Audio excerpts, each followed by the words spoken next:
every detail. Technology as innovative as it is effortless. These are luxuries you don't have to wait for. This is Buick now. Buick, exceptional by design. It's all about you during the Buick SUV sales event. Get 0.9% APR and up to $2,000 allowance on Encore GX. Plus, no monthly payments for 120 days. I'm attorney George Rubio. Have you been injured in a car wreck or injured in a fall in the store? Even during these difficult times, the insurance company is working as hard and as fast as possible to do whatever it takes to pay you as little as possible. You need my help. Call me now for your free consultation. We can safely meet with you in person, by FaceTime from your cell phone, or by internet from your home, or from our exclusive client-only conference room. We can even come to you. So if you live in Rio Grande City, Mission, McAllen, Edinburgh, Westlaco, Harlingen, Brownsville, or anywhere in between, the help you need is just a phone call away. Call me now and I'll start fighting for you. I'm attorney George Rubio. Call me now. The best invitations are the ones that feel personal, that satisfy your desires, anticipate your needs, and make you feel welcome. The same feelings every Lexus is designed to elicit, because the greatest measure of an automobile is how it makes you feel. For a limited time, get offers on select vehicles at the Invitation to Lexus sales event.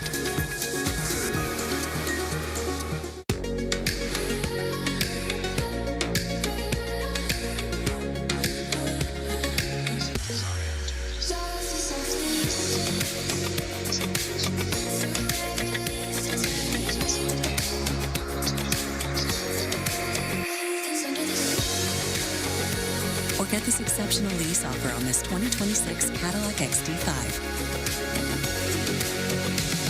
Visit your local Cadillac dealer today. Back now with a look at gas prices around the valley. Ray and Nundas found gas for $3.31 on 18th and Texas in Westlaco. Kim Cruz found gas for $3.29 on Morrison, and Pablo Quisel in Brownsville. Robert Jurado found gas for $3.22 on Trenton and Jackson in Edinburgh with the Easy Pay gas card. Let's see what our in-house team found today.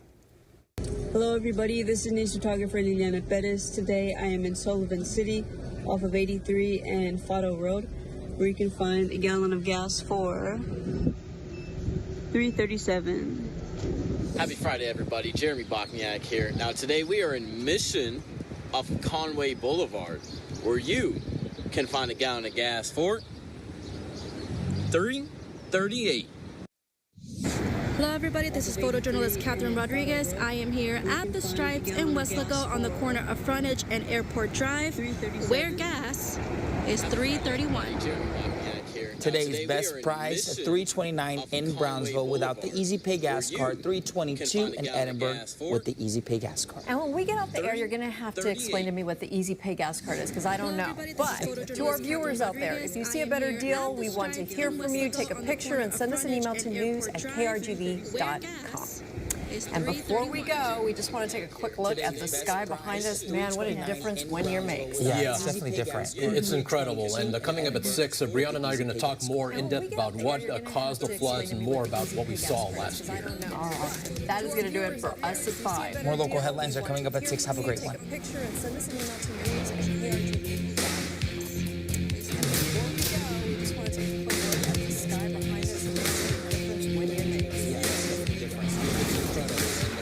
So Brianna and I are going to talk more in depth about what caused the floods and more about what we saw last year. The Beach Camera is sponsored by the South Padre Island Convention and Visitors Bureau. Closed captioning brought to you by Channel 5 and Clark Chevrolet. 23 interview with Glenn Beck. You said the Black Book is under the, quote, direct control of the director of the FBI. In December 2023, you said, let us know who the pedophiles are. Even for a short time after becoming FBI director, in February of 2025, you tweeted, quote, there will be no cover-ups, no missing documents, no stone left unturned. In June, you told Joe Rogan, quote, we've reviewed all the information. We're going to give you every single thing we have and can.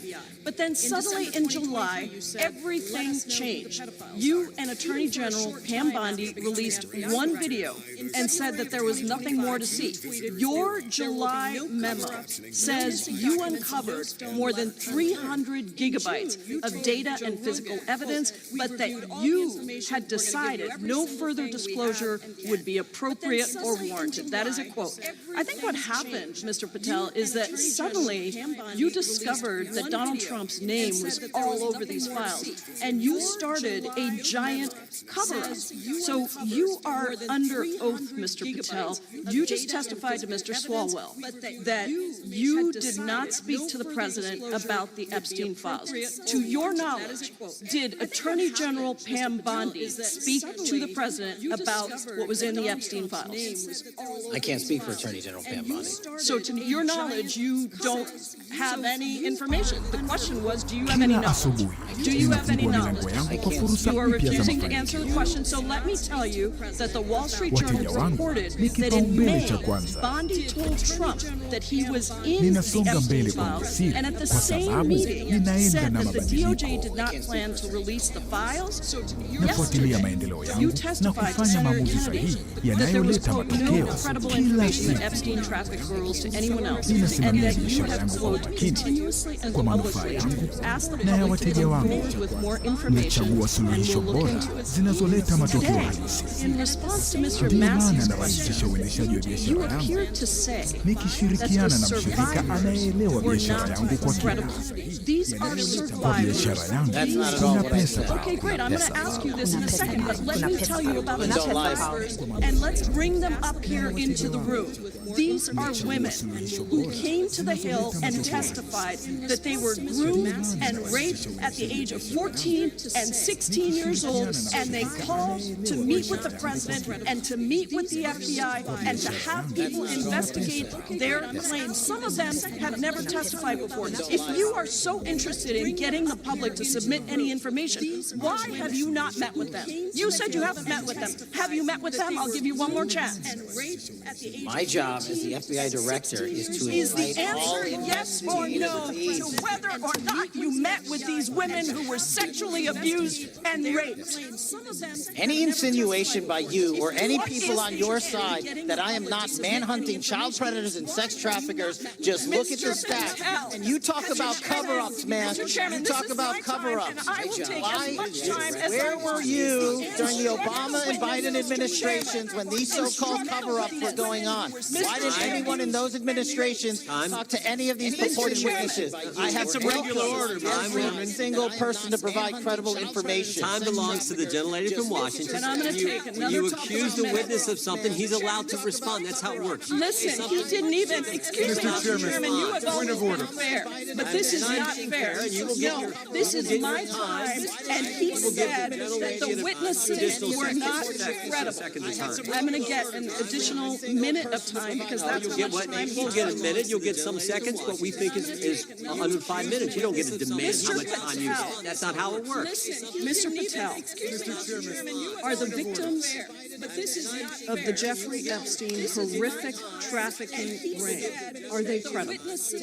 Any person with information about ongoing sexual trafficking. I'm asking you if they're credible. Ma'am, I'm commenting on the evidence we have. And we have routinely asked for people to come forward with more evidence, and we will look at it. And the evidence that we have was the same evidence that the Biden and Obama Justice Departments had. And they determined, not me, they determined that that information was not credible. He's not letting me even ask my questions. You ask the questions, he gives an answer. You may not like what he says, but that doesn't mean you get to interrupt him. My question. Mr. Chairman, could we restore the gentlelady 45 seconds so she can We'll give her additional 30 seconds, which is what I said I'm earlier. going to keep taking my time. No, you'll take the time that you get. You are not answering the question. The question are these women credible? It's a yes or no answer. I have answered the question. Well, what is the answer? I'm telling you, I'm the only FBI director that has welcomed new information in this case. This administration is the only one that has welcomed any new information in this case. Yes or no? Present new credible information. Present new information. Are the victims credible? Victims not. I'll tell you what happened in the last Trump administration. Credible or not? Victims credibly came forward, and you know what happened? President Trump authorized the indictment of Jeffrey Epstein. Not Biden, not Obama. Obama. President No Trump one called else. the entire thing a Democratic hoax. So I would like to ask... The gentlelady's time has expired. I gave her the additional 45 seconds she requested. The gentlelady yields back. The gentleman from New Jersey is recognized for his 5 would meet minutes. with the women who were sexually abused and raped and groomed at the ages of 14 and 16 years old. Are you going to cover up? Are you going to continue to cover up for the rich and powerful men, including those that might be on this committee? I can yell too, Mr. Chairman, but I don't want to yell above this. The time belongs to the gentleman from New Jersey. I Are you appreciate going the to allow gentlelady them to yielding back. testify, Mr. Patel? ahead. Will you allow them to testify to you, Mr. Patel, Mr. Patel, thank you for being here. I know it's been an interesting and difficult few days. And I wasn't going to talk about the Epstein thing because there's a lot of other issues that affect the FBI. But I have to say a few words. I've sat here, I've listened to this, I've watched it. And, you know, my Democratic colleagues are so concerned now, Mr. Patel, all of a sudden. Where were they last year? Where were they the year before? Where were they the year before that? Where was the last president in any of this? All I know, the only thing I see is a single letter from the ranking member that was sent in 2019 that he didn't like the plea deal, and some people signed on to that. Most of the truth, the real truth, let's be honest, let's be intellectually honest. The real truth is we didn't hear from them at all. Anybody of them. Hardly any of them ever mentioned it. Some of them didn't mention it at all until the beginning of this year. Earlier in the year it started. Not one Democrat asked Director Wray. We all remember Director Wray was here. Not once, not twice, multiple times. Nobody asked Director Wray about Epstein before this committee. Nobody was that concerned. Where was the concern for the victims then? Where was the moral righteousness then? Where was the outrage then? Where was the sense of duty then? Where was the desire for accountability then? Where was the urgency for justice then? Most of all, where the hell was the integrity then? You know what the truth is. Let's just say it, man. Tell the truth time. The truth is, it's politically useful for them to try to do this now, even though they didn't give a damn about it in the past. And you know what? That's an insult to the victims, and that's an insult to America. Continue to do the work you're doing. Continue to uncover what needs to be uncovered. One real quick thing before I say anything to 9/11. We know that was mishandled by the past director and by the past FBIs. There are family members here. There are family members who are concerned. God Almighty, we want to get to the truth of that. I ask you, please, to meet with them, to talk to them, and to investigate this with truth. You know, in the Biden administration, we went through a very dark and difficult period of time. The FBI trust was broken with the people. Catholics were, this is the stuff we've been talking about, were labeled radical threats for praying in their churches with their rosaries. Parents at school boards were called terrorists for standing up for their children. Hindu holy men in New Jersey. We have the largest Hindu temple in the world. They were attacked. They were put up against the wall with guns to their heads. So it isn't just a Catholic or Christian thing. American Jews were targeted in colleges and universities, and a lot of folks in the FBI and the past FBI, not this one, didn't give a damn. We can't go back to targeting religion. We can't go back to silencing free speech. The Biden administration did that. So I got questions for you. Hopefully thoughtful questions that you can answer for us in a thoughtful way. How is this FBI now, under your leadership, how are we restoring trust for Catholics, for Hindus, for Jews, for parents, for all the other, for just American people that were targeted by FISA because they had a different viewpoint? How are we restoring that trust in the FBI? Multiple ways, sir. One, and maybe most importantly, is through transparency and providing the American public with the material so they can see, read it themselves as to what the abuses were in the past, whether it relates to the Catholic memo or the Hindu incident you talked about at the largest temple in North America. Any institution of faith and any member of faith will not be investigated by this FBI because they are men and women of faith ever, period. And nor should they. Nor should they. I don't mean to interrupt you, but my God, of all all the amendments to the freedom of speech, freedom to believe in what you want to believe in. I know you're standing up for that. Continue. I'm sorry. No, that's it. Sorry. The Richmond member was driven by a reliance on sources. The Southern Poverty Law Center. You know, the words sound nice, but the organization's not so nice. And we've seen the Anti-Defamation League distort data that counts as violence. Have you been able to identify and eliminate these kinds of partisan sources? We welcome all sources, but we want objectivity and neutrality and decency in the way we report all this. Have you been able to uncover any information there? How do we make sure our sources are good in the future? We have reviewed the source processes that infiltrate any institutions of faith, and they will no longer be going into institutions of faith. They will be directed towards criminal activity and protecting the homeland, the two most important missions the FBI has, and that's what we're going to continue to do. Good. I'll say this. There was a lot of bull today. A lot of you know what, and I'm not going to say it because I respect the institution so much going on around here. Continue to do the work of the people. You are here for that reason. The administration is here for that reason. It was weaponized and politicized, the FBI in the past. Hope to God we never, ever see that again. One of the darkest parts of American history. Thank you. I yield back. Chairman, I have a unanimous consent. Gentleman yields back. The gentleman from New York is recognized for UC. I would like to introduce a CNN article that explains how an alleged top leader of the MS-13 gang was dismissed. His case was dismissed in Brooklyn so that he could be deported back to El Salvador, even though he was charged with murder. Without objection. Mr. Chairman, I have some unanimous consent. The lady from Washington is recognized. I ask unanimous consent to enter into the record an article titled "Justice Department Told Trump in May that his name is among many in the Epstein files."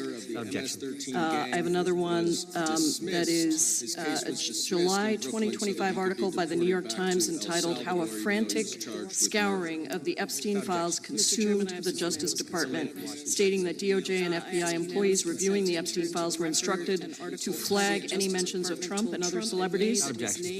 And I have another unanimous consent request to enter into the record an August 2025 article by The Guardian entitled "Ghislaine Maxwell Hinted at Epstein's Ties to Trump Officials. Why Wasn't She Pressed for Names?" stating that Maxwell told Deputy U.S. Attorney Todd Blanche that some of the, quote, cast of characters around Epstein are in Trump's cabinet. Without objection. Chair now recognizes the gentlelady from Pennsylvania. Thank you, Mr. Chairman, and thank you, Mr. Patel, for coming before us to testify today. I am concerned by your repeated claims that you're not able to disclose anything further about the Epstein investigation files and that there's no evidence of a broader conspiracy or other people who should be charged because the American people aren't buying that you've been transparent or that there's nothing further to be seen. In your exchange with my colleague, Mr. Roy, you reiterated something that I heard you say yesterday in your Senate testimony, and that is, under your direction, the FBI will always follow the money. Is that right? The money, did you say? Yes. Yes, you said you'll follow the money. That's great. And just now you said you welcome the opportunity to investigate new evidence. So there has been significant recent reporting just in the last couple of weeks that after Jeffrey Epstein was arrested, 4 major banks flagged more than $1.5 billion in suspicious transactions connected to him that suggested a massive conspiracy related to his child sex trafficking activities. Director Patel, has the FBI reviewed the $1.5 billion in suspicious bank transactions flagged to the government relating to Epstein and his co-conspirators? I know the FBI has reviewed numerous SARs. I don't know the totality of that number. Okay. Can you provide us with that number? I'll get back to you. Okay.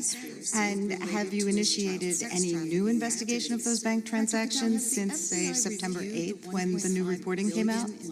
I'll check with the Treasury Department because there's a lead on that. Okay. So, Director Patel, how many individuals or entities has the FBI interviewed, subpoenaed, or compelled to testify? Can you give us those numbers with respect to these bank transactions? transactions? Not off the top of my head. I'll have to work with Treasury. Okay.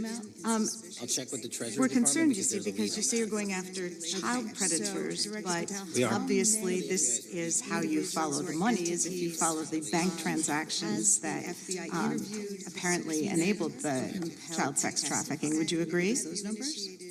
It's one of the valuable investigative tools is to follow the money with Treasury.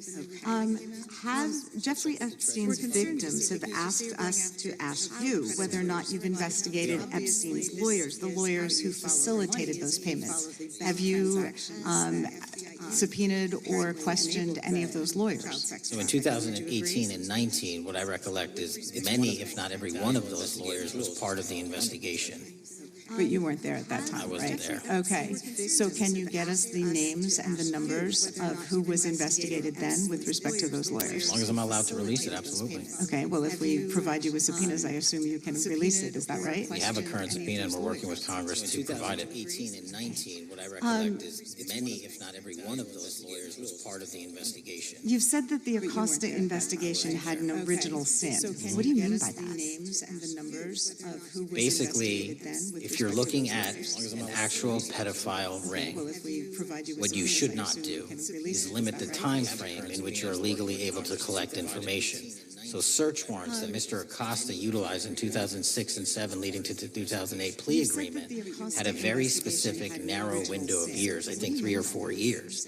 And so information pursuant to legal process wasn't collected for 10 years or 15 years or 20 years. It also, subpoenas were not sent out to hundreds of witnesses at the time, hundreds of victims at the time. None of that was done. None of these people were put in grand juries. And so the totality of information from the jump, instead of being this big, was like this. That, in my opinion, is not how you run an investigation if you're trying to break a sex trafficking ring. So you're now in charge of the FBI. Why haven't you done that investigation? Great question. And here's the answer. Simply because I am not able to go back 20 years and collect information that the courts had decided was already subject to search warrants. They have said this was in the investigation. There's a non-prosecution agreement out of that plea.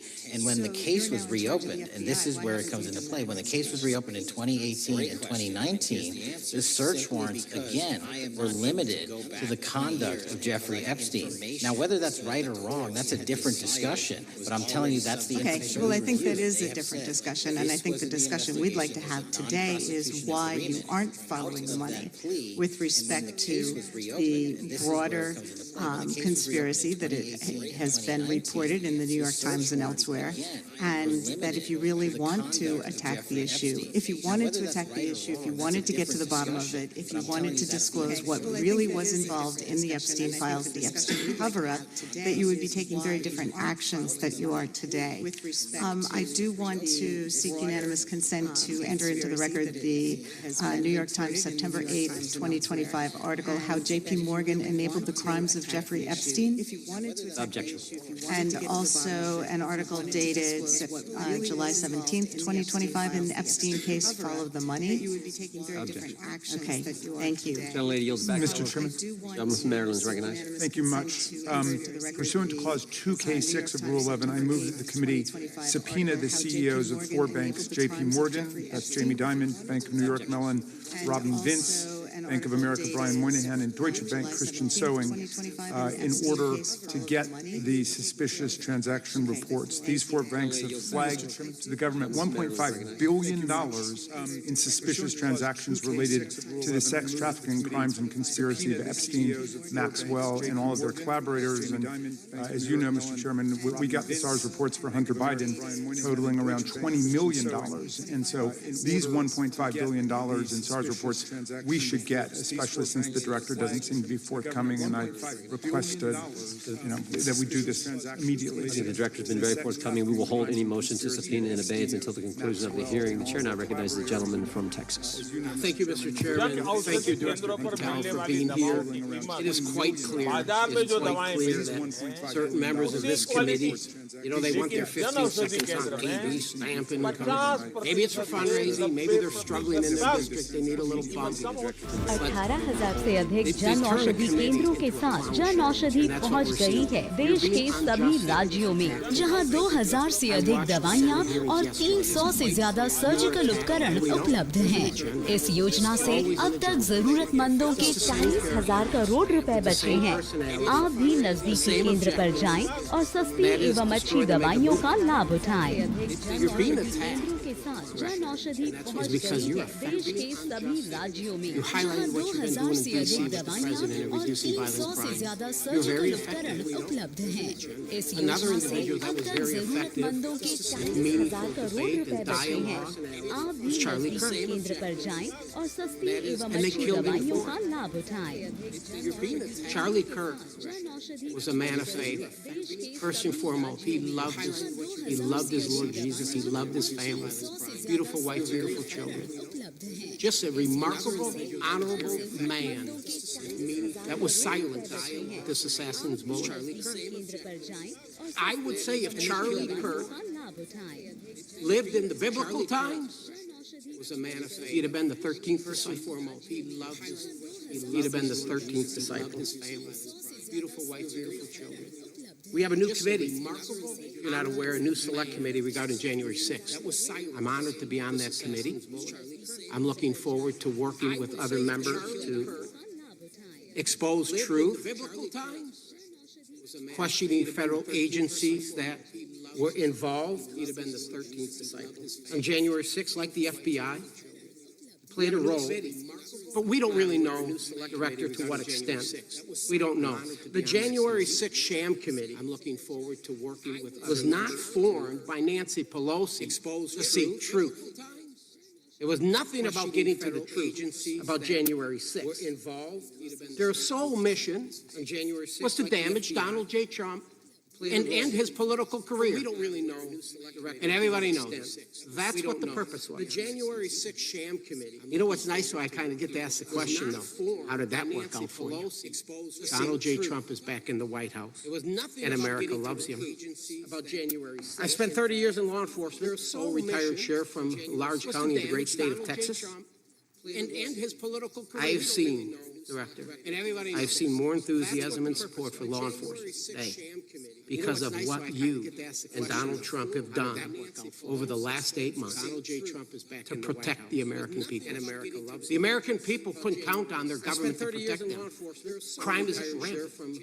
And now we have a president and an administration that puts the American people and their safety first. I've seen more enthusiasm. It's interesting. A few minutes ago, a classmate reached out to me and sent me I told him, I said, yes, we got Director Patel in front of our committee today. And Andy Kane wanted me to tell you, he said, quote, tell him we love him. Tell him we love him and all the brave warriors exposing the deep state. It's interesting, a few minutes ago. Ash, you're a great American, sir. You're a great American. Your work as the director of the FBI is commendable. It's commendable.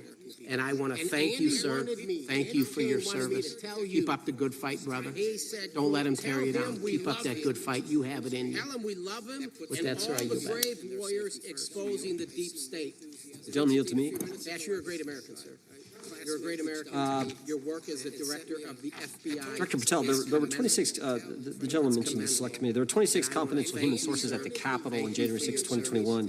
4 entered the Capitol and thereby broke the law. Do you know if those individuals were being paid by the Ray FBI? So we've provided 600 pages of documents to this committee alone regarding January 6th. That's 600 pages more than any of my predecessors. Generally speaking, confidential human sources are always paid by the FBI. That's how it works. I can't speak to the specifics on each one and how much they make. And we appreciate it. We've reviewed some of that material, and you've given us a lot of material that we didn't get from Director Ray. That specific question, I think, is important to the American people. Were people who were confidential human sources of the FBI who broke the law, one was recommended for prosecution, my understanding is, by the information we've received from you. Were they actually paid by the very taxpayers who may have got charged with the same offense? I think that's important for us to understand. I'll get back to you. Thank you. Chair now recognizes the gentleman from California. Thank you, Mr. Chair. Welcome, Director Patel. I want to focus a little bit on domestic terrorism. We have a graph here, data up to 2021, but as you can tell, domestic terrorism is on the rise. Nation, our citizens under threat. We saw the assassination of Charlie Kirk. 2 assassination attempts on the president. School shooting, Minnesota last month. And closer to home, just a couple days ago, Huntington Beach, peaceful vigil for Charlie Clark, infiltrated by neo-Nazis who essentially made the local individuals attending that event fear for their safety. All of us know that a lot of these domestic attacks are by lone wolves, but yet they do leave clues, social media or elsewhere. Director Patel, you're it. You're the thin blue line. The FBI, your job to protect our citizens back home from those that would harm us. You have to find the needle in the haystack. Takes a lot of work, a lot of resources. Talking to my local sheriff this morning, who said they're concerned. Federal cuts to local grants that help them do the job. Your job to protect our citizens back home. Then, of course, let's not forget about other threats there are coming before us, like high-tech fraud. Local senior recently was talking to me about a text she had gotten, a demand by the IRS to send a payment immediately, or the IRS agents are on their way to arrest this individual. Pretty gutsy stuff. By folks probably from Europe, North Korea, Russia, China, people, going after those precious savings our senior citizens rely on. Yet the president's proposing a budget cut of $500 million or more to your organization, the FBI. You've said that that'll essentially equate to about 1,300 less jobs at the FBI. So I'm going to ask you essentially, what is it that we can do to help you do your job? Little concerned. Friday Night Lights. One of the events I love to do on Friday nights, go to the local high school football game. You've said that sit there at the stadium and you always say, what if? 1,300. What if? You're the thin blue line at the FBI. Can you do your job cutting $500 million from your budget? What is it that we can do to help you do your job? Thank you, sir. I think we are doing our job, and the distinction is with the budget that we have, we are flexing more resources to the field. California is receiving the largest FBI plus-up of any state in the union due to that plus-up. They're not getting a reduction. No state is getting a reduction. Every state is getting a plus-up. So I'm utilizing the money that we have to first plus it up. And the empty vacancies that we have, those haven't been filled in years, not under my leadership. Here's my concern. You're going to do well, you're doing more with less, what you're saying. Yet, we're about to vote on a budget that has $88 million more to protect members of Congress, the executive branch, the Supreme Court. There's a contradiction here. Back on Main Street, we're saying you can do more with less, you can protect them with less money. Yet here in Washington, we're saying we need more money to protect members of Congress. There's a contradiction here. Or maybe, sir, you ought to talk to leadership about coming in with your management style to protect the Supreme Court, Congress, and the administration. Otherwise, it's essentially a hypocritical situation. We need more protection, yet folks on Main Street can do with less. My concern is folks on Main Street. We also were, I think we received over $300 million in the Big Beautiful Bill, and we're also receiving pots of money from our interagencies. So this sort of $500 million cut isn't entirely accurate. You're still getting cut $200 million plus. You're still moving your agents to do ICE work. So you are leaving a lot of bases uncovered. And I'm not going to be argumentative with you, Director Patel. I'm just saying, if that thin blue line does not hold, people on Main Street will pay the price. I agree with you, sir. And I just look forward to working with you because I am very concerned that these kinds of budget cuts are short-sighted, especially when my local sheriff calls me and says, we need more support, and we're looking at budget cuts. I'll work with you, sir. Thank you, Mr. Chair. I yield time. Mr. Chairman, I have another unanimous consent. The gentleman yields back. The gentleman from New York is recognized for unanimous consent. I seek to introduce a December 2024 OIG report from the Department of Justice, which confirms the conclusion of the Bill Barr Justice Department that the so-called whistleblower, a disgruntled former employee of the Intelligence Committee, was not a credible witness, and there were no further actions taken. Without objection. Mr. Chair, I'd like to submit some items for the record. You bet. Gentleman from California. First one, Trump's deportation diverts FBI agents off child predator cases. Second one, FBI director backtracks on administration's proposed budget cuts. And number three, Trump administration says 70% of ICE detainees do not have criminal convictions. Without objection. Gentleman from Texas is recognized. Thank you. Director, earlier this year, the committee learned of new documents tied to the Crossfire hurricane investigation and the Russia collusion hoax against President Trump. Your efforts in declassifying key documents tied to this investigation allowed the committee to acquire thousands of pages that it did not have previously. Did any of your predecessors make any effort to declassify these documents? Not to the extent we have. Did any of your predecessors share or leak any details that were classified at the time against President Trump? There are ongoing leak investigations across the board at the Bureau related to this. I believe one of those is Mr. Comey, and I thank you for continuing that investigation. Among the declassified documents are the Durham Report Annex, the Crossfire Binder, and the Nellie Orr Criminal Referral. Could you summarize for those watching what we know about the Russia collusion hoax so far?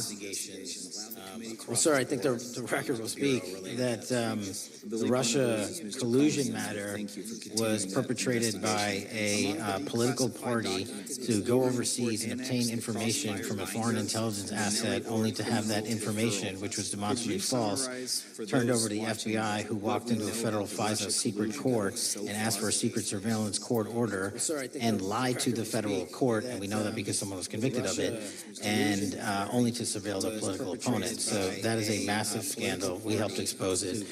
And in terms of the pages of productions, I provided 1,400 pages of production related to Crossfire Hurricane, and my predecessors have provided 0.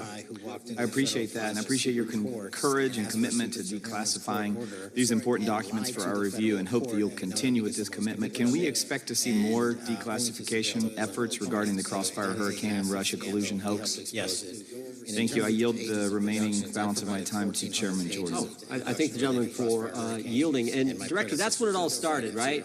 The whole Russia, that's when it all began. And then it was Mueller, then it was impeachment, then it was Jack Smith and Fonnie Willis and Alvin Bragg and you name it. But it all started then. And that's why I think the gentleman from Texas wants to make sure we get all the information there. And I want to go back to when it was changed. We talked about this earlier. I just want to read to you what it all started, right? Whole Russia, that's when the CIA officer said to the House Permanent Select Committee on Intelligence, quote, Brennan refused to remove the dossier. When confronted with the dossier's main flaws, he responded, yes, but doesn't it ring true? That's what he initially said. And then when he was talking to this committee, he said the CIA was very much opposed to having any reference or inclusion of the Steele dossier in the intelligence community assessment. So on one hand, you got a witness who was there who said he refused to remove it even though he knew it was garbage, and then he's on the other hand telling the committee, no, we didn't want anything to do with it, it shouldn't have been a part of the intelligence community assessment, which we know it was. You know it was, you found it. Those are two entirely different stories. I think Mr. Brennan has some explaining to do, frankly, what happened there. And I think you said earlier that this whole thing, I think you said to Mr. Gooden, this whole thing is being looked at as part of this grand conspiracy to undermine the president, whether it's Comey, Brennan, Clapper, former head of the Intelligence Committee, now Senator from whoever it is. That's all being looked at. Is that accurate? Yes, sir. We appreciate that. And part of what's also being looked at, and I think the gentleman from Wisconsin brought this up earlier, what is a burn bag for, by the way? Generally speaking, the intelligence community obviously utilizes and possesses classified documents, but drafts of those classified documents and even ultimate finished products of those classified documents have to be recorded and or discarded.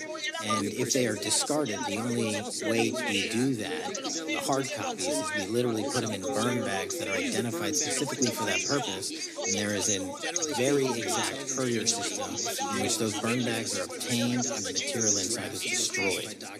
So it's to get rid of the material, right? Yes, sir.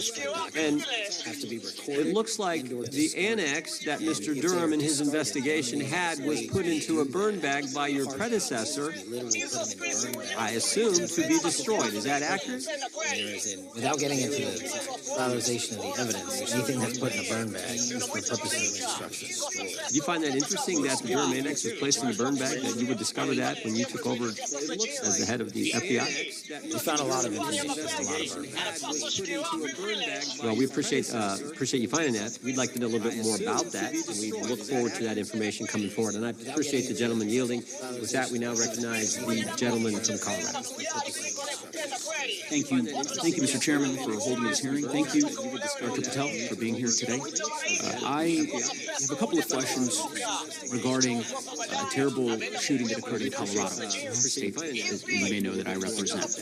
You've testified previously about, I think, what you would describe as your efforts to provide more information regarding the investigation with respect to the horrific assassination of Mr. Kirk. And so, in that same vein, I'm hoping you can provide this committee and my constituents in Colorado with some clarity. Absolutely. I think, as my colleagues know, in Evergreen, Colorado, Jefferson County, the county that I proudly represent, Evergreen High School, a shooter ultimately injured. 2 students were praying for their swift recovery.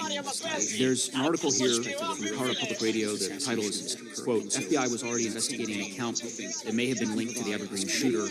You're familiar with the circumstances, generally, Director, regarding this terrible, of course, tragedy. So my understanding from the public reporting is that an organization reported to the FBI in July of this year regarding, reading here from the article, that the FBI opened an assessment into a social media account user whose identity was unknown and who was discussing the planning of a mass shooting with threats nonspecific in nature. This is the FBI's statement to the press.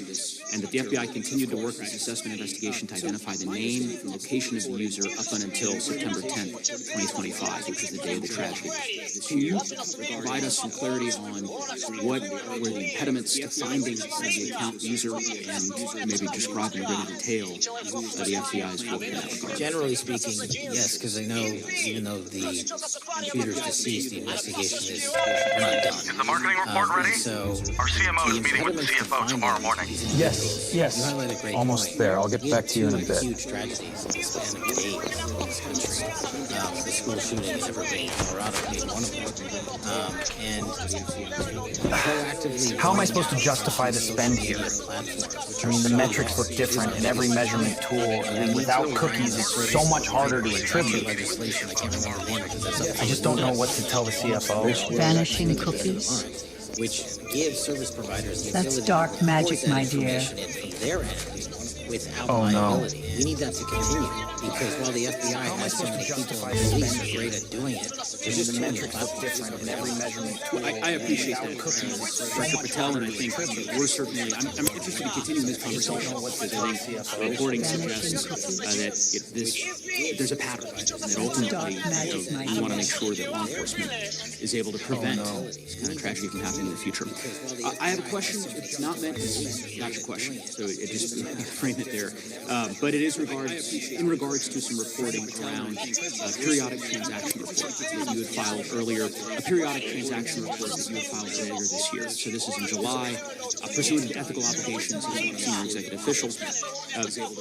You remember filing that in July? Yes.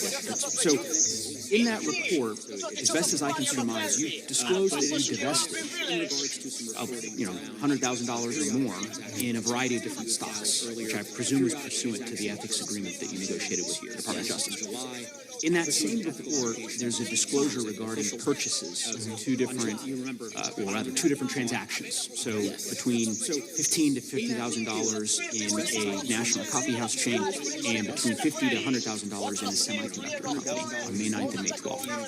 Are those transactions that you're doing personally, or are these through a stockbroker, or are these transactions that you're handling yourself? So how they happen is I submit proposals under DOJ guidance to say, hey, I would like to trade this or that. They run their review, and the FBI runs a review, and then they come back and say yes or no, and then I make the transaction. Is there a reason that you decided to make the purchases into those two companies? These transactions? Generally speaking, before I got this job, I was, trading stocks, but not a lot, like most people, and I just follow certain industries, and I thought they would be a good investment. So the reason why I ask, right, because you had divested in other companies, and I presume that wasn't because there were actual conflicts. It's just that you wanted to avoid an appearance of impropriety. It was both.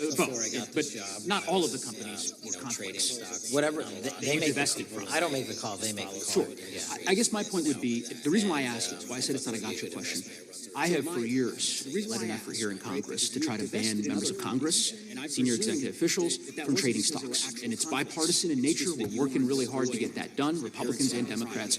And you can understand, I think, given your role, given the nature of the position that you hold as the leader of the largest law enforcement agency in our country, that divesting entirely, not doing day trading now, I think would be something that would be in the interest of American people. So I just would hope you would consider that trading stocks moving forward, that perhaps not purchasing stocks in individual companies, I would think would be something that would be worth pursuing. Gentlemen's time is... I'm happy to give you the opportunity to... Thank you. I'll work with you on it. Gentleman from Alabama's recommendation. Thank you, Mr. Chairman. Thank you, Director Patel, for being here today. Newly declassified documents confirm that the intelligence community under President Barack Obama knowingly relied on unverified and fraudulent evidence to manufacture false claims that Russia, in fact, tested the 2016 election. Is there more to be done to uncover the depths and origins of the Russian collusion? Thank you, Mr. Chairman. There is. Why should Americans still care about Everybody wants to talk about a weaponized democracy. When we put out the facts about weaponized democracy, not because I said so, because we found the 302s and the 1023s, then it becomes a political football. My job is to continue to put out that information and let the American public read it for themselves when I'm lawfully able to do so. And that's been my commitment on any subject, Russiagate or otherwise. Wherever the law allows me to do it, I will do it. When I first came in 2020, the number one concern as I was doing town halls was the weaponization of the government against the American citizen. And so, are there things that you're doing, structural reforms that implementing so that the FBI cannot be weaponized again, whether it's against President Trump or future elected presidents? It should be weaponized against anyone. The structural reform is simple. If you're going to go after a political individual or someone seeking political office, there has to be a grounded basis in law and fact to open up a criminal investigation. And if there's not, the investigation is open. But I've also gone back and reviewed other cases that were opened under prior administrations related to public officials. And we closed them because we felt that some of these actions were weaponized on either side of the aisle. I felt it wholly inappropriate for the FBI to be playing umpire and referee as decision makers when there was no factual or legal basis to continue those investigations. I think that's so desperately needed because we need to restore trust in law enforcement, and certainly by the DOJ and the FBI, so the American people don't fear the very government that is supposed to protect them. So thank you for doing that. On August 11th, the police committee documents concerning leak investigations that began in 2017. Released accidentally, or were they intentionally in order to influence the public's opinion against President Trump? When I can publicly make a final decision on that, either through a recommendation or charging that the DOJ makes, or findings that I have, I'm able to do so, but they're still not. Why did the FBI under Director Comey want to undermine the Trump administration? I don't know. You'll have to ask him. Think it might have been political. How will Director Comey be held accountable for his leaks and classified information concerning the Russian collusion? Well, anyone. Doesn't matter what you did before or what seat you were in. If you leak classified information, That's illegal. And we will investigate it fully. And if we can bring enough evidence to recommend charges to the Department of Justice, we will. But as you know, in these leak investigations, it's very difficult to produce the information necessary. We know leaks happen. They literally happen every week. It's one of the most destructive things to this country. Media receives classified information beneficial to one side or the other. I'm a fan of none of it, and I want to shut all of it down. And we need to bring some real cases to deter individuals from doing that. And that's my focus. What was Comey's role in creating the ICA? We know leaks happen. Speaking from my memory, as the head of the FBI, he was charged under then Director Brennan and Director Clapper and the other IC elements to come in with the NSA, CIA, FBI, and ODNI and put together a collection of information on how the information sort of surrounding Russiagate came together. So he represented the FBI. As former director of CIA, John Brennan, he's denied that the Steele dossier was used in creating the ICA. Is that true? Well, without commenting on him, FISA has been released, and the dossier was in the FISA, was in for FISA. So I'll let the public decide. Well, former Director Brennan actually denied repeatedly that he pushed for the Steele dossier to be included in the ICA. Is that true? I'll let his testimony speak for itself, but then Deputy Director Andy McCabe also testified to the House Intelligence Committee, which has now been declassified, that were there no Steele dossier, there would have been no FISA. My time's getting close, but let me tell you this, sir, and I'll my colleague from Texas. Thank you for the job you're making the American people safe. You're restoring trust in these agencies that so many of us have lost trust in. Thank you for the work you do on that thin blue line. You're doing a fine job. Mikono shingoni tunapoze macho yako yanasema tofauti na kasapsho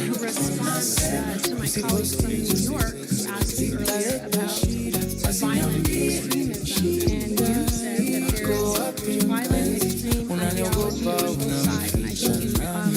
actually alluded to that kama mimi ni wako mbona in the Senate. I do have questions I'd like to ask you. These are not gotcha questions. Just deny, please, what you deem to be false.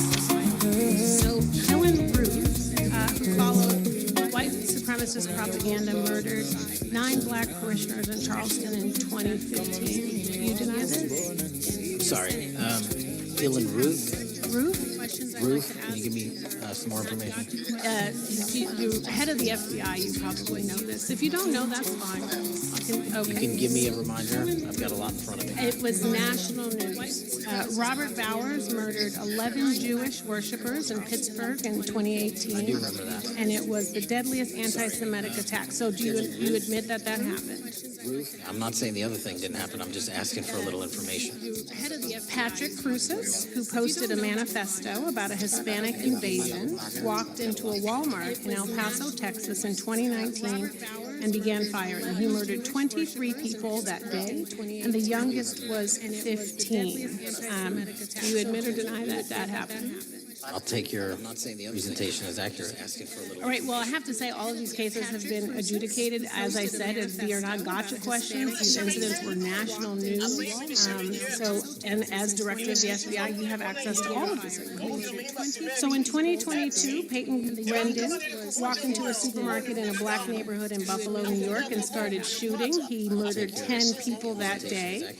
And on September 10th, your friend Charlie Kirk was assassinated. Tyler Robinson has been taken into custody and charged, but also on that day, Desmond Holley, a 16-year-old white male, shot and injured 2 students at a high school in Colorado before killing himself. And according to the Anti-Defamation League, he had a fascination with mass shootings and white supremacy. So do you admit to, deny these facts?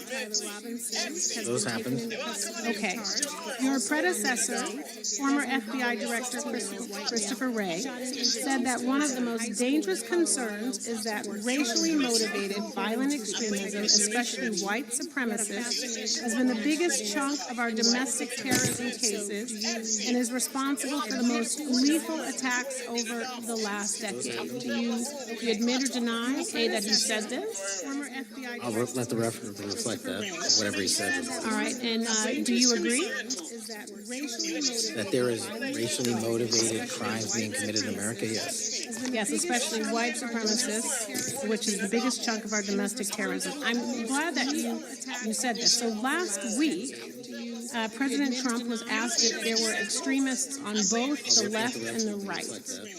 He was actually asked this by Fox and Friends, and his exact words were, "I'll tell you something that's going to get me in trouble, but I couldn't care less. The radicals on the right oftentimes are radical because they don't want to see crime. The radicals on the left are the problem, and they're vicious, and they're horrible, and they're politically savvy." Do you agree with the president?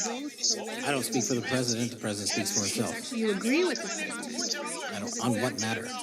On the question that I just asked, do you agree with his statement about the radical left? That there's ideology that's driving violence on both sides? Yes, that's what he acknowledged. No, he didn't. He didn't. But I'm glad that you're saying that and actually creating some separation between you and the president. And I'm glad that you literally are not what happened. acknowledging that there is violent extremism on both sides. What's interesting is that the research arm of the Department of Justice, the National Institute of Justice, do you know what that is? I'm familiar with that. Okay, great. It is the research arm of the Department of Justice, and it published an article in 2024 devoted to domestic radicalization, violent extremism, and terrorism. I have it. It's interesting that it's no longer on the website. It has been scrubbed, but I ask these questions because what makes a strong, qualified director of any business, of any household, of the FBI, what makes a reputable prosecutor is not lapdog loyalty, but a commitment to the creed that evidence is agnostic and that the evidence will lead you to making the right decisions. And your job, no one's job is to like the data or the evidence, it is to collect it. That is how you gain trust. And Mr. Chair, I would like to enter into the record, if I may. White supremacist group stands by racist ideology. I was unanimous. Without objection. Dylan Roof, the radicalization of the alt-right and ritualized racial violence. Without objection. Thank you. Another article, how Robert Bowers went from conservative to white nationalist. Enter that into the record. Without objection. Patrick Cruces believed he was fulfilling Trump's wishes in El Paso attack. His attorneys like to enter into the record. Without objection. Buffalo shooting, how far-right killers are radicalized online. Another article. Without objection. Evergreen High School shooters' online activity reveals fascination with mass shootings, white supremacy. Without objection. Murder and extremism in the United States in 2024. A report by the Anti-Defamation League. I'd like to enter that. Without objection. And the article, the report that was scrubbed from the DOJ just recently. National Institute of Justice Journal focusing on domestic radicalization, violent extremism, and terrorism. I'd like to enter that into the record. Without objection. And lastly, the libertarian think tank Cato and their analysis on violent extremism and the right rising in extremist acts. I'd like to enter that into the record. Without objection. Thank you, and I yield back. Gentlelady yields back. Gentlelady from Wyoming's recognized. Just very quickly, Director Patel, thank you for being here, for your service to this country, and for the transparency that you have brought to the FBI and for the American people. Transparency was absolutely non-existent in the Biden administration and FBI. I believe that you might have been asked earlier about whether you had had an opportunity to visit with any of Epstein's legal counsel. Were you asked that question earlier? I think so. Okay. One of the legal counsels or legal fixers for Mr. Epstein was Stacey Plaskett, the Democrat delegate to Congress from the Virgin Islands. So perhaps for those on the other side who are interested in talking to Jeffrey Epstein's attorneys, they could sure visit with one of their own colleagues. I want to focus on something that I think is very important that has not been addressed enough today, and that is related to the consequences of the Biden open border. One consequence of the Biden border crisis is the impact that it continues to have on our tribal communities, with the cartels taking advantage of our open borders, the Mexican drug cartels, by infiltrating our reservations, bringing violence, drugs, murder, trafficking, and more. Last year, when I questioned the Attorney General Garland about what the DOJ was doing to protect these communities, he simply deflected responsibility and said that Congress had not appropriated sufficient resources for them to be able to protect our tribal communities. Mr. Patel, what is the Trump FBI doing to counter the drug cartel infiltration and other violent crime targeting American communities? Thank you. It only took more than half of this to talk about one of the priorities that the FBI has. Every single crime that is child predators, they all have.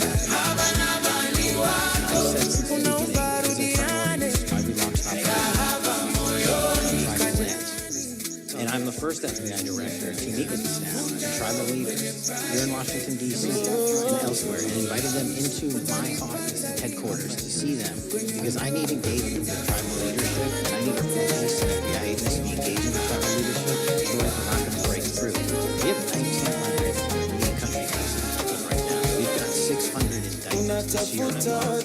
We cannot forget tribal land. Every single one of those people is an absolute priority to protect them and their children, just as it is anyone else. So I think it's fair to say that what Mary Garland testified to, they didn't put the FBI and DOJ and not have the resources to address that. I think that was an absolute false statement. Would you agree with me? It's a decision by him not to do so. That's not my decision. At the end of August, the U.S. Attorney and FBI announced that nearly 100 personnel representing members of the Safe Trails Task Force operated near Wyoming's Twin River Reservation to assist with reducing drug trafficking and illegal guns. Director Patel, who has repeatedly stated that it is your mission to partner with and strengthen local and state law enforcement partners. How does the task force and other FBI efforts bring tribal law enforcement into this process? The major problem with tribal lands is the sheer tyranny of geography, the amount of coverage that they have on land versus the personnel they have to do it. So what we need is constantly resources to tribal land officers, 30, 60, 90-day rotating basis, reporting back to us. What we found is that most of these lands can be assisted by our counter-UAS program, our joint capabilities. What's happening is Mexican drug cartels are literally dropping their cargo, their narcotics onto this land where no one's looking, and then it's being disseminated to children, to youth, to adults on that land, and killing them. We got to stop it before it gets dropped off. Well, and your testimony proves that the Biden administration did not lack the resources to address drug and violent crime in tribal communities or around the United States. It instead expended and wasted those resources investigating parents, athletes, now find out Turning Point USA, the RNC, and Republican organizations, rather than protecting our Native Americans by closing the border. Thank you, and I do appreciate the work that you've done in this regard. I was previously the chairman of the subcommittee on Indian Against War Affairs with the Natural Resources Committee, and safety and security on our reservations and our tribal members has been one of our priorities, one of my priorities, and I very much appreciate the work that the FBI has done. Let me know if there's anything else I can do to help you, and with that,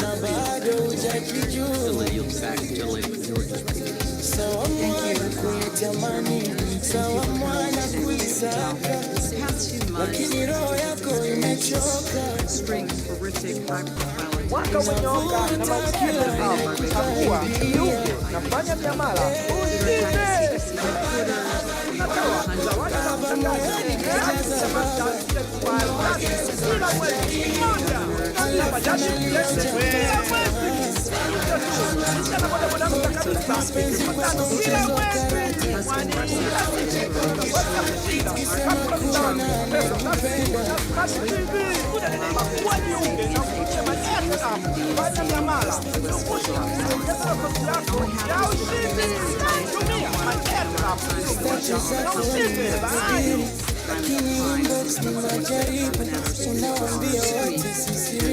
ukitarajia moja chukua isirio unapenda safari kila kitu story alafu siku chumbani peke yako nalia kwa sauti ya kunongo na wani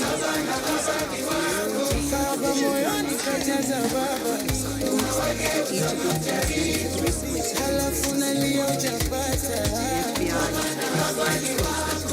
mapenzi kwa mchezo wa karata ukisema kuna anekupenda Domestic terrorism? Our number one priorities are protecting homeland and international terrorism, crushing violent crime and domestic terrorism. ukakubali makovu yako ukomesha mchezo wa mioyo wako ungepumua ungepumua baba moyoni kajaza waba labda mmoja tabaki kweli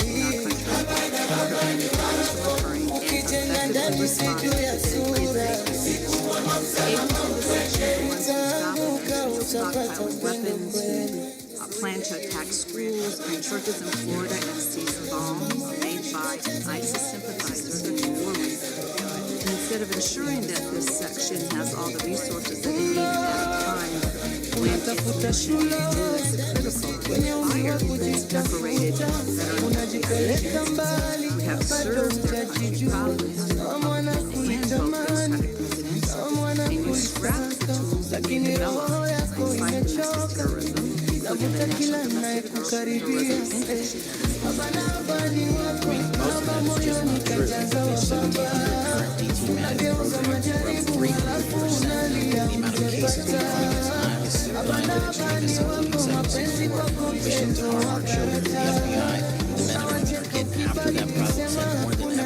because I've unleashed them to do so. And in this situation, these tragic occurrences across the country are somehow singularly my fault or disgusting because that partnership was they are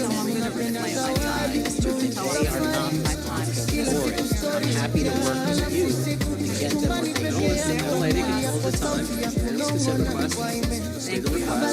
Into the record, an article from Women's House and the ICL domestic terrorism pro-sources. Thank you very much. Appreciate that. So, Mr. Patel, and it isn't just the domestic terrorism operations. Under your watch, diverting their attention to these anti-immigrant and city takeover operations, leaving our children vulnerable to dangerous networks of online predators and domestic espionage. You pulled more than 120 FBI agents from their normal duties to operate sobriety checks and conduct traffic stops, exposing the FBI to online crime and thereby making it harder for the FBI to tolerate California intelligence services to drug traffickers and That's simply not true. We were not able to do two things at one time. How would we see this record of 23,000 violent felons have been arrested. This request basically is an article from Lotus, which quotes law enforcement officers familiar with agents who once covered child exploitation cases but now focus on immigration sounds exclusive. Thousands of agents diverted to Trump immigration crackdown. Mr. Patel, in the short time I have left, your tenure as director of FBI has been somewhat problematic. Americans are left safe, definitely less safe under your watch. You have gutted the FBI's ability to keep safe from domestic terrorism. You have sent FBI agents to conduct traffic. Relationship niliyokuwa wahuni wameba cement wamejenga juu ya jasho pita na story sasa mnauliza Republic. I'm the gentlelady. Spent your time protecting heinous individuals and using the FBI to serve as a political circus. You at times have appeared unequipped. I'm the This country gentlelady. deserves better, and I yield.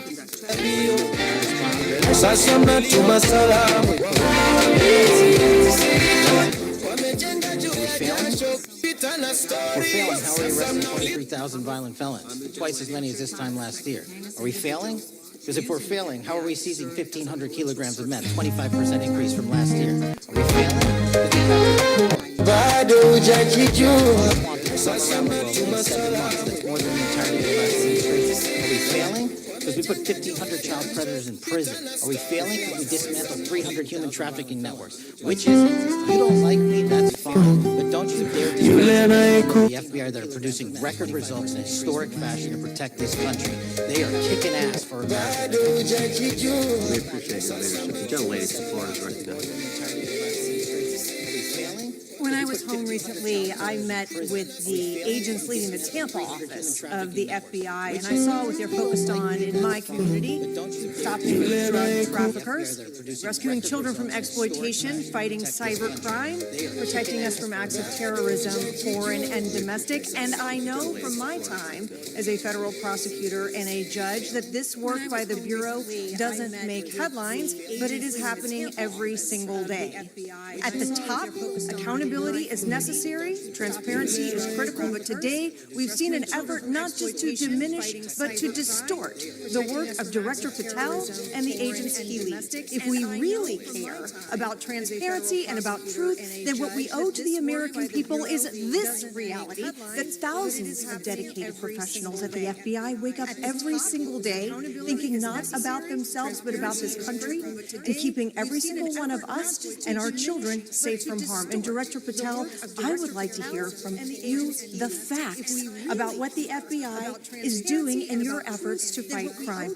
Director Patel, isn't it correct that since January 20th, 2025, the FBI has made over 25,000 immigration-related arrests, including 350 members of Tren de Aragua and 195 members of MS-13? Those numbers are accurate. The Tren de Aragua numbers are up over 350%. And during that same period, hasn't the FBI seized over 66,000 kilos of cocaine, 6,000 kilos of meth, and 1,500 kilos of fentanyl? Not to be nitpicky, but it's 89,000 kilos of cocaine and 7,300 kilograms of meth. And isn't it also true that the FBI Tampa Division's Panama Express Strike Force specifically seized nearly 67,000 kilos of cocaine valued at more than $1.6 billion from illicit maritime vessels? One of our best operations out of the Port of Tampa, and I was down there Director Patel, since October 7th, 2023 Hamas attack, the FBI has been a co-leader of the joint task force October 7th. Isn't it correct that this task force attack is looking to bring justice for victims and to prevent terrorist infiltration at our borders? Since January 20th, hasn't the FBI arrested 59 foreign intelligence operatives who spying or smuggling dangerous material into the United States? Yes, we have. That's on track to be more than 25%. And the FBI has also been making operations against major cyber threat actors from Russia, China, Iran, and North Korea. Isn't that 17%. Director Patel, the FBI's child exploitation task forces continue to investigate predators and target children online and across our communities. How significant is that threat today, and what results have you seen under your tenure in bringing these offenders to justice? We have, under Operation Grayskull, dismantled dark web units that are operating online, not just in the United States, but across the world to do our children harm. We have taken into custody more suspects than ever before on those who seek to harm our children. That is what the men and women of the FBI do, and that's what they're going to continue to do. Those are the real results when you let good cops be cops and when you let us get on these platforms and expose them to the public and show them the harms of these predators on these online gaming systems and social media systems. And we need more help from Congress to allow us more authorities to do that work. The FBI laboratory manages the Combined DNA Index System, or CODIS, which compares over 25 million DNA profiles and aids more than 125 investigations each day. Director Patel, why is this important to law enforcement nationwide?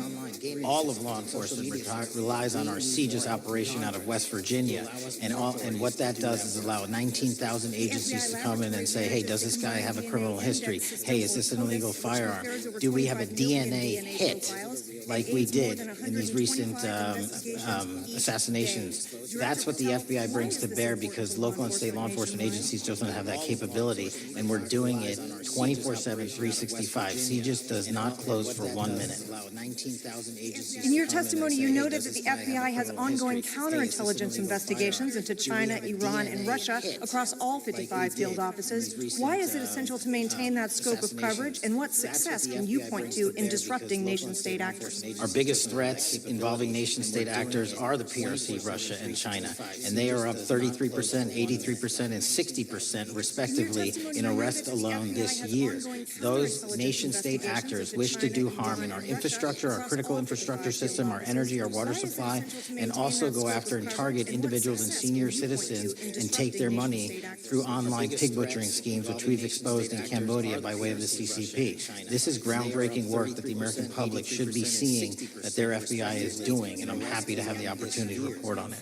Thank you, Director Patel. I yield back. Gentleman yields back. The gentleman from Chairman, I have. Thank you so much. I appreciate it.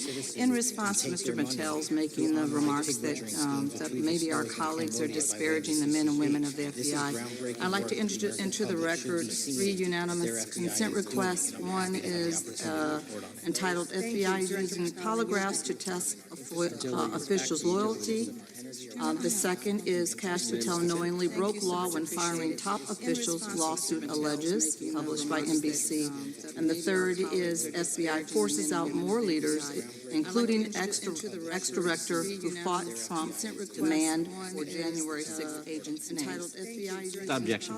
Gentleman from Vermont's recognized. Thank you, Mr. Chair. Director Patel, thank you for being with us today. Appreciate your time.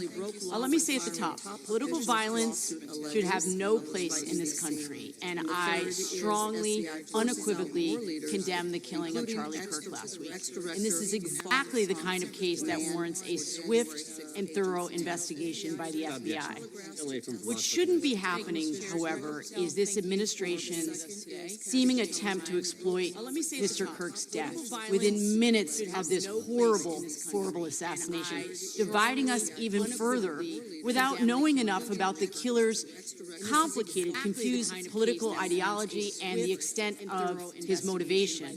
And this week, Vice President Vance claimed that this is, quote, an extremely destructive movement of left-wing extremism, and said that, quote, it's part of the reason why Charlie was killed. He pledged to go after organizations on the left.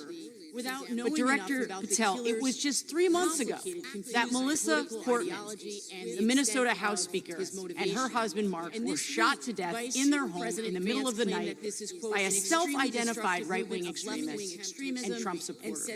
When that assassination happened, the FBI released a written statement denouncing the killing and pledging to hold the killer accountable. And I thank the Bureau for that. It was clear, concise, to the point. But when you compare that statement to the over 50 mentions of the Charlie Kirk killing and just 4 for the Hortmans on accounts affiliated with the FBI and your personal accounts, it appears to many Americans that you're valuing some lives more than others, and that's painful. And this is what I'm hearing from my constituents, so I just want to convey that statement. And the Vice President didn't even call on right-wing organizations to tone down their rhetoric after that horrific killing in Minnesota. And he never once spoke about dismantling conservative institutions. This week, when the president was asked by a reporter about Speaker Portman, he claimed he didn't even know who she was. One of the most high-profile assassinations of an elected official in recent memory, and the president claims to know nothing about it, hasn't even heard of it. It was absolutely devastating for her colleagues and for her family. And I think we all can agree in this room that we have to stop this political violence. So my first question to you is, Director Patel, what is your plan as Director of the FBI to turn down the temperature, especially in light of the fact that it seems like members of the administration are reacting to political violence based on party affiliation? What's your plan? I can only speak for myself and the FBI. And what we are doing is, I think I mentioned earlier, we're following the money. Because whatever attack you are describing, and they are all despicable, equally so, people need money to operate. People need money to conduct these attacks, to conduct these investigations. And so what we are doing is finding the people that supported this infrastructure system. Because even when you say there's a lone, quote-unquote, lone wolf actor, he's not truly a lone wolf actor. Something happened along the way. I agree. And so can I just because we have such little time, are you making a commitment right now to follow where the evidence goes in investigating whether it's violence on the left or the right? Because over the last 10 years, when you look at the ideology, I want to follow up on what my colleague from California said. When you look at the data, you look at the Anti-Defamation League data, 96% of ideological motivated killings were committed by the right wing. When you look at the Institute of Justice report that she cited, it's 5 times the number. Over the last 10 years, when you look at the ideology, 5 times the number of far-left extremist incidents are perpetrated by far-right. You look at the and it's been reported, and she mentioned this, that as of September 12th, 2025, just 2 days after Charlie Kirk's killing, that the DOJ removed that report from the DOJ website. That's why Americans are concerned that there seems to be a separate system of justice, that if you are a Republican and you are attacked, you will get the full weight and authority of the FBI in this administration. But if you are somebody serving in the Minnesota State Legislature and you are assassinated in your home, that the response is different. And I think to ignore the threats from the right or try to do a both and when there are multiple instances when it's overwhelmingly coming from the right, this is a disservice because Americans want to know that whoever they are, whatever their political affiliation, that the response is going to be the same, and it is going to be done with the same diligence. And I'm wondering if you will commit to me right now that you will be a voice right now standing up to those voices in the administration that are adding to the violent rhetoric right now. That's what I'm asking you. Will you commit to this? The gentleman's expired. The gentleman can respond. My voice will be through the investigations that the FBI conducts, and we will conduct them all lawfully and equally. Can we expect in the future that your tweets in related to one killing will be the same level of concern? Adding to the violent rhetoric. Thank you, sir. That's what I'm asking you. Will Director you Patel, commit to this? thank you for being here today, and most importantly, thank you for restoring trust and faith in the FBI, which has been severely eroded under the Biden administration. Thank you for your service and your continued service in this capacity. On April 7, 2025, Charlie posted on X, "Assassination culture is spreading from the left. 48% of liberals say it would be at least somewhat justified to murder Elon Musk. 55% say the same about Donald Trump. In California, activists are naming ballot measures after Luigi Mangione. The left is being whipped into a violent frenzy and set back. Whether losing an election or losing a court case justifies a maximally violent response," end quote. And unfortunately for Charlie, that reaction also came when they couldn't win a debate on a college campus. You cannot be intellectually honest and say that this problem is on both sides. It's not just what happened to President Trump, it's also what just happened to Charlie. We've gotten to a point in America where violence is encouraged. We have a former president of the United States that opens up his campaign in 2019, that's Joe Biden, by saying that his opponent is a, quote, existential threat to this country. Houston, we have a problem. People that you disagree with are not existential threats. They are not Nazis. cities. They are not fascist. They are not racist. They are not deplorable. They are not irredeemable. They are your fellow Americans who have a different perspective on how government should run and what government should look like. Whether or not we should have strong sovereign borders, whether or not we should have safe communities, whether or not we should have places to worship our God and not worry about being shot, whether or not we live in communities and cities that are not overwhelmed by drugs and crime, whether or not we have two genders, and whether or not we have common sense in our policies and our values. And people that believe these things are not existential threats. I happen to be one of these people that believes all of the above, and as someone that served this country in combat, I can assure you I am not an existential threat to this country because I swore to protect her. I also want to point out, how many cities have you seen burned to the ground since Charlie Kirk's death? Zero. No summer of love, no riots, no nothing, no looting, no killing. None. He simply gathered and prayed for his soul, his family, and this country, because that's exactly what we represent. And while we might be angry, this righteous anger will carry on Charlie's message and legacy. I want everybody to know something very simple. Charlie is not dead because of what he said. He is dead because people listened. My time is limited, so I have a few questions for you, sir. And again, thank you very much for being here. I really appreciate your time and your service. In your experience in the FBI, have you noticed a precipitous rise in political violence and other associated crimes that you have been investigating so far this year? And if so, is this trend and motive left-wing or right-wing violence? I can always speak generally, sir. There is too much political violence, and it has been a precipitous rise on too many fronts. In your experience, how do we solve this? Have you noticed a precipitous rise? We solve this by giving the FBI more authority to go into and work with the private sector. There are too many online platforms. There are too many social media platforms. There are too many gaming platforms. There are too many places for people from America and around the world to get together without their parents knowing anything about it, without their school teachers knowing anything about it, and infesting the minds of our children and infecting them with radical ideology. And with that is the root cause of these problems, and we must tackle it. It is not a 1950s America anymore. In 2025, the cyberspace needs to be tackled. Thank you. Switching gears, when your predecessor sat right there in that seat a couple of years ago, last year in a committee hearing, I asked him a very detailed question about Matthew Thomas Crooks, the shooter responsible for the assassination attempt on President Trump's life. I didn't get an answer from Chris Wray that day, and I submitted written questions to the FBI and into the record of this committee, and I want to resubmit those questions today because I think we are still awaiting answers to those questions. So, Mr. Chairman, I'd like to submit them for the record, please. I'd like to ask you, sir, and the FBI, under your leadership, would you please respond to these questions, and can you commit to doing that?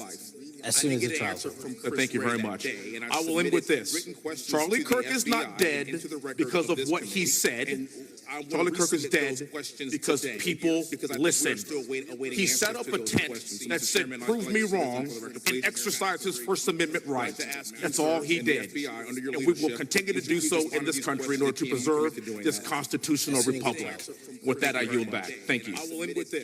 Gentleman yields back. The gentleman before is recognized. Thank you, Mr. Chairman. Before I begin, I want to caution my colleagues on, one-sided violence in this country. We just heard that there were no riots on the right. We're literally sitting in the building where there was a giant riot by supporters of the president, the right. Thank you, Mr. Chairman. We also heard that only leftists, before I begin, I want to caution, have said that Trump is a Nazi. In 2016, the current vice president of the United States said, Trump is either a cynical asshole or he's America's Hitler. No riots on the right. And so this is the problem. I don't want to have to say this garbage, but you want me to sit here and get painted with one brush, the whole left. No, there are extremes on the left, and there are extremes on the right, and we collectively should tackle that. But to come here and just look at us and say we all support what's going on in the extremes is why we can't solve anything in this building. Director, let me say first, thank you for being here, and my condolences on the loss of your friend. And I'm happy to hear that you want to do more on the social media platform.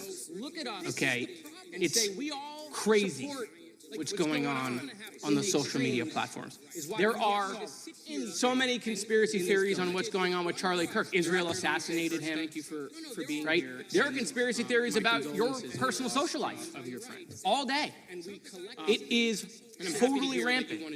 Big names on the right. Okay, Candace Owens. Crazy.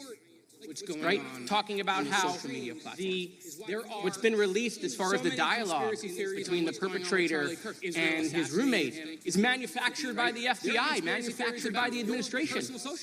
It is totally rampant, allowing foreign governments to just perpetrate these platforms, all of these bots, all of the time to weaponize Americans. You see what's going on here? This is a byproduct of all of that. What's going on in the streets is a byproduct of all of that. What's happening is you see people celebrate Luigi Mangione is a byproduct of all of that. And so if we want to do something, then we should talk about Section 230. We should talk about how we're going to make sure that we don't let foreign governments poison our children's minds. And so I will work with you on that, Director. I'll work with you on 230 any day. No problem. So now, Luigi Mangione was a good part. I want to take your attention back a second. Okay? Breaking news. Kash Patel is nominated to be the FBI director. Dan Bongino is nominated to be the number 2 at the FBI. MAGA celebrates, rejoices, bells are ringing out. The team, Patel, Bongino, that sought out every podcast microphone to talk about the Epstein list. The names are finally going to get released. It begins. They produce white binders. Phase 1 with the podcasters. This is not actually one of them, of course. I made this. Your name's on it, right? And the names are going to come out. Pam Bondi says the list is on her desk. Then a memo comes out all of a sudden and says there's no list. Oh no, no phase 2. Phase 2 binders never happened. You said the conspiracy theories around Epstein just aren't true. They never have been. And yesterday, in an answer to Senator Kennedy, you said the FBI is not in possession of any credible evidence that Epstein trafficked girls to anyone but himself. So according to your testimony yesterday and in this committee, according to the evidence the FBI has, the number of names on the list are 0. No, zero. The index has been released, and the number of people involved in that trafficking operation were charged in 2008. Other than Epstein and Ghislaine Maxwell, your testimony in the Senate and here is that according to the evidence you have, the number of other names is 0. That were charged based on credible evidence. Well, who are the other names? Give me the other names that weren't charged. 0. The index says we are not releasing the names of anyone because the Department of Justice never does that of anyone that didn't have any credible information. Okay, let me move forward. The president has, you've seen the picture of the woman's body with the writing and the president's signature. The president says that's not his. Okay? The president says it's not his. The Republican colleagues say it's not his. The administration say it's not his. Will you be opening up an investigation into the Epstein estate for putting out a fake document with the president's signature linking him to the world's largest pedophile ring? Will you be opening that investigation into that? On what basis? On what basis? They literally put out a fake document, according to the president, with a fake signature. It's a forgery of the president of the United States signature. That's the basis. Sure, I'll do it. Okay, I look forward to that investigation. Putting out a fake document with the president's signature linking him. Am I over? Thank you, Mr. Chairman. I appreciate your Gentleman's time has expired. Chair now recognizes the gentleman from California. On what basis? Director Patel, as you know, my state, California, is home to the worst public infrastructure failure in U.S. history, known as California High-Speed Rail, although the name is probably a misnomer.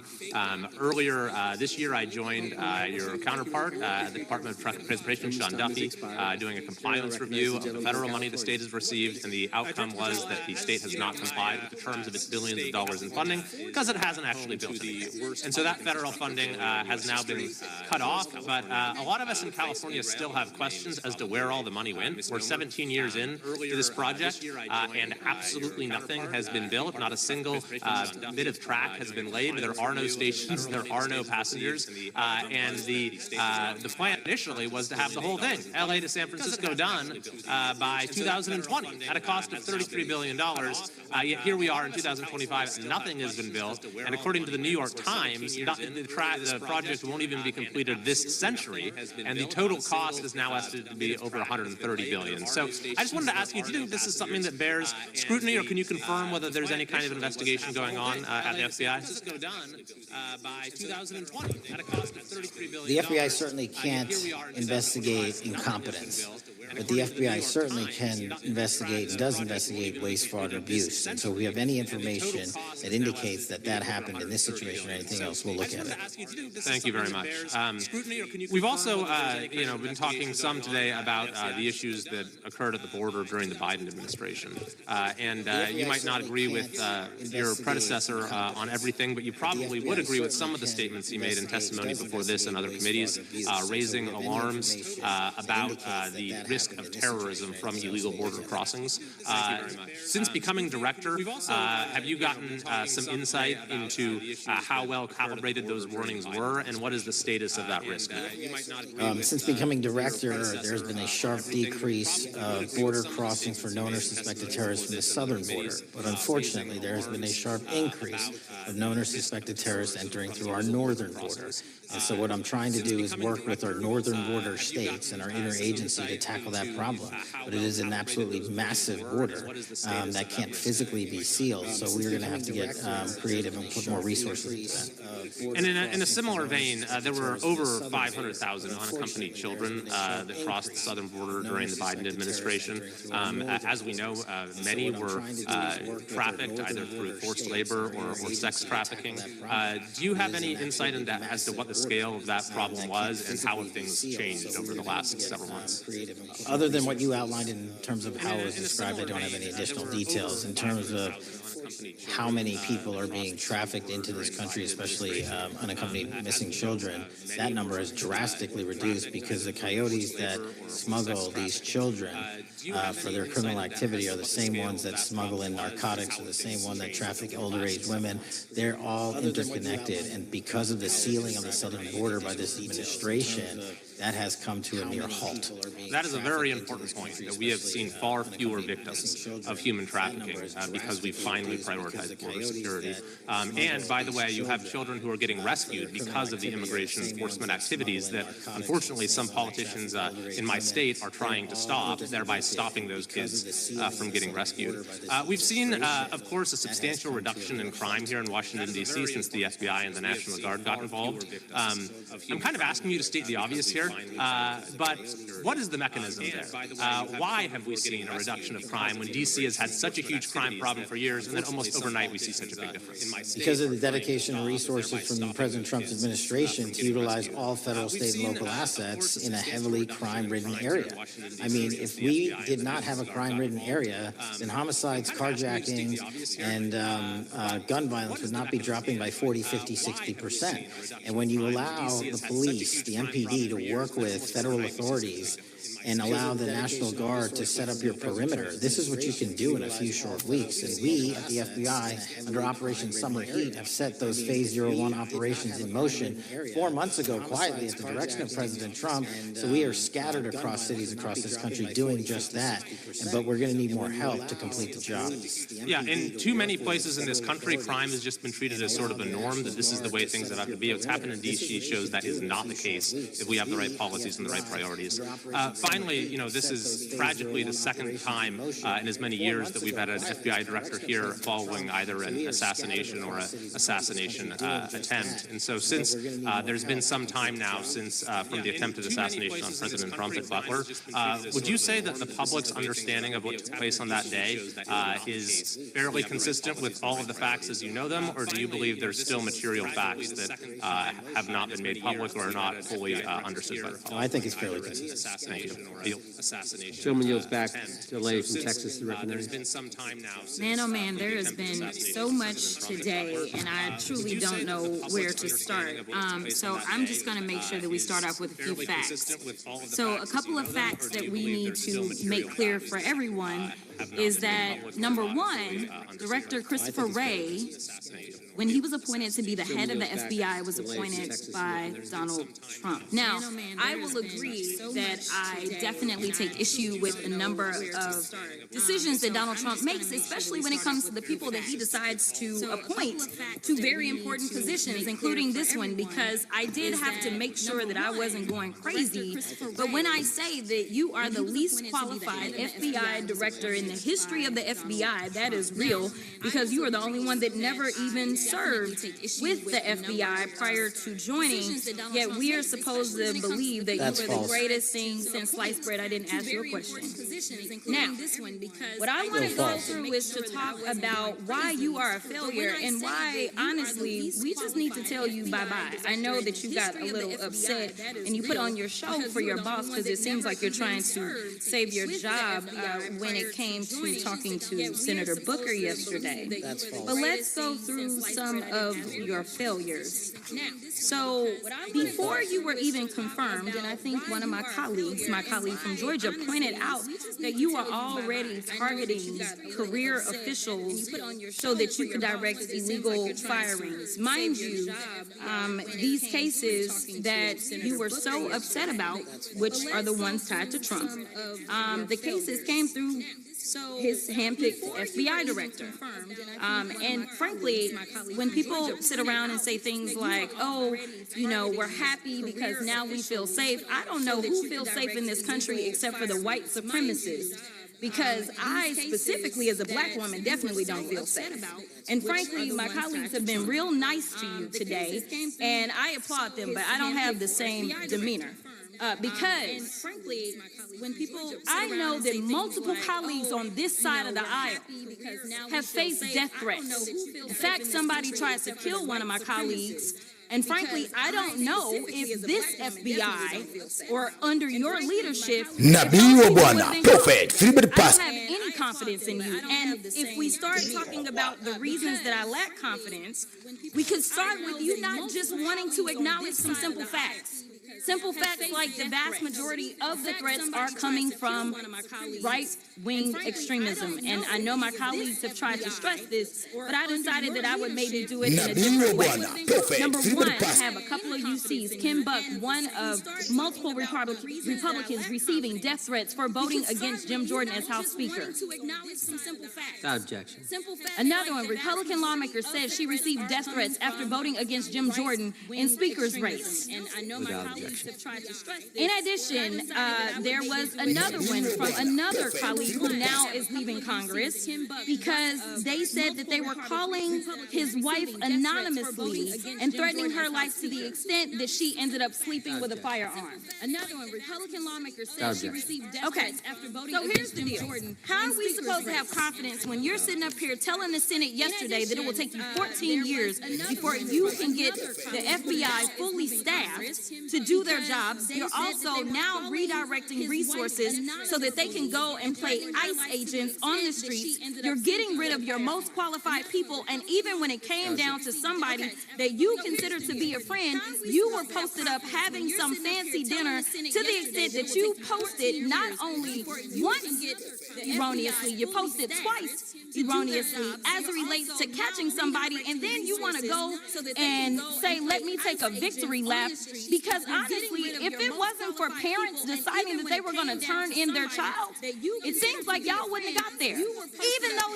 he literally confessed online. So I'm confused about what it is that the FBI is doing except for trying to put on a show for The Apprentice, or whatever you want to call him. The day after all of this took place, there was domestic terrorism that was taking place at HBCUs. They were targeted. Yet I didn't hear anything from the FBI about what was going on. And again, black people kept saying, how did we end up in this? Because the numbers are so very clear that white supremacy is a problem. And honestly, I've not heard anything out of you today that makes me believe that you're going to do anything about the white supremacy problem. The one that is leading to children being killed, children being shot, as well as members of their community as they're worshiping in their churches. The time of the gentlelady has expired. If the gentleman would like to respond to any of that. And honestly, I've not heard anything out of you today that makes me believe I'll respond. Kash Patel, as I said when I introduced him, public defender, former prosecutor, top staffer on the House Intelligence Committee, Deputy Director of National Intelligence with the National Security Council, Chief of Staff at the Department of Defense, and FBI Director. I think that's a pretty good resume for the guy who's now running the top law enforcement agency in our country. And we've seen all the stats that he's given to the committee on how much better they're doing at getting the bad guys than the previous guy was doing. With that, I recognize the gentleman from South Carolina. Thank you, Mr. Chairman. Director Patel, I think you're witnessing some auditions, clickbait auditions for the Academy Award for my Democratic colleagues. We'll see how they fare as they're on MSNBC later on today. But do you care, before I launch into my line of questioning, to respond to Ms. Crockett from Texas on that very elaborate and theatric display? Here's what I've learned in my government service. I don't give a damn what they say about me as long as I'm succeeding in the mission. We're succeeding in the mission because the men and women of the FBI have never been empowered to do more work and to hit the streets harder than by President Trump's authorities and resources he's given us. And so all I care about is that we are capturing more child predators than ever before, taking more drugs off the streets than ever before, that we are capturing murderers at a significantly historic rate, and we're delivering this country the lowest murder rate in recorded history. That are facts that you cannot dispute. But you can come at me all you want. I don't care. Thank you, Director, for that. And we appreciate your service. We appreciate the results speak for themselves, I think, pretty plainly, and your commitment not only to results, but to transparency. So we do appreciate that. Director, who was John Durham? He was a former federal prosecutor, United States attorney, and ultimately appointed special counsel in the first Trump administration. Correct. And what was there was a document that he released in his findings called the Durham Report. What was the Durham Report briefly, and what were the findings very briefly? It was every special counsel that's appointed produces a report to the Attorney General. Special counsel's Durham Report largely focused on Crossfire Hurricane and included extensive summary findings in classified and unclassified manner. And we released the classified version, finally declassifying it for the American public in this committee. Correct. And you released that in July of this year. I think so. Yes, sir. Isn't it true that in the classified Durham Annex, as it's referred to, that in 2016 the Obama administration obtained intelligence information from a source contained in two separate memoranda, one in January of 2016 and one in March? The two memoranda described confidential conversations between DNC Chair Debbie Wasserman Schultz and two individuals from the Soros Open Society Foundation. Isn't that true? As written in the report, I'll let it speak for itself. The Obama administration in the Durham Annex in January of 2016, the memorandum noted in part that President Barack Obama intended to scuttle the FBI's investigation into Hillary Clinton's private email server and mishandling of highly classified information during her time as Secretary of State. Isn't that found in the report? I believe so. As written in the report. Isn't it also found in the report that in March of 2016, the memorandum memorandum also included references to the same Obama effort to shut down the Clinton investigation, but additionally outlined a plan to falsely connect Trump to Russia. Isn't that in the Durham Annex? I think it's in more than the Durham report, but yes. The memo also stated in part that, quote, the Democrat Party's opposition is focused on discrediting Trump. Among other things, the Clinton staff, with the support from special services, is preparing scandalous revelations of business connections between Trump and the Russian mafia. Isn't that also found in the now unclassified Durham Annex? I believe so, sir. According to the Durham Annex, based on analysis and translation of the intelligence, FBI analysts believed that special services could either mean the FBI or CIA or the Trump dossier author Christopher Steele. Isn't that in the Durham Annex? I believe so, sir.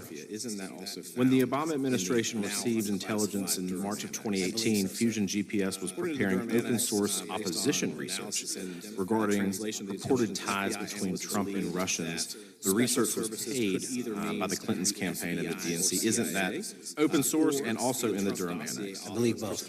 Okay. And so, also in the Durham Annex, which I found interesting, was the potential campaign plan was shared with high-ranking career officials at DOJ. Isn't that in the Durham Annex? I believe so, sir. The Durham Annex describes that in July of 2016, emails allegedly between Leonard Bernardo, senior vice president of George Soros' Open Society Foundation, included data providing specificity on the Clinton plan in an attempt to smear Donald Trump by falsely linking him to Russia. Isn't that in the Durham Annex? I believe so. So, briefly, this additional evidence that you've unclassified and released to the American public, what does that purport to show or augment about the Durham report that you can share with the American people? Put simply, that the FBI was weaponized against a political campaign. Yes, sir. I believe so. Thank you for that, Mr. Chairman. I yield back. This gentleman yields back. Eliminations in the heart of Tehran. 300 besieged commanders were eliminated in one night. I will soon bring you all the eliminations in the heart of Tehran that left the world speechless. 300 commanders in one room. The Israeli Air Force in yet another precise operation. Israel's blacklist is worrying the Iranian leadership. Israel is carrying out a broad operation to eliminate the Iranian regime. And we will bring you Tehran's new sheriff. After the elimination of Larijani, the corrupt senior figure is taking over Iran and rising to power. All the details are coming up. After the dramatic elimination, Iran's president is considering resigning. And tonight, the United States dropped more than a dozen of tons of bunker-busting bombs on the Iranian missile launch site. In addition, an Israeli missile struck the nuclear power station in the city of Bushehr in Iran. This is after Israel destroyed an Iranian space center just this week that had developed satellite attack capabilities. Trump sharpens his tone against NATO countries. We do not need them. And will a 44-year-old pipeline stretching 1,200 kilometers help solve the global oil crisis? After the night of eliminations in Iran, the IDF identifies massive Hezbollah preparations for revenge. Hezbollah got a boomerang back, and Lebanon is shaking. It has now been revealed that Russia is helping Iran in this war, transferring satellite images and drone technology. I'm Yair Pinto, and with me is Mati Shoshani, and we are the boots on the ground that bring you the full truth about what's happening in Israel, what is burning in the Middle East, and all that you need in this 19th day of the war. Roaring lion, or north by its American name, Epic Fury. So after the IDF eliminated Iran's de facto leader, Ali Larijani, his official title was head of the Iranian National Security Council, but he was the strong and the powerful man at the top of the regime's pyramid over the past year. Iran is in chaos.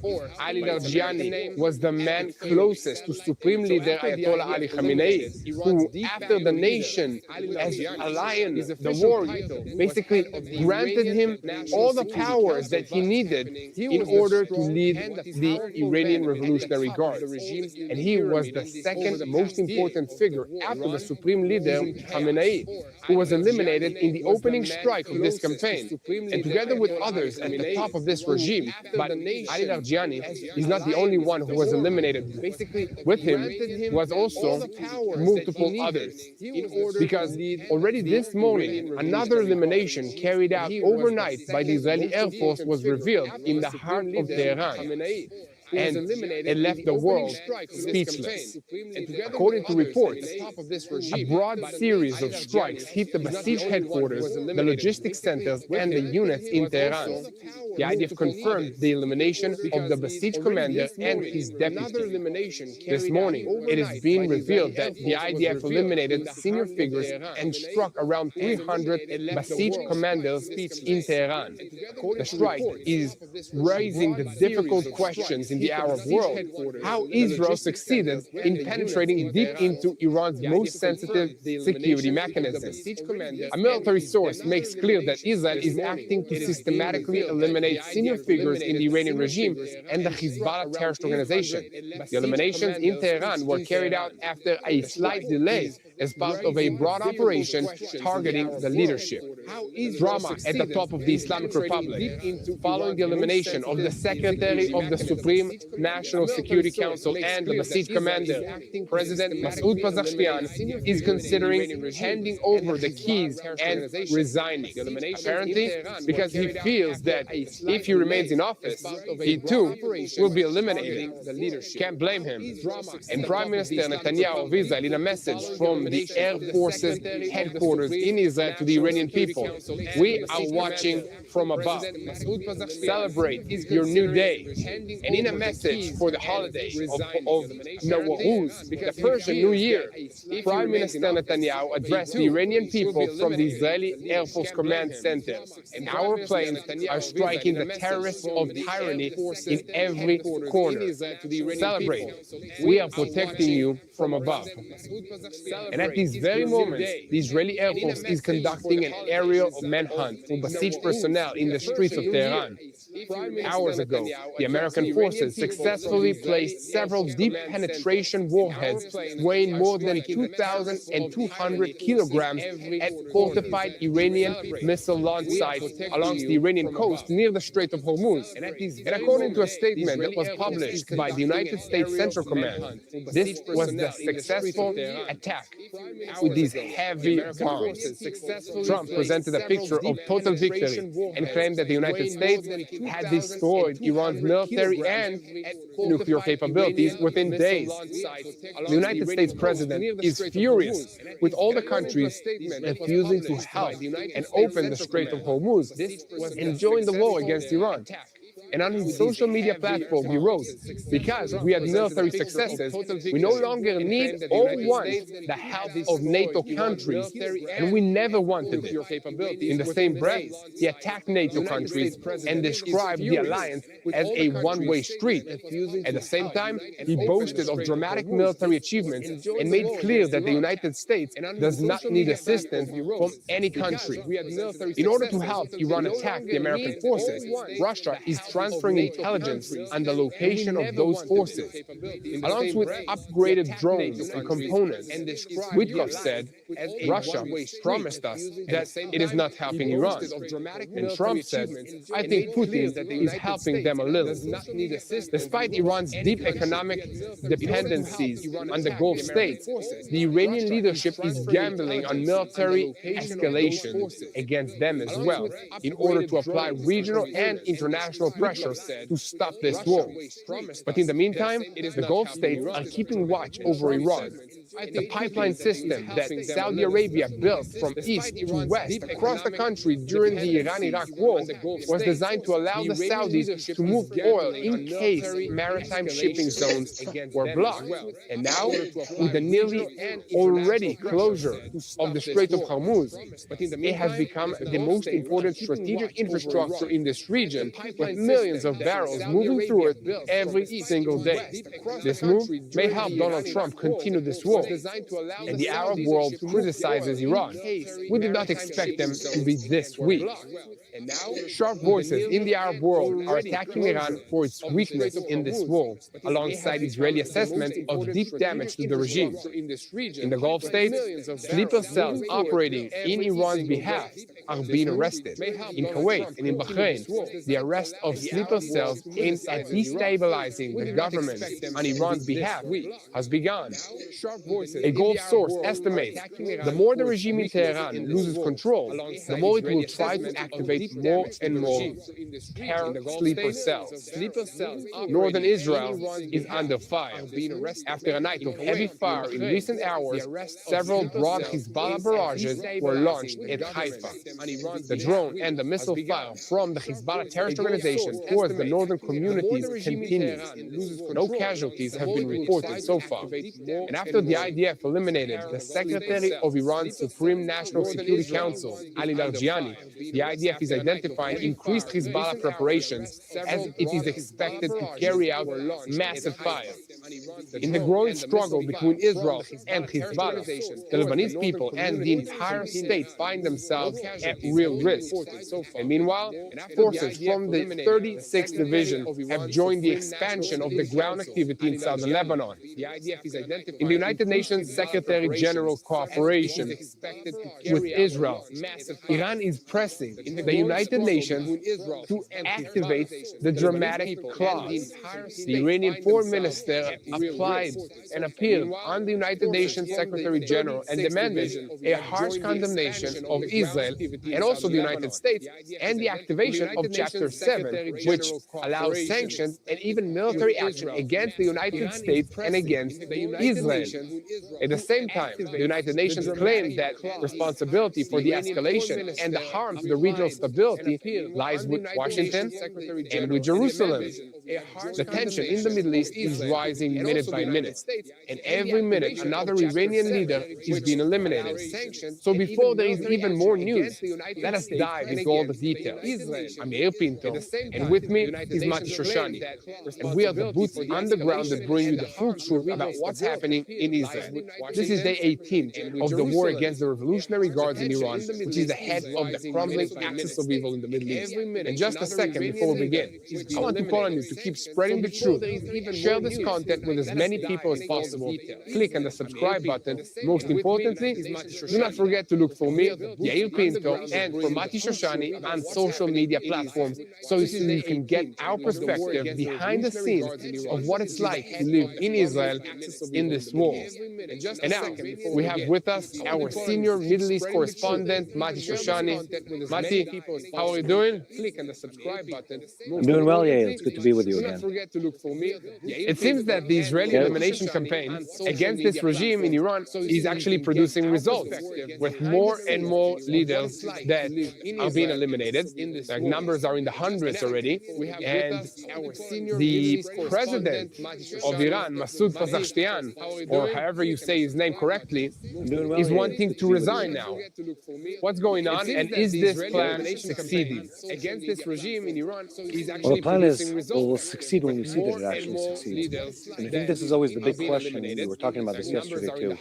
When you eliminate political leaders, the only thing you know when you're eliminating them, either arresting them or eliminating them physically, all you know is that you're eliminating them. You don't know what the day after brings. You don't know what's going to happen on the day after. That is a huge challenge to deal with. In the past, with Hezbollah, Israel eliminated the predecessor, the founder, before Hassan Nasrallah. Hassan Nasrallah was worse than his predecessor. He was more vile, more evil, more conniving than he was. So you don't really know where this is are going. What do we know about what's happening in Iran? We know that we've eliminated a massive number of the leaders.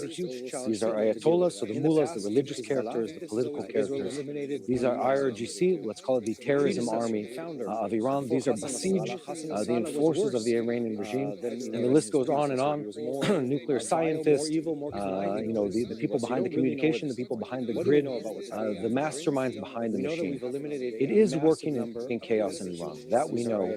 We've seen the reports come out. We've seen the discommunication take place within Iran. So that part is working. But what happens in the day after? Because you talked about, we had Abbas Araghchi, the foreign minister, speak last night. He says something slightly different. He says we're all replaceable. He knows their day might come, and he says, look, we're going to fight until the bitter end, until there's in his words, a ceasefire or an agreement. And then he goes on to this really long list: Lebanon, Syria, Yemen, Iran. So it's essentially we're never going to stop. So does it really stop them completely? We don't know yet. I don't think our goal is to actually, or the expectation on behalf of Israel or the United States, is to have a one-off. One leader that when you remove him, the war is over. One leader that when you remove him, the government is replaced. But it's to create this wave of weakness, wave of discommunication, wave of fear within Iranian regime and Iranian leadership, to the point that the people of Iran can overthrow the government. That really is the background to this entire conversation.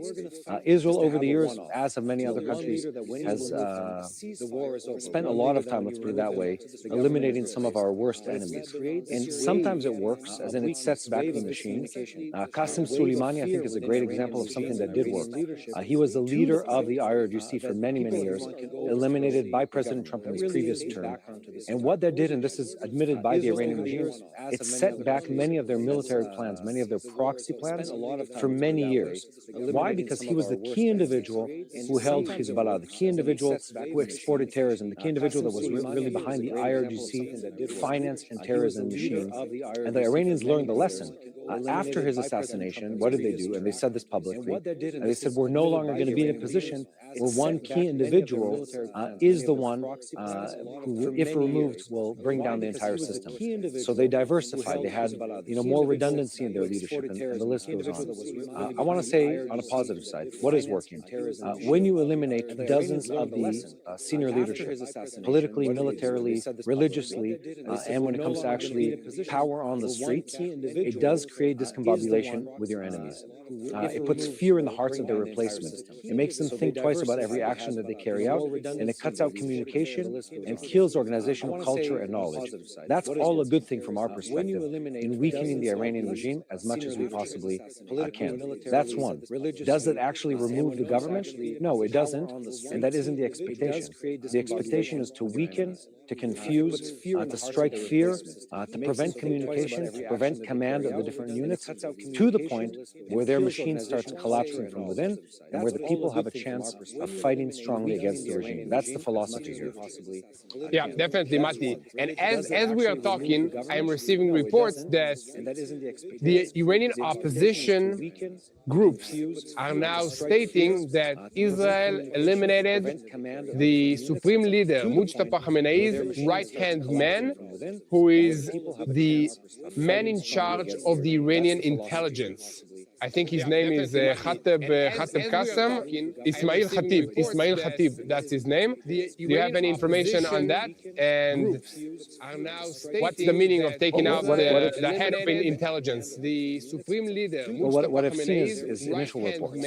And I think with these kind of things, there's been a lot of miscommunication going around. By the way, I don't know, I haven't seen anything come out of Mujtaba Khamenei directly. I've heard quotes of what he said. I've heard a broken voice recording of what he previously said. Have you seen him? Has he been seen? Has he been heard from? Not to my knowledge. And I think that's something to really to harp on to focus on, because we haven't seen it. And yes, it is significant every time you remove a head of an intelligence organization. These are the people that have a large group of other managers loyal to them. A lot of people who are, who work under them, who have built a culture underneath those people, and their elimination does cause damage damage, it does set back the systems. But in reality, if you really ask the question, will Iranian intelligence stop working because you remove the head? No, it won't. Will their command and control communication channels be weaker, less clear, less effective? Yes, definitely. Will they be able to replace them? They will, but there's a cost to it. You know, me and you, I do people management and have done it for many, many years. The statement is, everyone is replaceable, but people forget to say that there's a cost to that replacement. A cost in knowledge lost, in the cost and time of recruiting someone new, of training someone new and passing on the information. Those are things that need to be taken into consideration. And what Israel is doing here, and this has been stated clearly, as is the United States together, it's looking at the top of the snake mechanism and saying, okay, we don't know where the Supreme Leader is right now, and let's just put that aside for today, tomorrow, and the next day. But let's make sure that everyone underneath him is gone. That the number 2s, 3s, 4s, 5s are eliminated in every one of the different hierarchies of Iran to make communication tough, to make decision-making tough and ineffective. So when they pick up the phone and say, hello, is this the head of Naval IRGC? No one answers the phone. Hello, is this the head of military intelligence? No one answers the phone. And number 3 or 4 answers the phone. And they say, well, what do you think about this? And he says, well, I don't know. Give me a day, give me 3 days, give me a week to catch up on everything that's happening here. Meanwhile, they're fighting in darkness without intel. Meanwhile, the units in the street are feeling disheartened and unclear. And I want to say, we've seen and heard the first inklings of that sign of people talking about besieged forces sort of defecting or leaving their positions, of IRGC forces starting to abandon their roles and their positions. And it's understandable when you think about it. Iran has a regime that has tortured its people for decades. Just imagine that next door to you lives someone who is responsible for the disappearance of women, children, adults who've been abducted or tortured by the government. When the government is weakened, you're going to go after that neighbor. You're going to make sure that he's arrested and apprehended. So we're starting to hear the early signs of government falling apart. We're not at the point of government overturn yet, but that's our hope and that's our prayer. Just imagine the next door to you. No, definitely, Mati. And I think that on top of that, a very important issue is that if this number 4 guy is picking up the phone and they ask him, are you the head of the missile launcher capability? He says, no way, that's not me. This is this guy. Take the phone because he doesn't want to get eliminated. I think that's the desired effect here that Israel is trying to cause. Like, no, I'm not in charge of anything, guys. I'm just picking up the phone here so that he won't be a target tomorrow. So I think that's the desired effect. That's a great story. Remember when we had the pager attack? That was a year and a half ago in Hezbollah targets in Lebanon. The story that came out a couple of days later was that for several days after this attack took place, they were afraid of all the electronics because they didn't know where the infiltrated. I don't want my phone next to me. So yeah, they wouldn't touch their phones, not the landlines, not the cell phones, not the pagers. I mean, nothing. They just wouldn't do any kind of electronic communication of fear of the Mossad being essentially inside of every device. And just imagine the fear when something that's the size of a half of a cigarette box, sort of the size of your AirPods case, explodes in your pocket. What can you trust after that? So I mean, that is part of the issue here of just putting fear in them. I like what you said, of making sure that they don't want to fight, that they lose the spirit to fight, that they believe that the war has already been lost. And I'd say it on a psychological level. I think people in Iran realize that they've lost the proper war. They're just playing defense. They're playing survival mode. They're playing survival mode with much of their communication cut, with much of their devices taken away, with much of the intel, and I'd say it also the sense of camaraderie and pride in their country has been pulled away from them because they've been losing for so long. And I know this is a vague term, but I think it's affecting them. I think that the decision makers there are thinking about what's going to happen the day after. The IDF and the US have been bombing us, mercilessly. Every besieged target, every roadblock, every warehouse, has missile holes in it, and the sides blown off from the hits. And this has been going on for weeks at this point. Just imagine what that does to your psyche and thinking of what's going to happen tomorrow or the next day or the next day. How are we going to fight for our survival after that? And I think that's the desired effect altogether.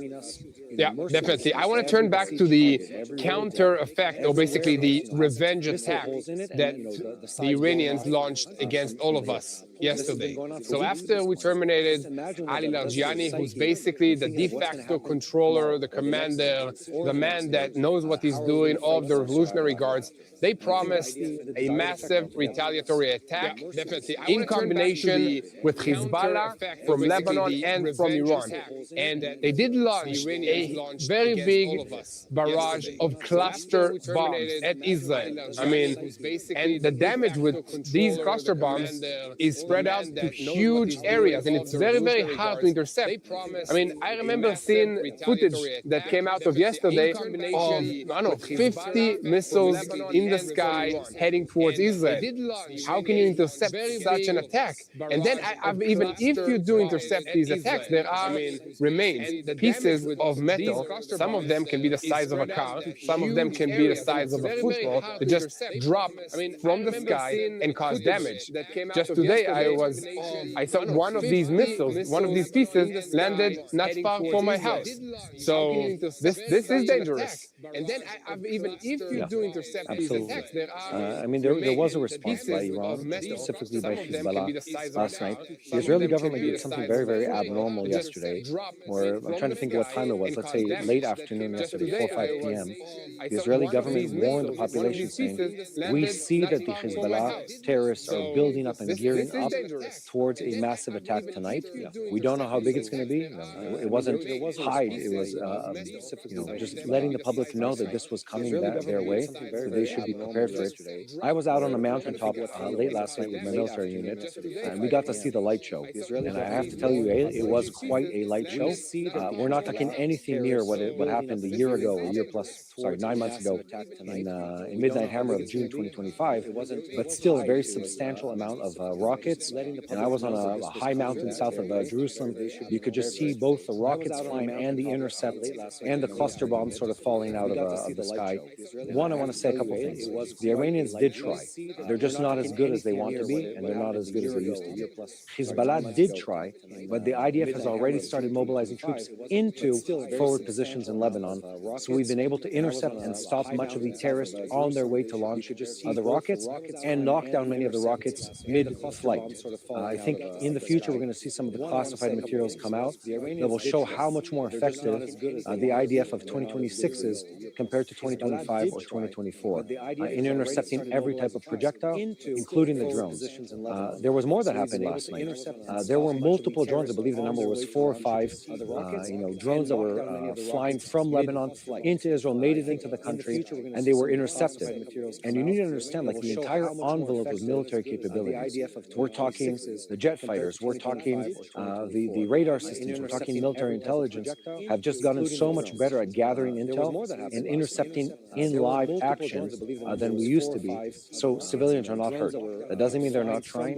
They're absolutely trying. The big headline right now, if you look at where Israel is putting its foot down as far as military resources and really the war effort, one is in the sky over Iran, and the second very substantial one is taking place in Lebanon, trying to put the squeeze on Hezbollah, where Hezbollah are sort of the doomsday weapons that the Iranians have been holding and waiting for so long, and they're trying as hard as they can to crank up that machine to really cause damage to Israel. It's not working as they expected, but Hezbollah's by no means gone, by no means eliminated completely. They still have arsenals of launchers and rockets, not as much as they used to, but they still are there in the fight to a certain degree. And the IDF is putting a lot of effort, a lot of manpower, a lot of assets in every sphere into eliminating Hezbollah as a fighting force completely, to really sort of cut off that extension of the Iranian regime. And I think that's where we're going right now. Systematic removal of every asset of the Iranian regime.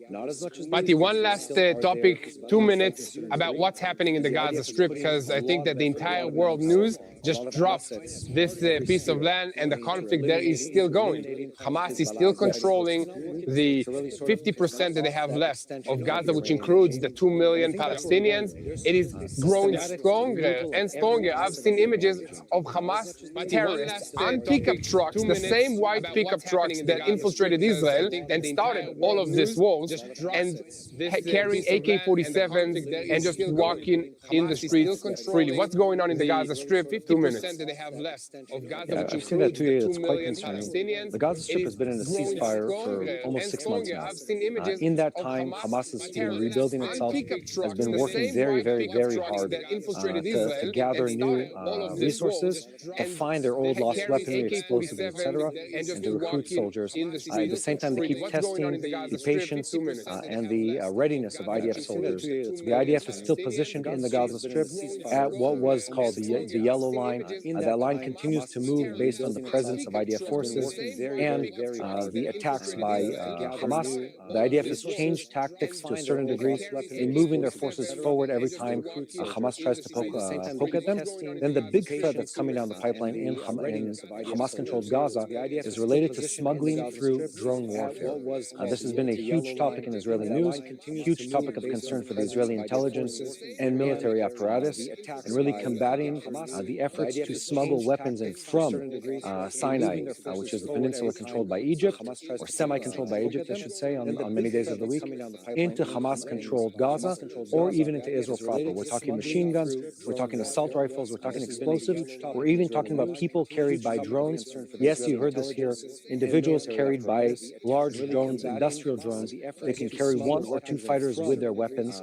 So there's still a war raging in Gaza. It's just different and evolving. And we're still waiting for that big plan, that big Trump plan to rebuild the Gaza Strip with an international force to allow the IDF to withdraw. That's, in a nutshell, what's happening in the Gaza Strip. Yeah, thank you, Mati. I think we're going to get back to what's happening in Gaza because it's important not to forget that we are still fighting this terror regime in Gaza that is very close to us. Okay, thank you so much, Mati, and stay safe. And we're still waiting for that big plan, that big. And to all of you that are watching us from all over the world, thank you. Thank you for helping us share the truth. Please, if this is the first time that you watch TBN Israel, make sure to hit the subscribe button, hit this little bell, leave a comment, hit the like button, let us know where you're watching from. And if you want to see us in Israel, how it is to live under the threats of rockets, not just the threats, the actual rockets. Look for Yair Pinto and Mati Shoshani on social media platforms and see the whole picture. And as you know, Israel is under attack right now. Sirens are sounding, missiles are falling right and left, not far from here.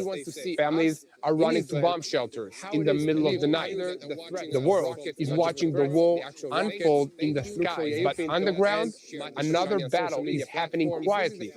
A battle for food, for dignity, for survival. Because wars don't only happen on the front lines. They reach the kitchen tables. Reservists, IDF reservists have been called away from their jobs for months, some people for years. Small businesses have collapsed. Elderly people are afraid to leave their homes during the missile attacks. For many Israelis, the fridge is simply empty. At Meir Panim, we see it every single day. Holocaust survivors sitting alone in dark apartments, families of IDF soldiers trying to survive while a parent is fighting on the front lines. Can be the mother, can be the father, can be both on multiple days. So while the world watches the missiles, we are watching the people. And every day, Meir Panim provides hot meals, food packages, and care for those who need it most. But they cannot do this alone. They need you to stand with Israel. Stand with the people who are suffering quietly. If you want to donate and help feed those that need help in Israel, go now to bless-israel.org. Again, that's bless-israel.org. Help feed the hidden victims of this war. You can make your donation at bless-israel.org. So stand with the people of Israel right now. This night has begun once again with missiles that were fired at Israel and continued also with heavy explosions in the heart of Tehran, in Iran. During the hours when sirens were heard in central and southern Israel, and also while relentless Hezbollah fire continued in northern Israel, reports also came in of airstrikes in the Zerneyah neighborhood of Tehran.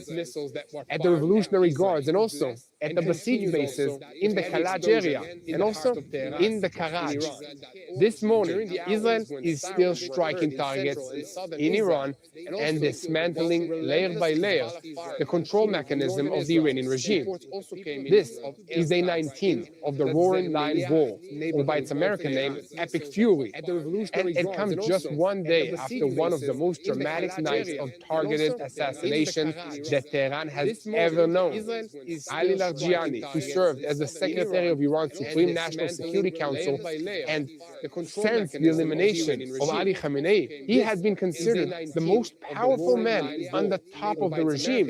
He was terminated in a precise strike on a safe apartment in Tehran. Alongside him, according to additional reports, his deputy and his son were also terminated. Hours earlier, Gholam Razeh, the Soleimani, the commander of the besieged, was also terminated, together with his deputy. But by this morning, it became clear that that night did not end with only two names. According to reports from the Iranian opposition, another strike hit a gathering of around 300 local besieged commanders in Tehran. This is not a figure that Iran has officially confirmed, but it has appeared in several places, and it fits into a broader picture, a very deep blow to the chain of command of the regime's central repression forces. To understand the scale of the blow, we need to pause for just a moment on the two men who were terminated. Larijani was not just another senior official. He was a very veteran regime figure. He joined the Revolutionary Guards back in 1979, served as an advisor to the organization's commander, and was even his deputy during the Iran-Iraq War. Later, he moved into the top tier of the system, ran Iranian state broadcasting for a decade, and turned it into one of the regime's central propaganda tools.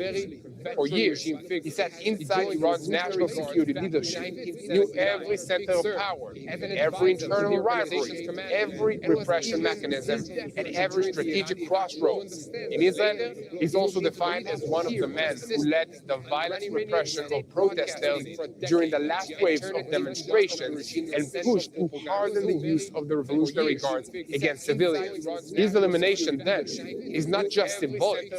It is a blow to the seam between the political system, the security system, and the wartime decision-making mechanism. He was the man who connected the different actors, the man who maintained continuity, the man who knew the system from the inside. So when he disappears, it is not just a chair that is empty now. The ability to maintain a continuous line of rule under fire is also cracked. The second elimination of the night struck a different layer of this regime. Gholam Razeh, commander of the besieged, stood at the head of the internal arm of fear.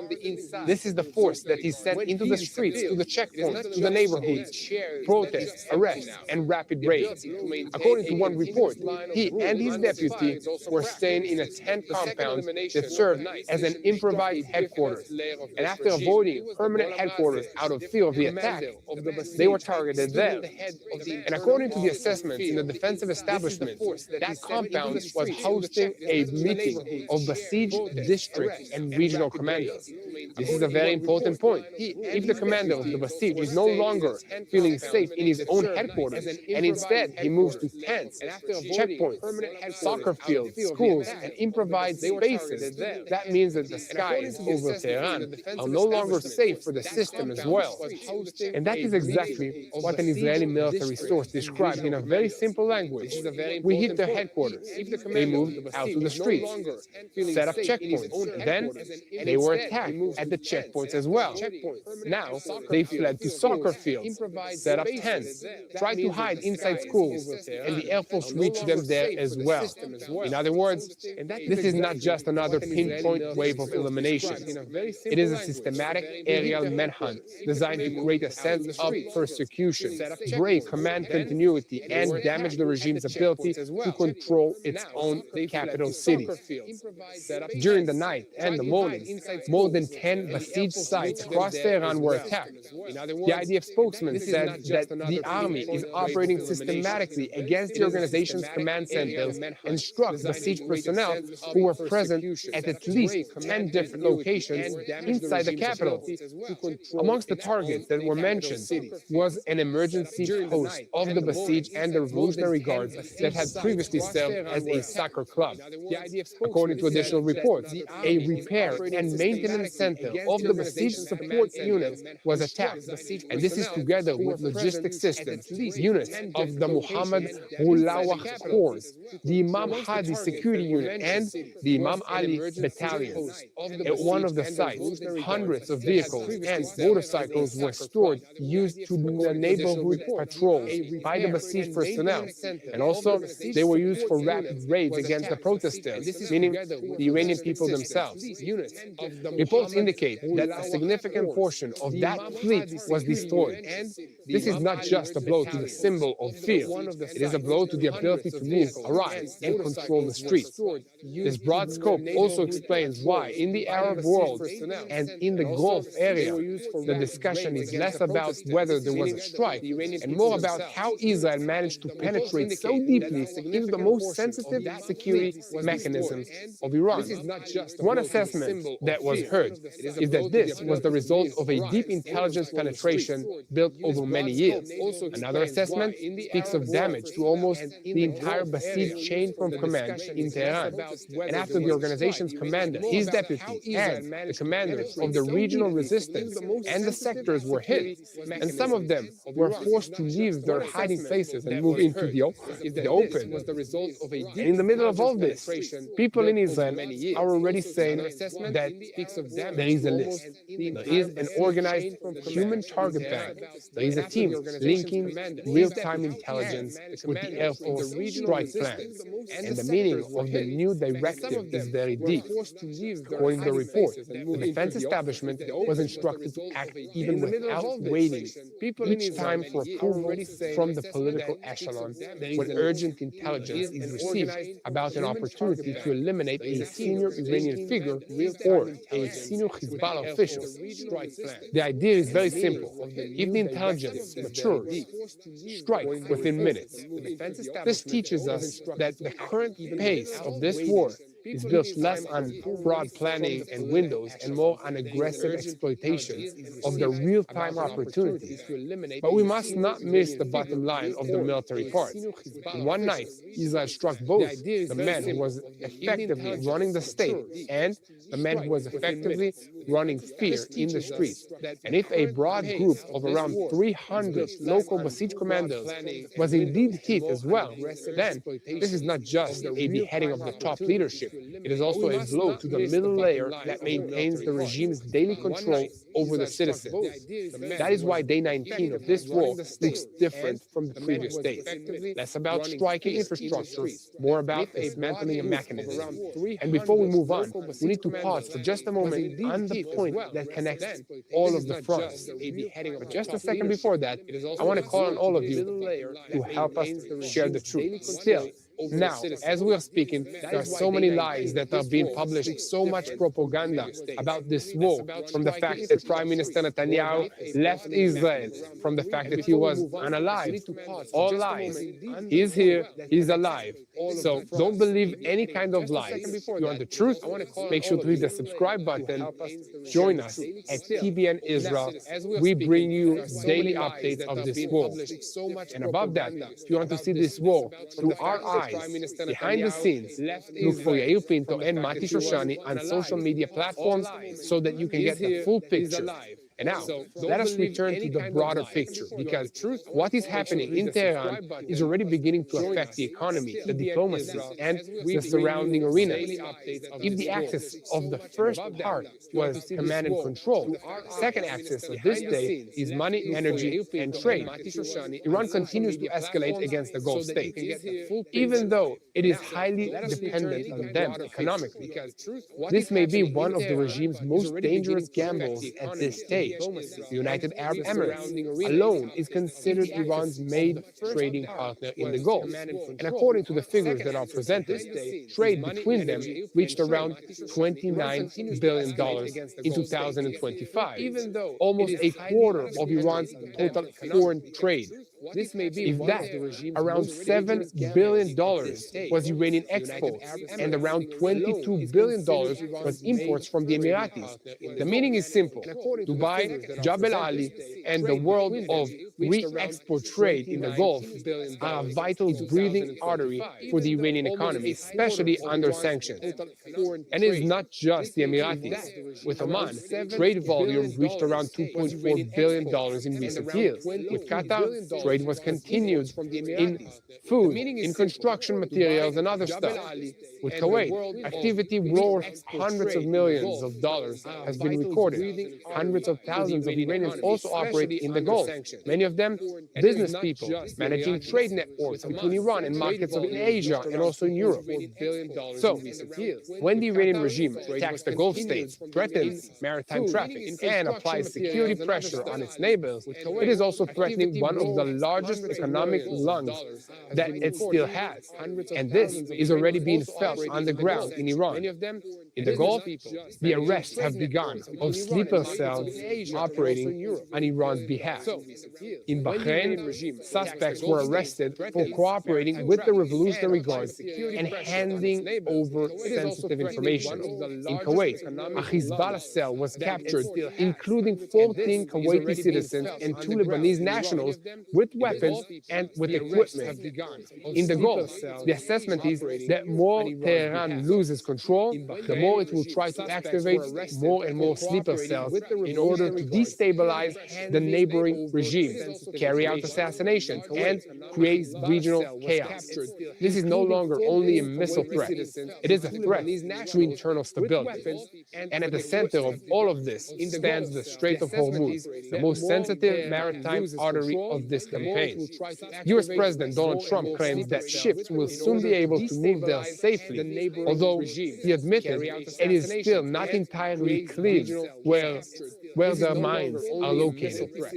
At the same time, US Central Command announced that American forces dropped several deep penetration warheads weighing more than 2,200 kilograms on fortified Iranian missile launch sites along the coast near the Strait of Hormuz. According to the announcement, Iranian anti-ship cruise missiles and those sites pose a risk to the international shipping lanes. This is a very important line. Washington is not talking here only about the confrontation with Iran, but also about reopening a global energy route. And from here also comes Trump's confrontation with NATO. He claims today that the alliance continues to be unwilling to join the American operation against Iran, even though all of them, in his words, agree that Iran must not be allowed to possess nuclear weapons. He also called NATO a one-way street and said explicitly that the United States does not need those countries.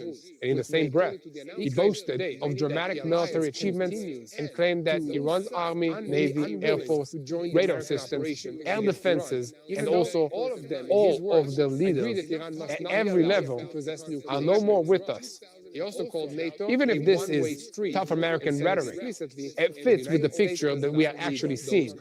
Extremely heavy Israeli and American pressure on Iran's centers of power, an effort to create a new maritime order in the Gulf. At the same time, the possibility of bypassing routes also came up. In Iraq and also in the Kurdish region, an agreement was reached to resume oil exports through the Turkish port of Sayaneh, with initial exports of at least 100,000 barrels every single day.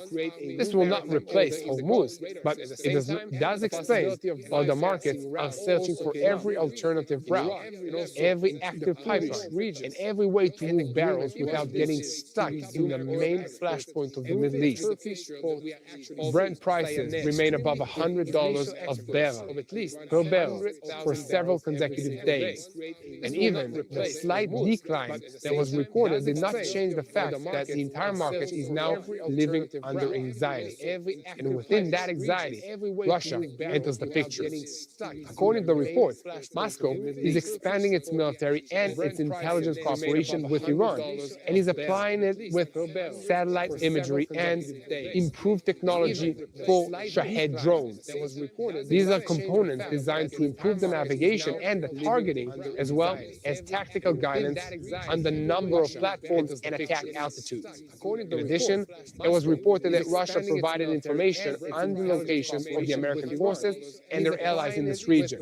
This is a highly significant development. It does not change the fact that Tehran is taking hard blows, but it does not show that the regime is not alone, and that even as it is hit at the internal power centers, it is trying to compensate through a deeper connection to the external axis. And on the diplomatic level, Iran is meanwhile trying to stop the pressure in another way. The Foreign Minister, Abbas Araghchi, applied to the United Nations Secretary General and demanded a harsh condemnation of, wait for this, Israel and the United States. He also included and asked to activate Chapter 7 of the United Nations Charter. And at the same time, he tried to reverse the story of Hormuz and freedom of navigation and present Washington and Jerusalem as the ones responsible for the instability. So this appeal reflects less strength and more stress, especially because at the same time, harsh statements are emerging in the Arab world against Iran, not in its favor. So commentators and public figures in the Gulf spoke today in a very sharp language about its weaknesses, its internal collapse, and the fact that it is acting out of hysteria and not out of strength. In the Emiratis, it was already said openly that the Iranian regime crossed every red line and therefore deserves to pay a heavy price. And there is one more point that we need to pay attention to today. Iran informed the International Atomic Energy Agency, the IAEA, about a missile strike on the nuclear power station in Bushehr.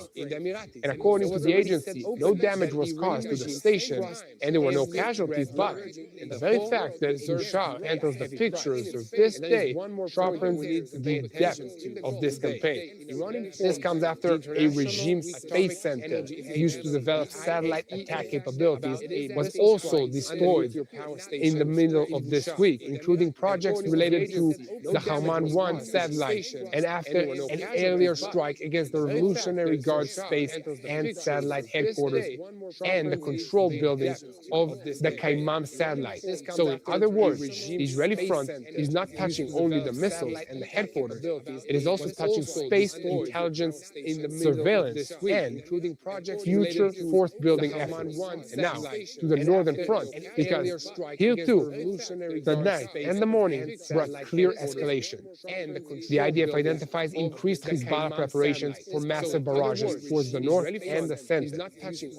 According to the one report, Israel succeeded in delaying a wave of launches by about 2 hours, but the assessment is that we will see additional attempts in the coming days as well.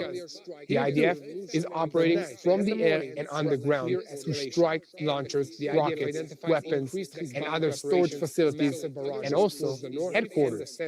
In Beirut, several headquarters were attacked throughout the night, and in addition, 3 launch sites were attacked in the Bekaa region from which rockets had been fired towards Israel. At the same time, evacuation warnings were published in southern Lebanon, and the Air Force began a wave of strikes in the city of Tyre.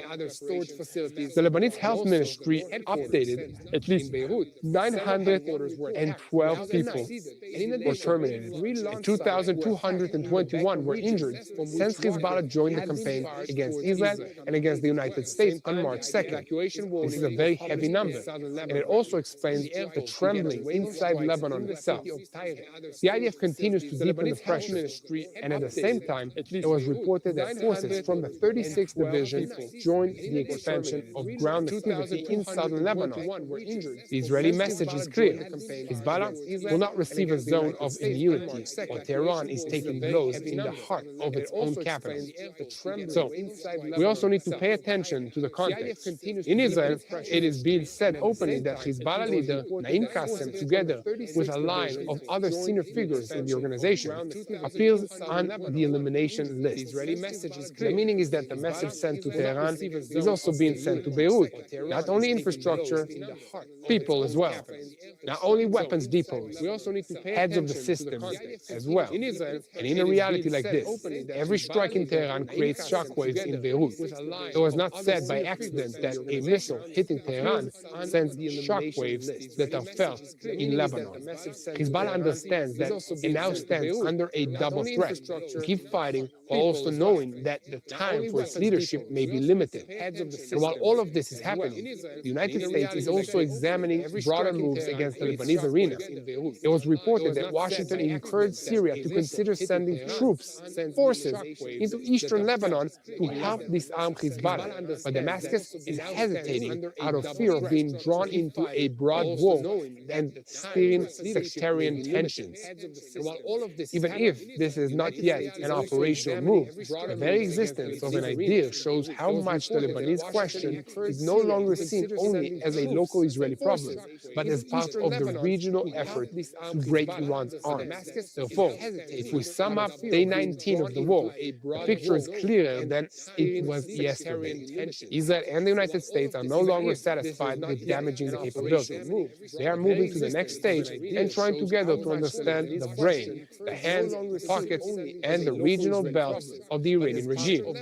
And the question now hanging over Tehran, over Beirut, over the Gulf is not only who will be eliminated next, but who will even still remain to manage the next round. So, again, thank you so much for being with us. If this is the first time that you are watching TV in Israel, we do this every single day, multiple times, for close to 3 years now. Make sure to give us a subscribe, hit this little bell, leave a comment, leave a like, let us know where you're watching from and how you pray for the peace of Jerusalem. And just mention prayer. That's the number one thing that we can do in order to help this situation. Let's pray for wisdom to our leaders. Let's pray for the Iranian people. And number 3, let's pray for God's will to be done. Let's pray for the peace of Jerusalem. And we will see you again later on today. That's the number one thing that Iran's largest gas facilities was attacked again. You do not understand. The IDF struck the natural gas field in southern Iran. The gas field that is considered the largest in the world. Trump responded, "We are shutting down their business." The IDF is moving to a free hand model in Iran, and the next phase of the war in Iran is already here. The IDF promises significant surprises are expected today. The Israeli Air Force eliminated the Iranian intelligence minister. Do not get confused. This is a completely new elimination since the last report this morning. Israel launched another elimination operation against the Iranian intelligence minister. Trump is considering an operation that no one has yet dared to carry out.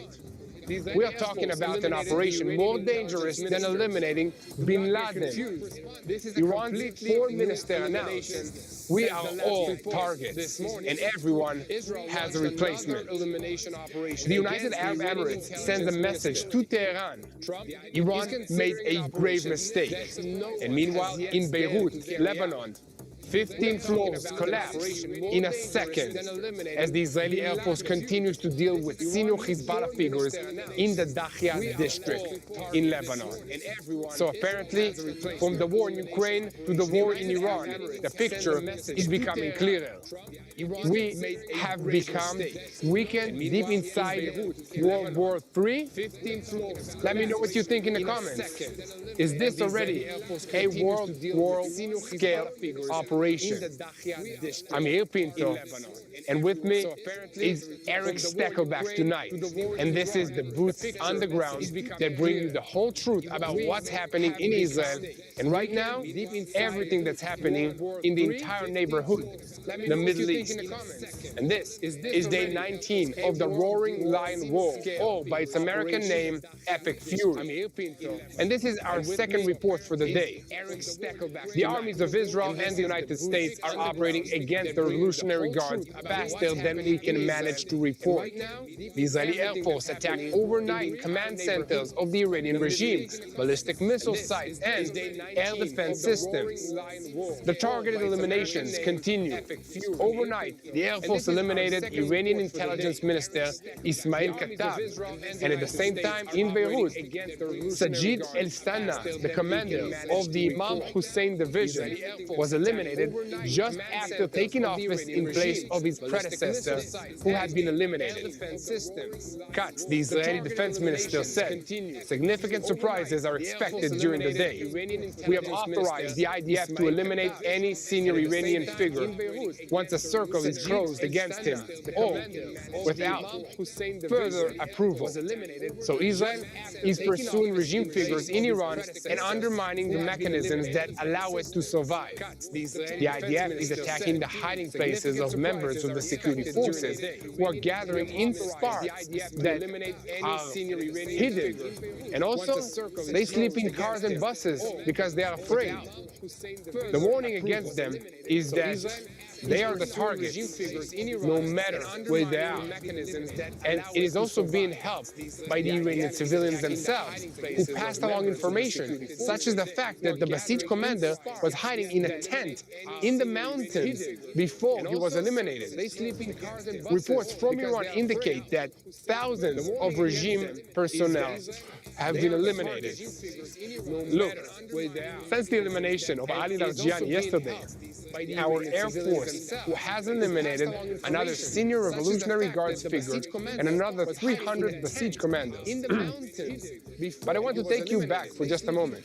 Last Friday, Ali Larijani marched confidently at a rally of regime loyalists in central Tehran.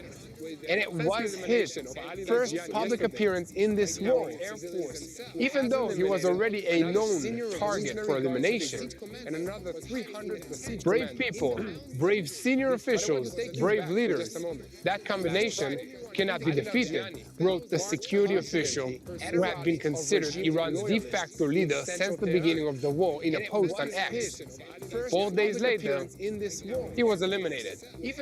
Defense Minister Israel Katz of Israel announced the elimination 1 day after the elimination of the senior official Ali Larijani and the commander of the Basij forces.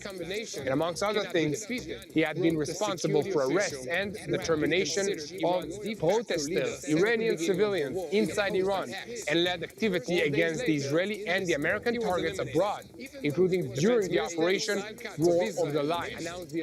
In addition, the Israeli defense minister said that the intensity of the strikes in Iran is increasing. He confirmed the elimination of the Iranian intelligence minister and declared that later today, significant surprises are expected in all arenas. And in these very minutes, I am receiving another report that I really have to say, we are living in a year of miracles and wonders. Listen to the report that I just received right now. Israel attacked gas facilities in coordination with the United States. In response, Iran is threatening an energy war in the Gulf. Petrochemical facilities in South Pars and Asiliuah were hit. This is the area that concentrates most of Iran's gas reserves. Reports from Iran point to a damage of pipelines and facilities, powerful explosions, and the evacuation of workers, while local emergency forces are operating to bring the fire under control. After the strike on Iran's gas facilities, the Revolutionary Guards are threatening to hit all facilities in Saudi Arabia, in Qatar, and in the Emirates. The Israeli strike was carried out in coordination with the United States of America as part of the pressure to open the Strait of Hormuz. Donald Trump stated, "We are quickly taking Iran out of business." The strike on the largest gas field in the world highlights the expansion of the strike targets deep into Iran's energy infrastructure, against the background of declarations in Israel that the campaign is moving up to a stage and to the pressure on the regime that will increase. So, I am just reminding all of you, on the one hand, they are being eliminated. On the other hand, the infrastructure is being smashed. And I just want to remind everybody once again that only over the last weekend, heavy U.S. Army bombers struck the Iranian oil island of Karaj. This is a strategic target inside Iran, also known as the Crown Jewel. The island located about 25 kilometers off the coast of Iran and about 480 kilometers north of the Strait of Hormuz, and it is considered the country's principal and most important crude oil export terminal, with no less than 90% of Iranian oil exports passing through it. Whoever is following now understands the Revolutionary Guards have left Iran without water, without oil, without gas, and without electricity. Our prayers are for the liberation of the Iranian people. Donald Trump is considering commando operations to rescue or destroy Iran's nuclear material in Isfahan, an operation more dangerous than the elimination of bin Laden himself, and one that could trigger a nuclear chain reaction or at least the release of radioactive gas. All the details coming up very soon. A senior advisor to the president of the United Arab Emirates makes it clear, because of the war, countries will deepen their ties with Israel. And now, the importance of Israel and the United States is becoming clear. And today, it is revealed that since the beginning of the operation, Roar of the Lion, the Air Force has struck more than 2,600 planetary components. Yes, it is hard to pronounce that word. Planetary components. These are components that, from the core infrastructure of the missile production, are needed to basically create the fuel that is fueling the missiles. This is a critical disruption in the supply chain of essential components for the Revolutionary Guard's missile array, components that cannot easily be replaced. And from my understanding of the report, it seems that Iran will have a hard time rebuilding this project. And it is now becoming clear that Europe is not allowing the United States to fly through our skies. The American bombers are bypassing Europe on their way to Iran. They are tracking data, and they reveal that U.S. strategic bombers are being forced to make a significant detour over the Atlantic Ocean in order to avoid flying over the continental Europe on their way to the missions in the Middle East. The European powers are hesitant about a direct confrontation with Iran.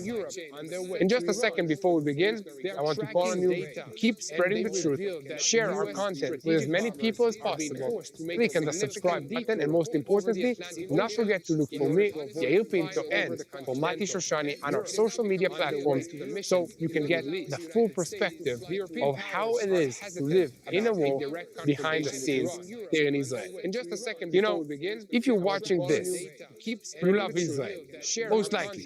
You care about what's happening in this land. And right now, with Israel in direct conflict with Iran, things feel very real on the ground. Tourism has slowed dramatically. Small family businesses, artisans, shop owners, creators, they are struggling in ways most people do not see. That's why we want to share something that we personally recommend, and it's called Artsabox. We know the team behind it. We know their heart, and we've seen the real impact that they are making across Israel, especially in times like this. Artsabox creates beautifully curated seasonal boxes filled with handcrafted products made by Israeli families all across the country. Every box is centered around a biblical location and delivered straight to your home. So when you order, you're not just receiving something beautiful, you're directly blessing Israel. And they've just launched their new seasonal release, the Jordan River Box, the very place where Jesus was baptized. This box is designed to bring the Holy Land into your home in a tangible, faith-centered way. It helps you and your family connect to the land where Jesus was, not just in theory, but inexperienced. And these are limited seasonal boxes. While they're gone, that's it. They're gone. So if you want to stand with Israel in a real and practical way, especially right now, go to artsabox.com/TBNIL and use the code TBNIL for an extra 15% off of your subscription. Again, that's artsabox.com/TBNIL. Be a blessing to Israel today. So let us begin with all the information that we have. The gas facilities in southern Iran are going up in flames. And at those very same hours, Israel continues hunting the heads of the regime in Tehran and in Beirut. The South Pars field, the largest gas reservoir in the world, was attacked today in the Asuliyah and Bushar area with reports of damage to pipelines, petrochemical facilities, massive explosions, and the evacuation of workers. At the same time, overnight the Air Force eliminated Iranian intelligence minister Ismail Khatib in a safe apartment in Tehran.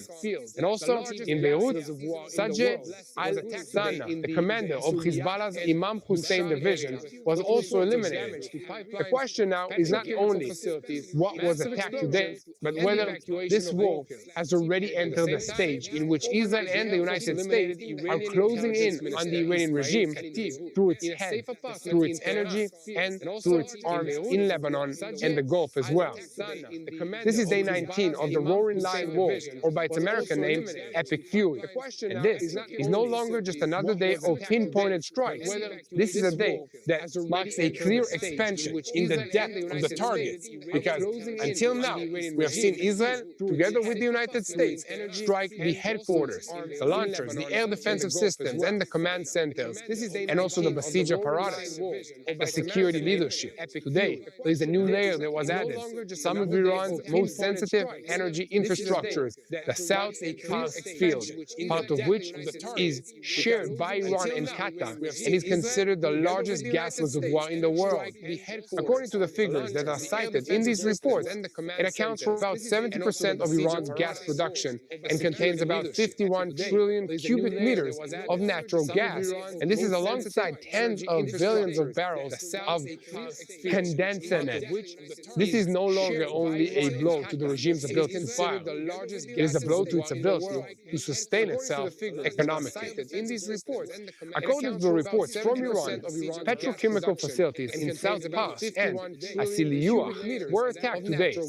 Some of the accounts speak of damage to transmission pipelines, some of damage to phases 4 and 5 of the South Pars field, and some of fires breaking out in several facilities at the same time. The deputy governor of Bushar province said that parts of the gas facilities in the South Pars social energy zone in Asiliyah was attacked. The governor of Asiliyah claimed that the situation is under control, that firefighting forces are operating, and that so far no casualties have been reported. But even if Tehran is trying to project control, the very fact that such a field is going up in flames means that the war has moved to another stage. Now, even the core of Iran's energy sector is under direct threat. Trump reacted almost immediately. In a post that he published, he wrote, "We are taking them out of business quickly."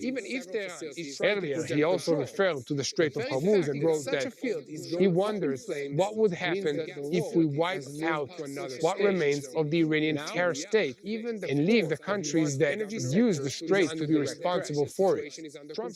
That language is very important because it connects to the reports according to which the strike in Asiliyah was also intended to increase the pressure to open the Strait of Hormuz.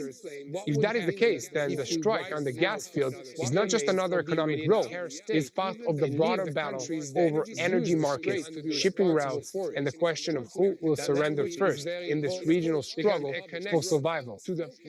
And in Tehran, during those same hours, the campaign of eliminations continues.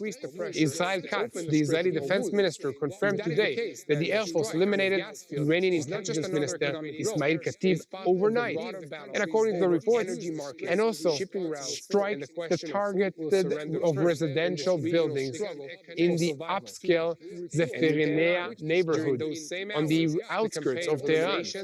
This is where Katib was hiding in the safe apartment.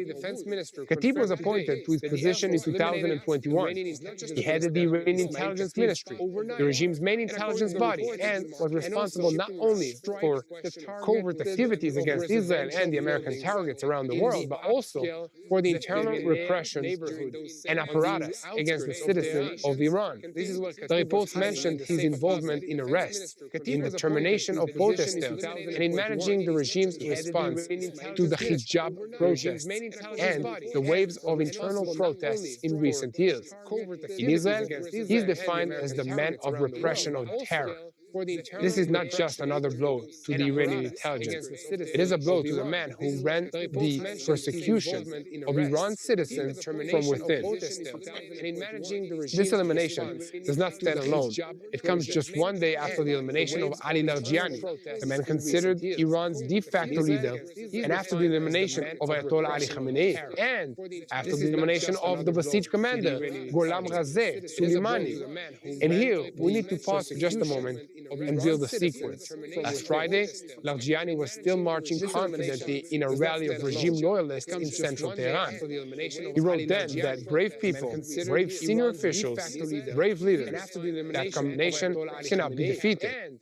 4 days later, he was terminated in a safe apartment on the outskirts of Tehran, and that same night also took the besieged commander with him. Today, on the night after that, the intelligence minister also fell. That means that within a very short window, Israel struck the man who ran the system, the man who maintained repression in the streets, the man who maintained the regime's machinery of espionage, arrest, and terror. And meanwhile, behind the scenes, the method of operating is changing as well. That means that Israel Katz, Israeli defense minister, said explicitly today that he and the prime minister authorized the IDF to eliminate any senior Iranian figure once there is an intelligent and operational closure of the circle without the need for any additional approval. This is an operational drama. The meaning is a move to a free-hand model. If, in the past, urgent intelligence on the senior figure could get to thought that the intensity of the strikes in Iran is rising to another level, and that Israel is in the final stretch towards a decision. This is not just rhetoric.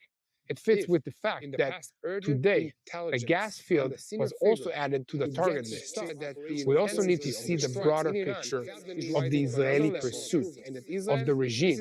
According to one of the articles that cited, Israel has already dropped about 10,000 munitions on thousands of different targets in Iran, including more than 2,200 targets connected to the Revolutionary Guards, the Basij, and other internal security forces.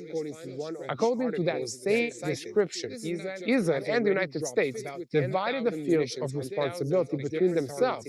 Washington focuses on Iran's military and industrial power, and Israel on the mechanisms that allow the regime to survive. This is a very important distinction. It explains why, on the one hand, we see strikes on headquarters, checkpoints, stadiums, residential buildings, hiding places, sports halls, and tents, and on the other hand, American strikes on missile sites, on energy facilities, and the oil island of Karat. This pursuit has also taken on highly unusual features. One of the articles described how Israeli intelligence and personnel are calling Iranian commanders and threatening them not to try to stop an uprising by the people. One of the descriptions speaks of a phone call in Persian in which a senior police commander was told, "You are on our blacklist." According to that same description, the commander replied, "I am already a dead man." And at the same time, Iranian civilians are passing along information about hiding places, like the reports that the besieged commander was hiding in a tent before he was eliminated. The accumulating picture is of a regime being hunted not only in its permanent headquarters, but also the moment it flees them. Israel strikes headquarters, and if the regimes go out in check checkpoints. If they gather in sports halls, it strikes the halls. If they flee schools, mosques, cars, buses, and tents, it reaches them there as well. The reports say that members of the security forces are sleeping in cars, mosques, sports facilities, tents, and even civilian residential buildings. Neighbors flee when officers arrive at the building for fear of a strike. A doctor from Tehran described how members of the security forces asked him to let them sleep in the building where he lives. According to another report, Israeli intelligence also exposed the regime's backup plan. If the security facilities are destroyed, the gatherings moves to the sport arenas. Then Israel is tracking those sites as well and strikes them. So, one of the deadliest strikes, according to the assessments, was the Azadi Stadium, where hundreds of members of the security forces were terminated. So, when we hear today about the elimination of the intelligence ministry, we need to understand that these components in Iran's missile industry that cannot easily be replaced. If that number is correct, the meaning is that Israel is not only eliminating people and not only burning facilities, it is striking the roots of the production, the supply chain, machines, the components, and the ability to rebuild. So even if Iran manages to survive this month from a governing standpoint, a big question will be what it will be able to restore afterwards. And before we move on to the international circle, we need to pause for just a moment on what matters for the continuation of this campaign. But before we do that, I want to call on all of you to help us share the truth. Share this content with as many people as possible. Click on the subscribe button, and most importantly, do not forget to join us every day on TBN Israel. And if you want to see this war through our eyes, just look for Yair Pinto and for Mati Shoshani on social media platforms, so that you get the behind-the-scene look of this war. Now, let us return to the very point from which this war is expanding far beyond Tehran. Because from the moment Israel strikes the gas, the oil, the Strait of Hormuz, and the leadership of the Revolutionary Guard, this is no longer only a question of a local battlefield. Iran understood that immediately, and so today it explicitly threatened an energy war in the Gulf. The warning that was published included a list of oil and gas facilities in Saudi Arabia, in the United Arab Emirates, in Qatar, including a refinery, gas fields, petrochemical complexes, and facilities that are connected to international companies. The Iranian tone was clear. Whoever joined the attacks on the Iranian energy infrastructure will become a direct target. In other words, Iran is saying that it is now prepared to move the campaign from a limited battle to a broad economic war. And in the same spirit, one of the Iranian messages was also stated, the red lines have changed, and that the enemy has reached a point of tactical suicide. In other words, from Tehran's perspective, the strike on the gas facilities in Asiliyah and in South Fars is not just another stage in Operation Roar of the Lion, but a move into an arena where the entire energy market of the Middle East could catch fire. And when the energy market catches fire, the war stops being only Israeli, only American, and only Iranian, and begins to touch the global economy. And that is exactly where the United Arab Emirates message also comes in. Anwar Gargash, the senior advisor of the president of the United Arab Emirates, said today that Iran made a grave mistake when it attacked the United Arab Emirates in other Gulf states as well. And according to him, this is precisely the Iranian attacks that are beginning, that are bringing the Gulf states closer to Israel and the United States. He stressed that most of the Iranian attacks were directed at civilian targets, such as buildings, airports, and roads, and not only at targets connected to Israel or to the United States.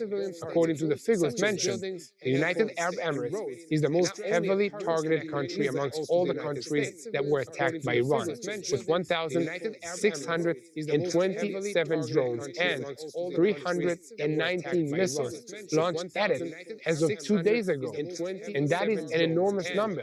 And it explains very well why the message coming today from Abu Dhabi is so different from what we heard from the Gulf only a few minutes ago. Gargash also said explicitly that countries that already have relations with Israel will deepen them, and countries that still do not have relations may open new channels. And at the same time, he noted that the United Arab Emirates is considering joining the American efforts to secure the Strait of Hormuz. That means that, from the Gulf's point of view, Iran is no longer perceived as the counterweight to Israel. It is perceived as the most problematic actor, and that is a hard strategic blow to Tehran, because it is not only losing officers and headquarters, it is also losing the ability to convince its neighbors that the main threat in the region is someone else. And from here also comes the European issue. According to the figures that are presented, American strategic bombers, including B-1B Lancer aircraft, are being forced to make a significant detour over the Atlantic Ocean, head south, and pass through the Mediterranean and North Africa on the way to the Middle East instead of flying on the direct route over the European skies. The meaning is that Britain allows the use of bases, but some European countries are not rushing to approve passage through their airspace for broad strike missions against Tehran. This is a technical detail, but it tells an entire diplomatic story that Europe talks tough against Russia, but in the moment of truth, it hesitates against Iran. That detail is also important because it sharpens the American picture. If B-1B aircraft, supersonic bombers with variable sweep wings, a payload capacity of about 34 tons of munitions, and a speed of Mach 1.25 have to make such a detour, that means the campaign in Iran is not being managed only in the battlefield. It is also being managed in diplomatic corridors, flight permissions, and the willingness of allies to take risks. And that connects directly to Trump's message against Europe and against the alliances that do not want to bear the cost of this confrontation. Within this axis also lies the drama around Isfahan. Trump, according to the reports, is considering a commando operation to extract or destroy the Iranian nuclear materials that are stored mostly in deep underground facilities in Isfahan. According to the description that is given, this would be an operation even more dangerous than the elimination of bin Laden. The danger here is double. On the one hand, special forces would have to go in deep, locate material, and no one knows with certainty where all of this is being kept. And they need to operate under an unprecedented defensive array. On the other hand, a wrong strike under containers could release toxins and radioactive gases and even trigger a chain reaction. Secretary of State Rubio has already said that such a mission would require commando forces going inside to bring it out. In other words, for the first time, an American option that does not settle only for airstrikes is being brought up to the table. And if you add that to the opinion columns that are already saying that we are deep into World War III, at least in the economic, technological, and energy sense, then it is possible to understand why the feeling this morning is different. The argument is that there is a war, and it's not like previous wars that were here. It is being fought from the air, through missiles, through drones, through cyber, AI, energy routes, and oil and gas resources. One does not have to agree with the definition, but it is hard to ignore the fact that this campaign already involves Israel, the United States, Iran, the Gulf, Europe, Russia, Ukraine, and perhaps also those who have not yet decided whether to join or remain outside. And now to the northern arena, because here too in Israel, they did not stand still. In Beirut, Sajid el-Salana, the commander of Hezbollah's Imam Hussein division, was eliminated shortly after entering the position in place of his predecessor, who also was eliminated. And this is a very important point. Not only is Israel striking Hezbollah, it is striking those who fill the places of the eliminated. In other words, it is not allowing the organization to rebuild command continuity. And at the same time, the Air Force continues operating in the Dahia neighborhood in Beirut, in Lebanon. This morning, another high-rise building was attacked again after an evacuation warning had been issued in advance. And according to the report, more than 100 high-rise buildings in Dahia have collapsed so far. This is no longer a pinpoint strike on an apartment or a warehouse. It is a pattern of action aimed at dismantling a neighborhood that is a symbol of Hezbollah's power in Beirut. And at the same time, Israel also expanded the pressure in southern Lebanon. After the announcement that the IDF would strike crossings over the Litani River, a strike on a bridge in El Kasmiya was reported. If Israel is indeed continuing to strike bridges, crossings, and transportation infrastructure in southern Lebanon, this is another layer of the same strategy, not only to eliminate senior figures, not only to strike launchers, but also to disrupt movements, cut off logistical continuity, and make the territory harder for Hezbollah to manage. And here, it is important to see the direct connection between Tehran and Beirut. Israel Katz, Israeli defense minister, spoke today of significant surprises in all the arenas, not only in Iran, and that line is already being implemented. In Israel, we understand that every deep blow to the Revolutionary Guards and the security mechanisms in Iran must also be backed by pressure on its Lebanese arm. Therefore, the eliminations in Tehran and the strikes in Dahia are not two separate stories. They are the same campaign. In Iran, they are striking the brain, the intelligence apparatus, the besieged, and the energy sector. In Lebanon, they are striking the execution arm, the replacement commanders, the strongholds of control, and Hezbollah's infrastructure. And so, this is a day that sharpens the picture. On the one hand, Iran is losing senior figures, one after another, Al-Jiani, the besieged commander, and now the intelligence minister. On the other hand, its infrastructure is burning. Karag over the weekend. Now, South Faras and Asiluyah. At the same time, it is threatening to expand the fire to all energy facilities in the Gulf. The United States is signaling that it is prepared to go further, up to the level of commando operations in Isfahan. The Gulf states are moving closer to Israel instead of farther away. Europe is hesitating. Hezbollah in Beirut is discovering that even someone who has only just taken office can become an immediate target. So day 19 of the Roaring Lion, or Epic Fury, this war does not mark only continuity. It marks a clear move to the stage in which Iran is being crushed from above, from within, and from the sides. And the question is not whether the pressure will rise to another level, but where the next arena will open. And the question is not whether after the head and the gas, will the next blow be cutting off the arm that still holds the system upright? I don't know. Let me know what you think will happen next in the comments.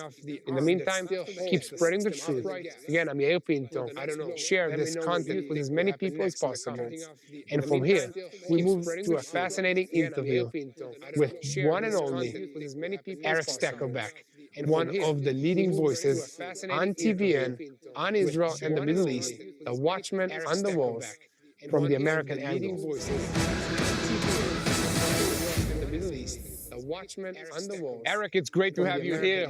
Thank you so much for joining us all the way from the United States of America. I know that you've been spending a lot of time in the White House asking the spokeswoman of Donald Trump what's going on in this war. What do you have to report for us here in Israel that we don't know is the plan of the big guy, Donald Trump?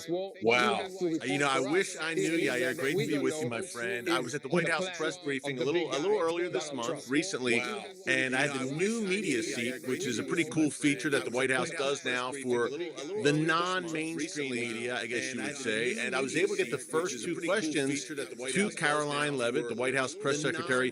And it was a big deal, Yair, because this was her first press conference and briefing since the war began. And my questions, I think, still hold up right now, Yair. I said, look, number one, who is in charge in Iran right now? Khamenei's dead. Mojtaba Ayatollah Khamenei may be dead or on his deathbed. Now Larijani's gone. So who's in charge?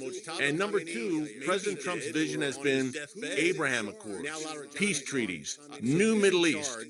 And I said it seems that the Iranian regime and its proxies have always stood in the way of that plan. With the regime out of the way, can that new Middle East now come to fruition? And as to the first question, which he said, look, we're monitoring it very closely. Exactly who's in charge in Iran? Kind of tough to say. The IRGC, the Islamic Revolutionary Guards Corps, Yair, seems to be calling the shots now. And number two, as to the second, the answer was absolutely. If the regime is out of the way, or just severely crippled, even if, God forbid, some elements of this evil regime stay in power, in the very least, Yair, they have been completely smashed.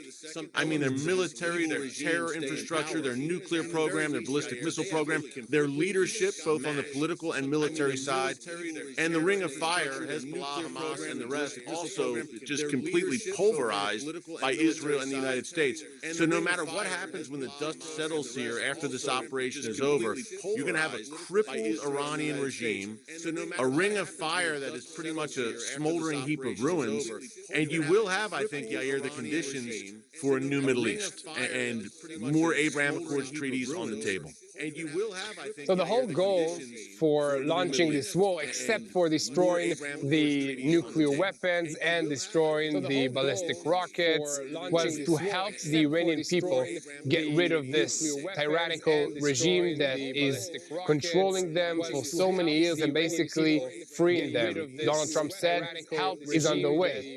Is this the help that he meant, or is there more help supposed to come? When is the ground ready for the Iranian people to take back their country? And is there a plan for that scenario? Yeah, that's a very interesting question in terms of, is there more to come? So far, what we have is, number one, Prime Minister Netanyahu and President Trump have said forcefully and repeatedly, directly to the Iranian people, this is your moment. Rise up and seize your freedom. 2 days ago, Prime Minister Netanyahu, once again, he gave Nowruz greetings, that ancient Persian holiday that they're celebrating right now in Iran. Nowruz greetings to the Iranian people, saying, once again, take your freedom. Basically, President Trump and Prime Minister Netanyahu, through these operations, they've created the conditions on the ground for the Iranian people to rise up. But Yair, here's the problem. The Besieged, which is the goon squad for the Iranian regime, they've still got the weapons. The Iranian people don't. But there are signs now that there is a shift, and phase two may be beginning. Phase two meaning the phase in which the Iranian people rise up. Just yesterday, we saw the head of the Besieged eliminated by the IDF, and at least 40 top Besieged leaders reportedly all eliminated. And Yair, that was so important because, again, they're like the brown shirts of the Iranian regime. They're the Iranian version of the Nazi brown shirts. They're the guys in the streets with the clubs, beating people, torturing people, arresting people who protest. Now they've taken a severe hit, and also we're seeing footage now, really incredible footage out of Tehran of Israeli airstrikes against besieged positions. And it's interesting because a lot of the buildings that the Besieged has holed up in over the past few weeks, they've now been destroyed, those buildings. They're living in tents right now on the streets of Tehran, and the IDF is targeting these mini besieged tent cities. So the repression apparatus, Yair, as we would call it, the Besieged, the Islamic Revolutionary Guards Corps, that is being intentionally targeted with the goal of saying, hey, Iranian people, now you can come out into the streets. And the wild card here, Yair, you asked about anything else coming. We've heard rumblings over the past few weeks of the Kurds, perhaps, coming in on the ground. We don't know about that. But there may be more to come here as well in terms of empowering the Iranian people. And another very important question that I keep getting asked is, did Israel force the United States into this war? Is this just an Israeli interest to defeat the Islamic Republic of Iran? Can you give me some answers and our viewers, the truth?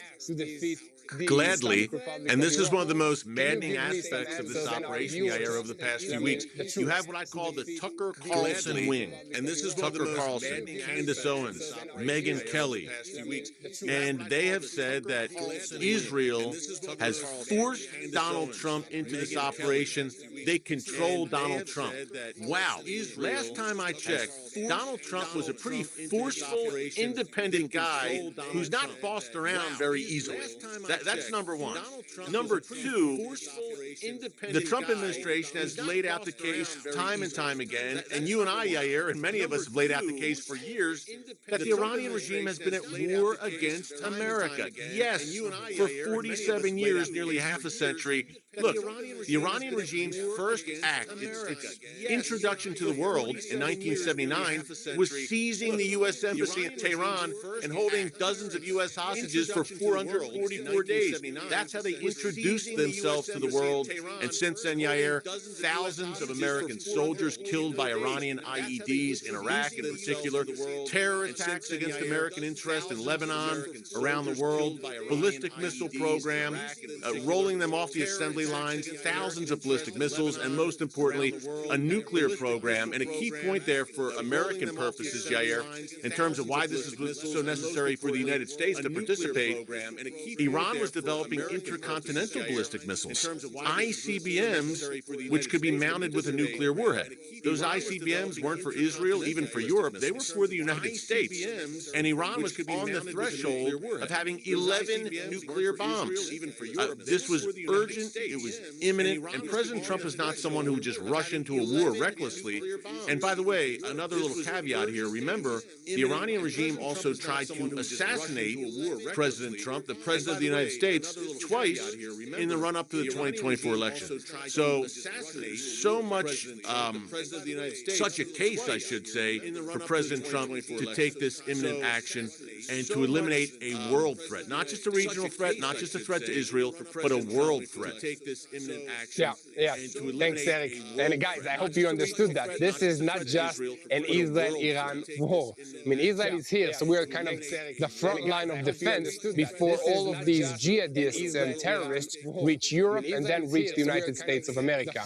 And Eric, we have been receiving reports that more and more terror cells that were activated by the Ayatollah regime, not in Iran, in the Gulf states, in Europe, and also in the United States of America, have been arrested and now been taken to custody. So Iran sees that it is losing the war in Iran, the kinetic war between planes, soldiers, ballistic missiles. So now they're activating all of their terror cells to create fear and destruction with terrorism around the world. Is the United States taking this threat seriously and acting against it? I think absolutely, Yair, and it is a real and legitimate threat. Number one, I think of the 4 years before Donald Trump took office once again, Joe Biden's administration, they literally threw America's borders wide open. We had at least 15 million people from over 100 countries enter the United States illegally during that 4-year time span. And Yair, I hate to say it, but you have to think that a good amount of Islamic jihadis took advantage of those open borders and entered the United States. But it goes back much further than that. Look, Iran and Hezbollah have had a presence in the Western Hemisphere for decades, in South America in particular. Iran has carried out terror attacks in this hemisphere, in Argentina in particular, targeting Jewish targets there in the past. So the threat is real. We know that a place like Dearborn, Michigan, right here in the Midwest in the United States, is a hotbed of Iranian regime and Hezbollah support. We've seen pro-Hezbollah, pro-Iran clerics in Dearborn and elsewhere spout off during this conflict. And we also had, just this month alone, Yair, look, it wasn't Iranian-backed that we know of, but there were 4 terror attacks here in America in this month alone, in Austin, Texas, Virginia, Michigan, and New York City. So yes, the threat is very real. I think this FBI under Kash Patel is on top of it. But as the Iranian regime, as you said, is in desperation mode right now. Look, they're about to topple, God willing. Their backs are against the wall. It's desperation time. 2 things to look for, Yair. Number one, doing what they're doing in terms of trying to shut down the Strait of Hormuz, drive up oil and gas prices worldwide. But number 2, activate sleeper cells in Europe and the United States. I think it's a very legitimate concern. Eric, we understand that this war is not just a war between, again, Israel and the United States. This is also a mirror to the greater conflicts of this world, meaning Russia, China, the United States, North Korea, and we are seeing again and again that the Western, and I'm talking about Israeli plus American weapons technologies, anti-rocket defensive systems, anti-drone defensive system, reverse engineering technologies, AI drone swarms, and more are winning against the Eastern Russia-China weapons manufacturing. This is also a great win to the United States of America, and how will this signal to the great powers, do not mess with the U.S.? Yeah, Yair, this is such a great point that you're making. I think, number one, under President Trump, America is back as the leader of the free world. That has been well established already. He's only been back in office for 14 months. He's established that very clearly. Number one, not only the current Iran operation, but Operation Midnight Hammer back in June, destroying the nuclear weapons sites in Iran. Number two, Venezuela, the daring move to apprehend narco-terrorist Nicolas Maduro and change the game there in our hemisphere. Number three, watch Cuba, Yair, in the days and weeks to come. The communist regime there may be about to topple as well. So peace through strength, which is what Trump lives by when it comes to foreign policy and geopolitics, it really works. It always has and it always will. Both Trump and Bibi, in my view, are practitioners of peace through strength, and it's sending a message. You said it. I've called it the Gathering Storm Coalition. Iran, China, Russia, and North Korea. They're getting the memo that Donald Trump is serious, he means business. Unlike past American presidents, when he starts an engagement like he's doing in Iran, he finishes the job, he sees it through, he's got moral clarity. It's an absolute wake-up call to the world, and China in particular, who will be our great, I think, geopolitical adversary, Yair, if not already, certainly in the very near future. China's weakened through this. They got a good amount of their energy, their oil and gas from Iran, and also Venezuela.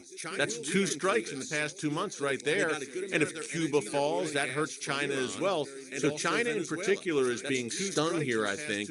And it's just a shot across the bow to tyrannies everywhere that you will be held accountable. And last point, and you said it, Yair, the display of American and Israeli firepower has been absolutely stunning. The military prowess, the ingenuity, just incredible to see what I believe are the world's top two militaries operating side by side. Side note here, Israel emerges from this, Yair, as an undisputed world superpower, in my view. And secondly, Israel emerges from this clearly, I say this as an American, indisputably as America's greatest ally. No doubt. Look at Europe. Look at Britain, France, Spain, Germany. And we can look at Canada, Australia, the broader Western world. They have not answered the call here. It's been shameful in this engagement against a world threat, Iran, which threatens Europe as well as the U.S. and Israel. But Israel has answered the call. They've done so beautifully, working in tandem with the U.S. No doubt America's greatest ally in the world, not just in the Middle East. And I see Bibi and Trump as a pair of Churchills. It's kind of like a Reagan-Thatcher relationship in the modern day. Wow.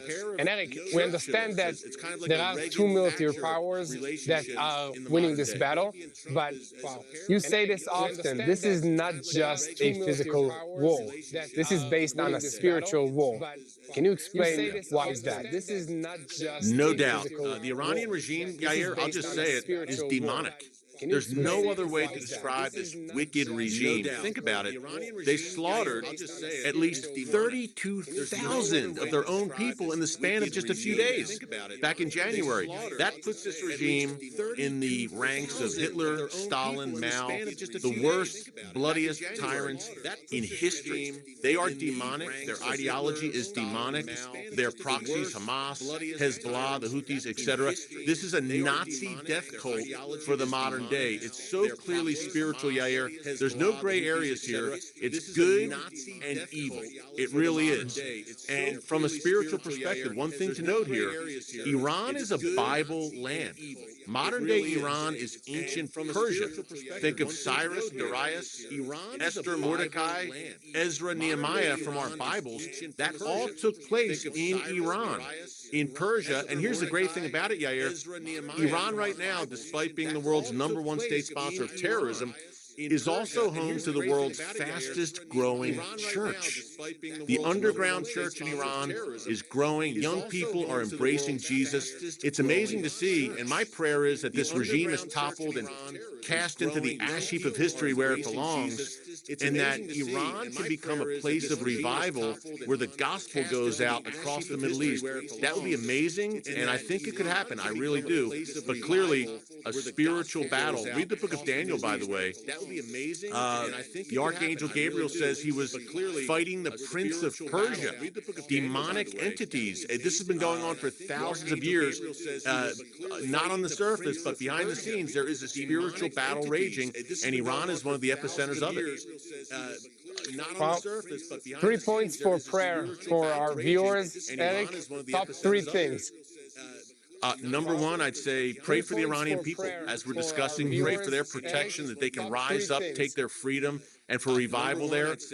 Number two, for our U.S. and Israeli militaries. That God has his divine iron dome around them, that he guides them, and also guides President Trump and Prime Minister Netanyahu, give them wisdom, discernment, and clarity.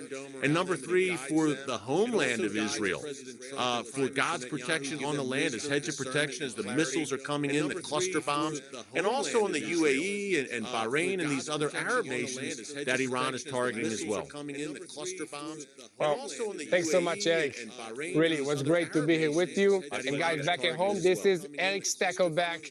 Every night, the host of Stackleback Tonight on TVN, and also you can find him on YouTube. He's doing an amazing job. Way before we started to report on what's happening here, this is the guy that brought us into the cameras, and I am honored to have him on our show here on Boots on the Ground. So make sure to look for Eric Stackleback on social media platforms, YouTube, and on TVN. Thanks so much, brother. Thank you, my friend. God bless you, man. I'll see you again soon. YouTube, definitely. On TVN. Thank you, my friends. God bless you, man. I'll see you again soon. Thank you so much for being with us.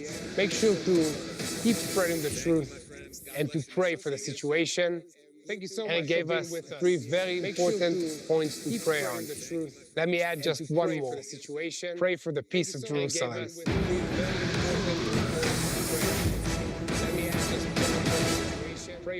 Hello, this is Mati here in Jerusalem with TBN Israel. This is Yair Pinto from TBN Israel here in Jerusalem. TBN Israel is keeping viewers informed with Israel-focused news, culture, and what God is doing in this land.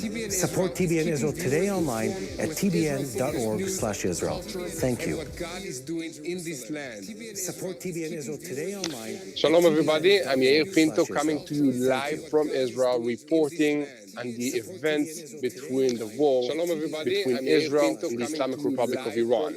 Iran is on its knees as reports of a new wave of strikes are coming out from the Islamic Republic. The Air Force of Israel attacked dozens of targets in 2 significant sorties in the past 24 hours. Tonight, explosions across wide areas in Iran are appearing. And in the United States, we are receiving confirmation that B-2 bombers are en route to Guam, though with no orders to attack just yet.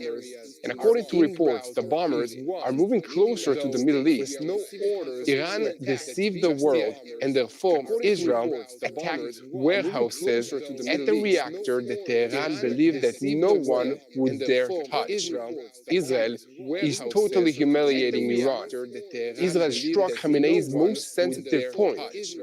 The waves of attacks in Tehran and other areas in Iran continue relentlessly, and the Israeli Air Force bombed one of the holiest sites of Iran's Revolutionary Guard.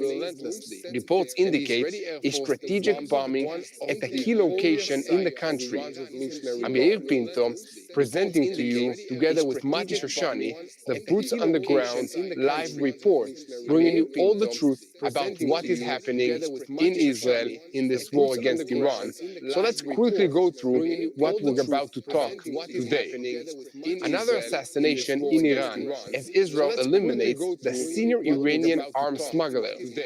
Fighter jets targeted the vehicle of Behnam Sarari while he was driving, attacked him, and then attacked members of the Revolutionary Guard who tried to help him.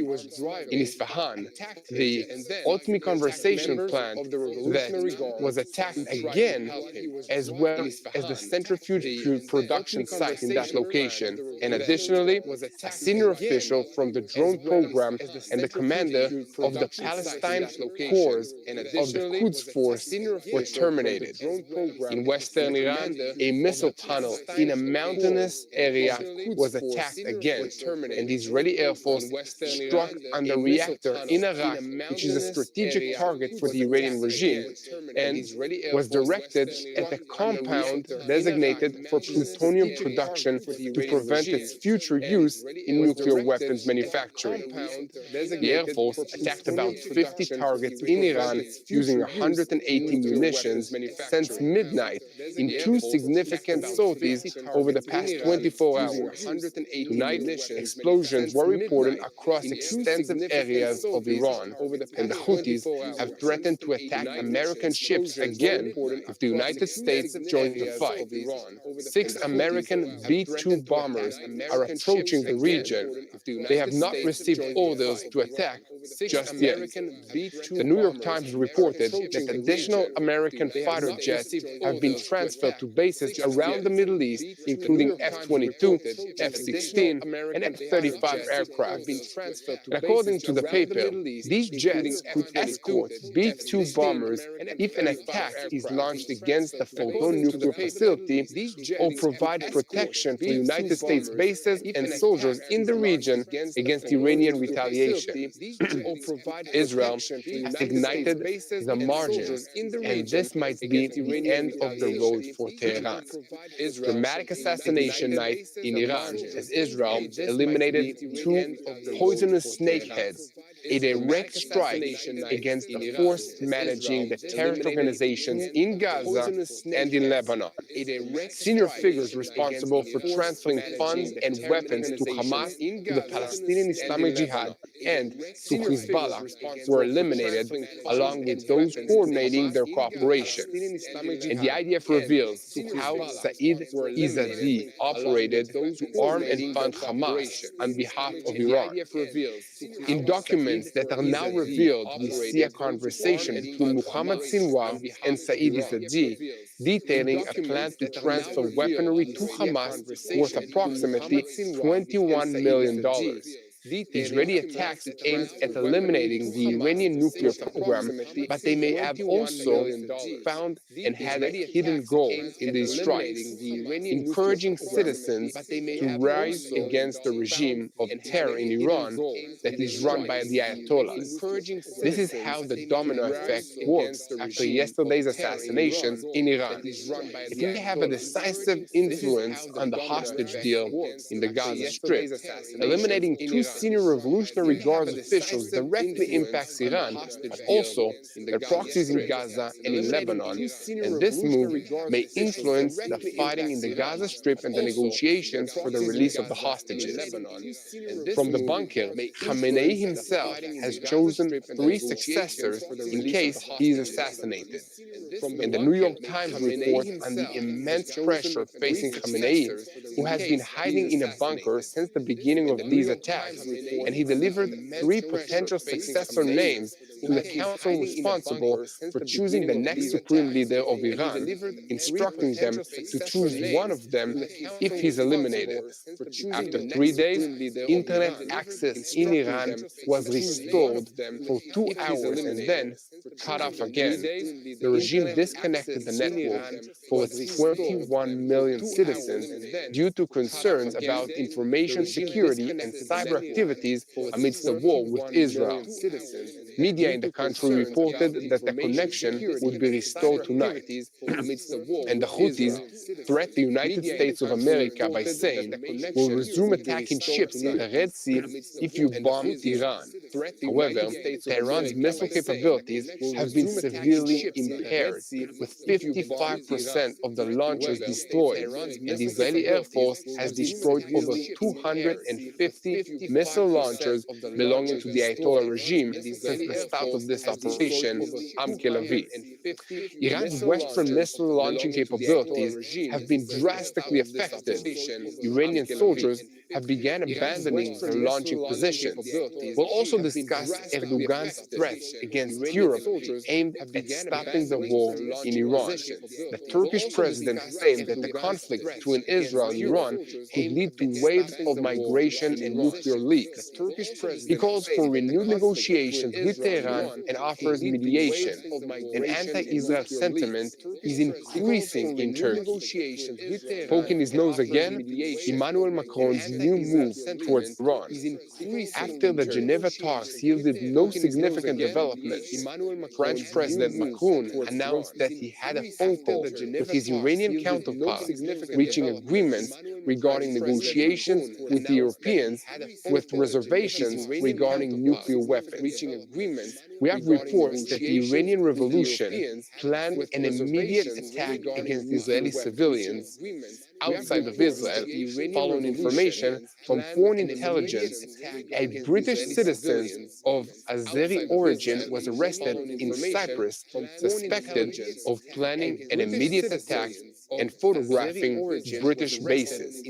Iran believes that these bases assist Israel in gathering intelligence and intercepting missiles. So we have a lot to talk about today, so let's dive into the details. I'm Yair Pinto, and with me is the one and only Mati Shoshani, and together we'll bring you all the information, boots on the ground style, of what is happening in Israel in its war against Hamas, Hezbollah, the Houthis in Yemen, and all the terrorist organizations in Judea and Samaria that are taking their orders from Iran's Revolutionary Guards Corps, which is the head of the axis of evil in the Middle East. And just before we begin, guys, your support really makes the difference. We're trying to spread the truth to as many people as possible so that they will know how to pray for the peace of Jerusalem. So please, if you want to help us, hit that subscribe button right here, and it will help us reach more people with what is happening in Israel. And also, this way, you will never miss another episode of Boots on the Ground. Mati, we're here on a decisive day. Just before we go to the last 24 hours, it seems that the United States has started moving significant forces towards the area and is ready for an attack. In addition, Israel continues eliminating the entire top military leadership of the Revolutionary Guard. So are we facing the weeks that will determine the outcome of this war? Mati, are you with me? That will determine the outcome of this war. I think we do not have Mati with us here on the call. Okay. So let's go over to what happened in the last 24 hours, guys, on the call. So the chain of the IDF airstrikes hit deep inside the Iranian territory, and it also continued today on Saturday. And it reportedly is leading to the elimination of several senior members of the axis of resistance. Amongst those that were terminated were Hussein Khalil, who was considered the personal bodyguard of Hezbollah Secretary General Hassan Nasrallah. Remember that guy that was terminated also? The pro-Iranian militia Saeed el-Shuhada in Iraq confirms that alongside his son, Haider el-Massawi, a senior military commander, was also terminated in a strike near the Iran-Iraq border. Hussein Khalil, known as Abu Ali Jawad, and also the master protector, was considered Nasrallah's most loyal personal bodyguard, accompanying him even before his appointment.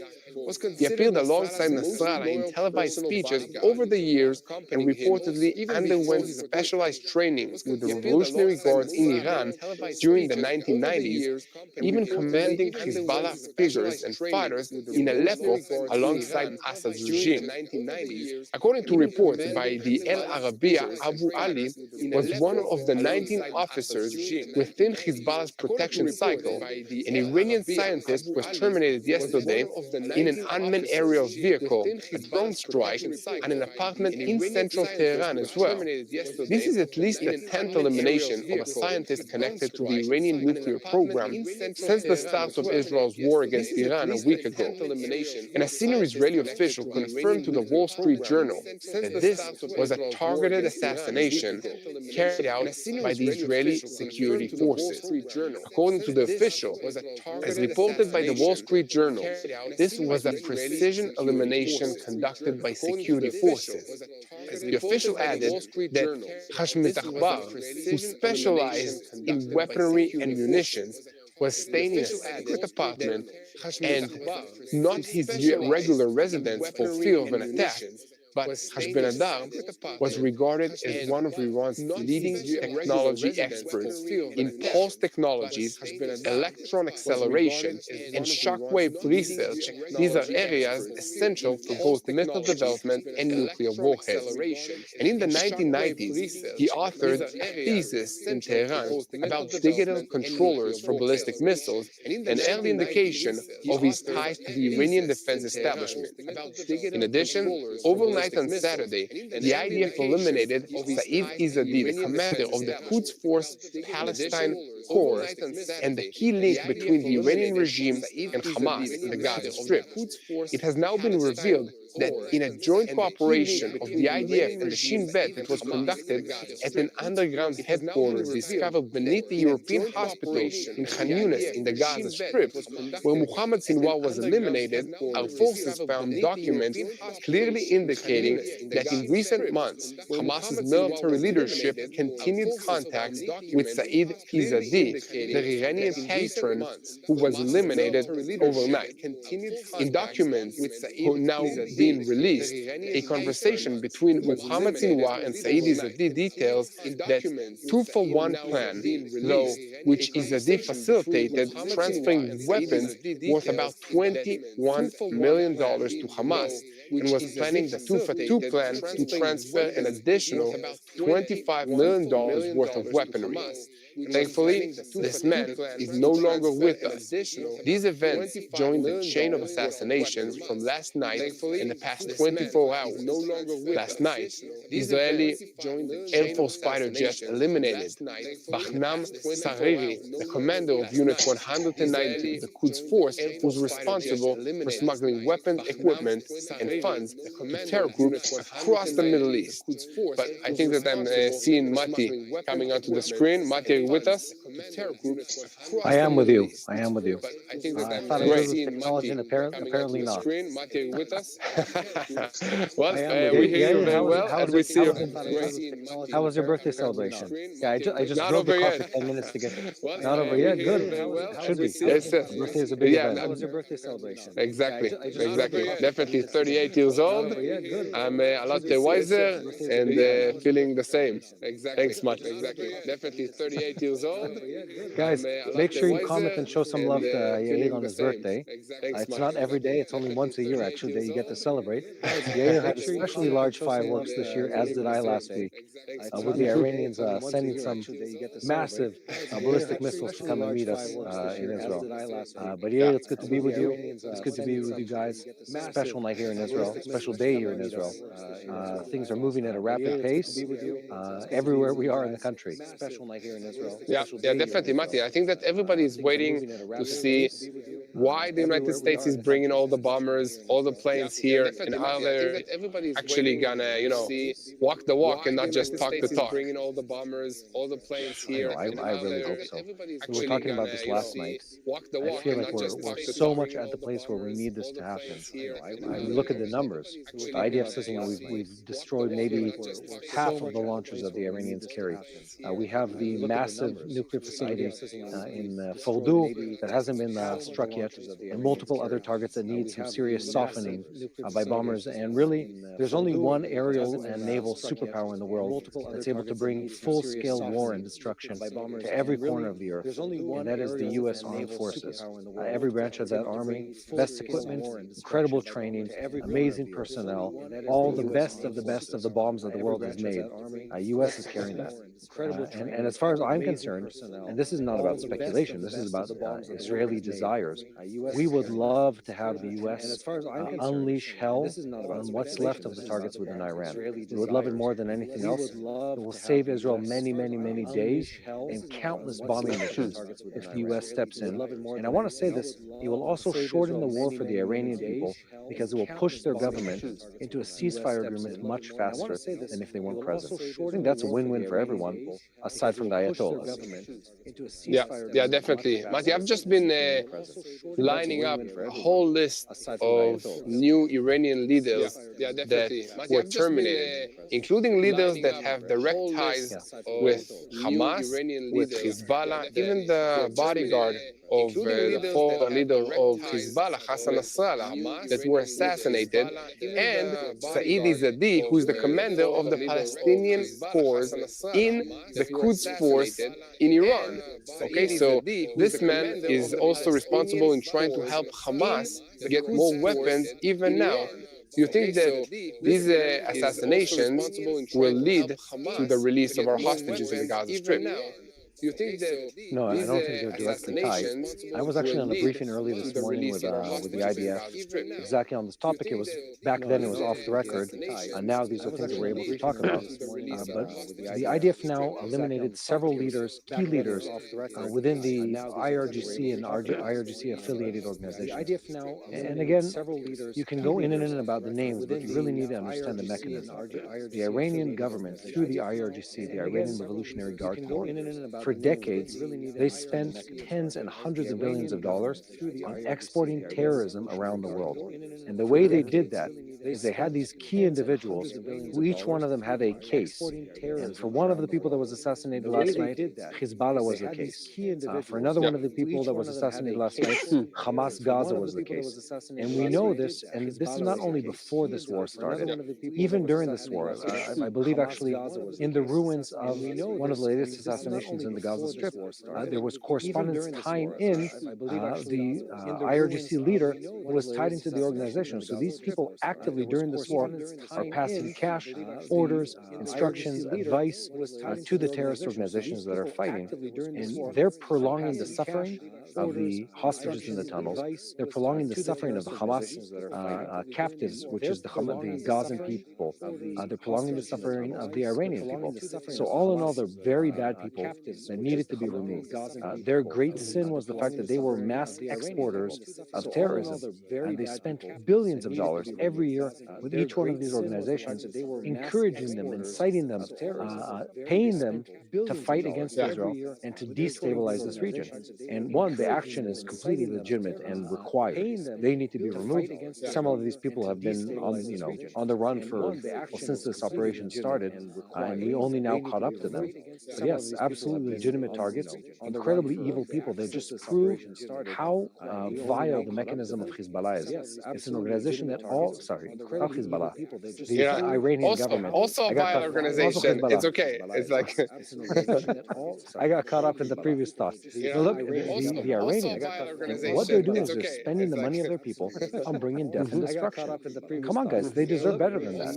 They deserve to be liberated from that evil. And if it takes Israeli Air Force pilots and hopefully American Air Force pilots to bring them down, so be it.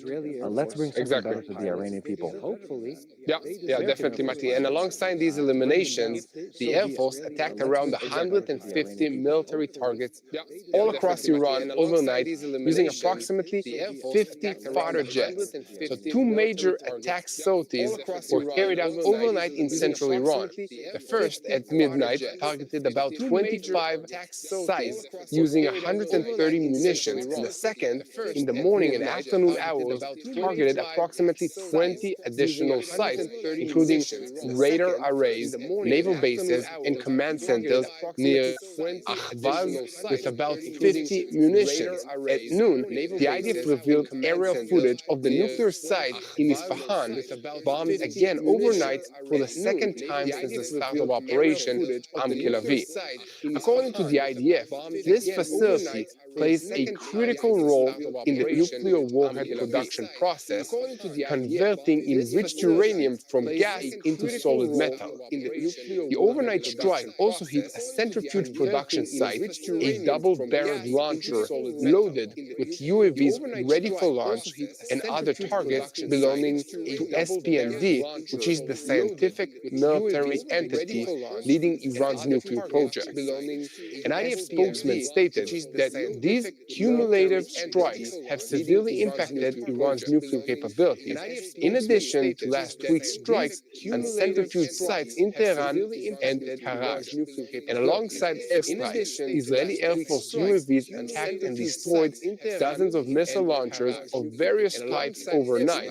And according to the IDF, some launchers were found abandoned on roadsides after Iranian soldiers fled. Additionally, the Air Force attacked the Central Enrichment Facility in Natanz, reportedly causing significant damage. The IDF avoided attacking the adjacent nuclear fuel repository, but according to the Atomic Energy Agency, they currently have no idea where that location is stationed, this another facility. So Israel also attacked the heavy water reactor at Arak, which is currently inactive, as well as facilities near the fortified nuclear site at Fordo. But only the United States possesses munitions that are capable of penetrating deep into the mountain.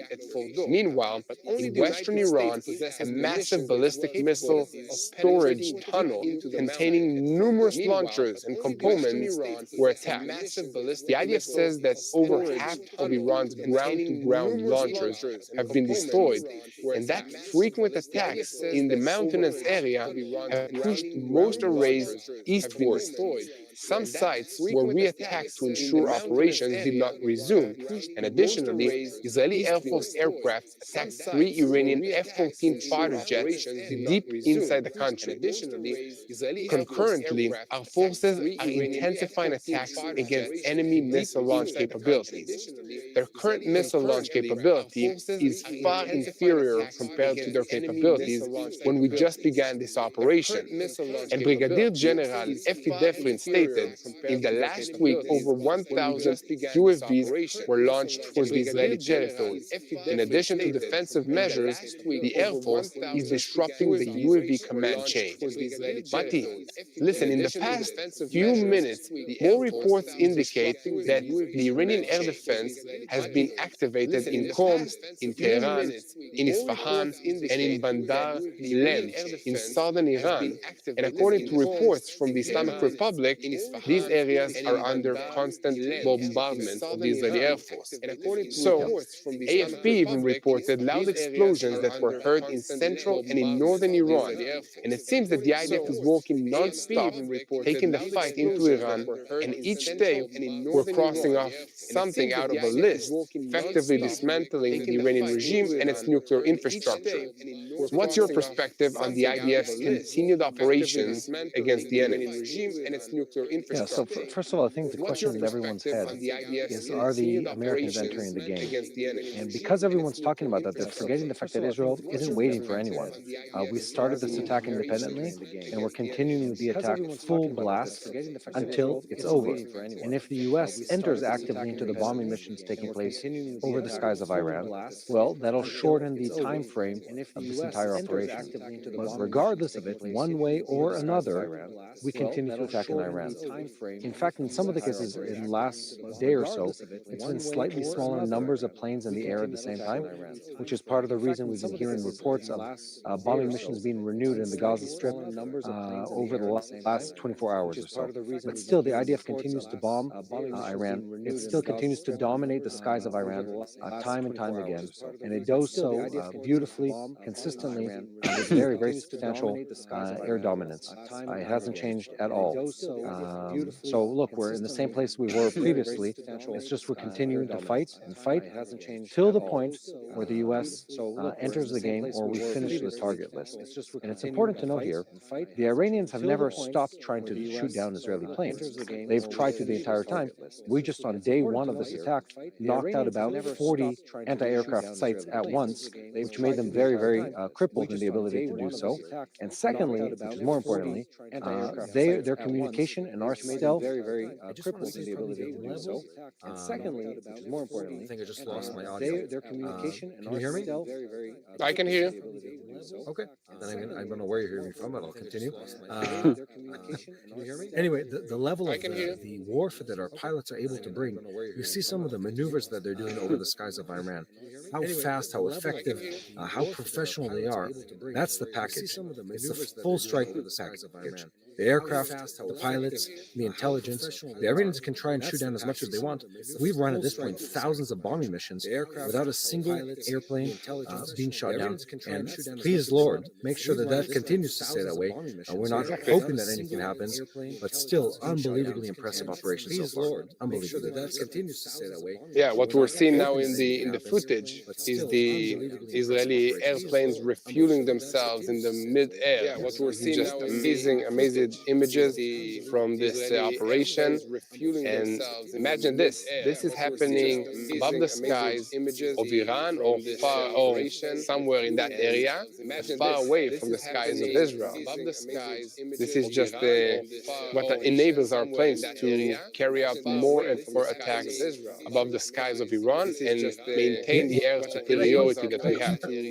Can I comment on that? I think people think, Israel just bought the newest toys in the game. Both me and you have seen some of these.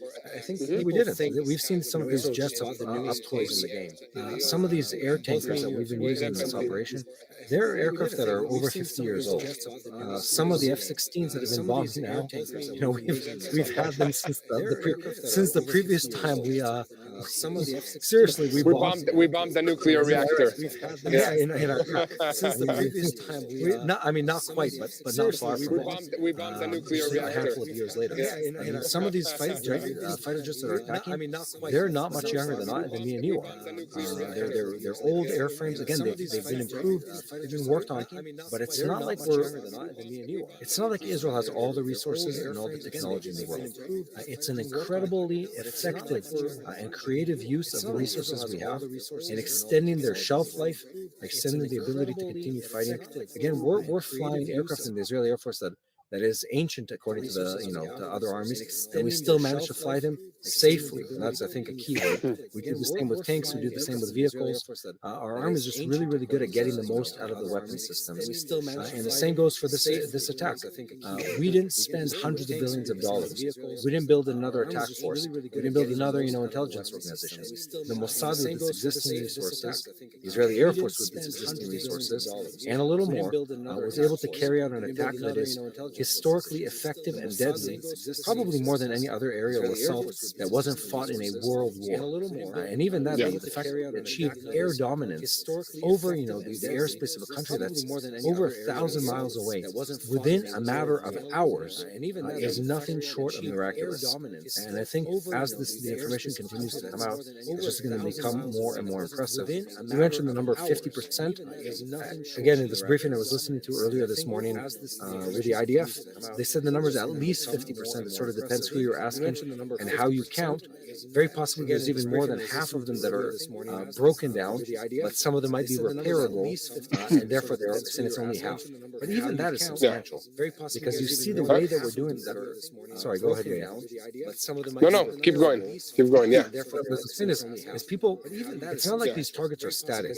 What we're doing is because we're able to fuel in the air, because we're doing things on the fly, Our Air Force pilots, once a launcher reveals itself and gets ready to launch, not even launches, gets ready to launch, we acquire the target, and many of them are blown up before they have the ability to launch a ballistic missile. So we're on the fly, pun intended, removing targets from the Iranian arsenal, on the fly, reducing the number of ballistic missiles they're able to launch at once, and we've seen them transition because of that to using sort of the higher end ballistic missiles that they carry, ones with multiple warheads, ones that are slightly higher in their payload, ones that are possibly harder to intercept, percentage-wise or speed-wise, etc. And some of them have been able to penetrate, but at the same time, we also see them using much lesser munitions, such as the drone attack that took place last night, or early this morning, I should say, which is the same, more of the same. So again, very, very effective attack that's taking place against the Iranians, and an incredible use of technology by Israel. And again, I want to say this clearly, we are not too prideful, and the IDF says this with those exact words, not to want the Americans to step in and take part in this attack. We would love to have our American allies bomb Iran alongside Israel. Exactly, Mati. And I just received the official announcement from the Iranian Revolutionary Guards regarding what you just said. That it's not the quantity that matters. They are moving into using more precise and more deadly weapons to launch the attacks against Israel. This is a change and a shift in the strategy. I'm also believing that it's happening because, as you said, they just have 50% less of the rockets, and they want to keep some of them for the future. So guys, here at TBN Israel, what we are doing, just if this is your first time watching us, is sharing on a daily basis what is happening in Israel with you, so that you all know what's going on and how to pray for the situation. So if you've never clicked the subscribe button yet, please do it now and never miss another episode of Boots on the Ground. And another thing that's very important to understand about this war is that since the war with Iran began on June 13th, thousands of reserve soldiers have been called back to duty, like Mati Shoshani. While they serve, their families and their businesses are left behind to face the economic fallout. Shops are closed, orders are canceled, income disappears overnight, and for many small businesses and business owners and artisans across Israel, this moment is very, very critical. So Artsa is helping to fill that gap. They work directly with local markets, buying their handcrafted goods and shipping them to homes around the world through their subscription box. So every box provides a meaningful support, keeping businesses alive and families that will go on during this uncertain time. So anyone who subscribes is not just receiving something beautiful from the Holy Land, they're also helping people get back on their feet in this very critical day. So guys, if you want to help Israel, get a piece of Israel to your house, go and subscribe to artabox.com/TBNIL. Again, that's artabox.com/TBNIL. And when you go there, make sure to enter the special code TBNIL for an extra 10% discount off your subscription. Okay? Again, TBNIL for a special 10% discount off your subscription. So you're helping Israel financially during this time and also getting something to your house from this land. Now back to the news. I just received now another report that Iran's Revolutionary Guards have issued a statement saying that the reactor in Dimona, this is in Israel, might become a target. And a senior Iranian official told Qatar-based Al Jazeera television station that the reactor in Dimona could become a legitimate target if the war escalates to new levels. According to the official, the attacks on Israeli targets have been very effective, and the Israeli army is keeping this a secret. We have missiles more advanced than those that we have used so far, and we will certainly use them. He added, if the United States joins Israel's side in this war, it will expand to regional dimensions. Look, before we quickly shift to the diplomatic question of whether the United States will join the party, since the beginning of the war against Iran, the Israeli Air Force has destroyed over 250 missile launchers throughout the Islamic Republic, and this represents about 55% of the launchers possessed by the Islamic State, a dramatic statistic. Even though the Ayatollah regime still has hundreds of missiles, they won't be able to launch them at Israel without these launchers, thank God.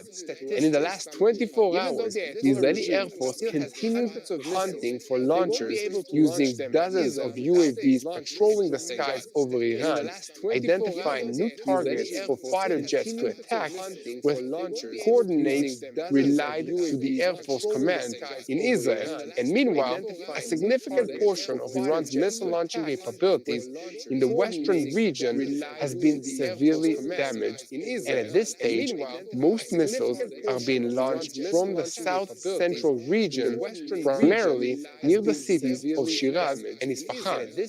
And in recent days, the IDF has started noticing that missile launch sites are being gradually abandoned, with Iranian soldiers fleeing launch vehicles and refusing to transport highly flammable materials such as fuel and liquid oxygen for fueling ballistic missiles due to fear of being eliminated by Israel.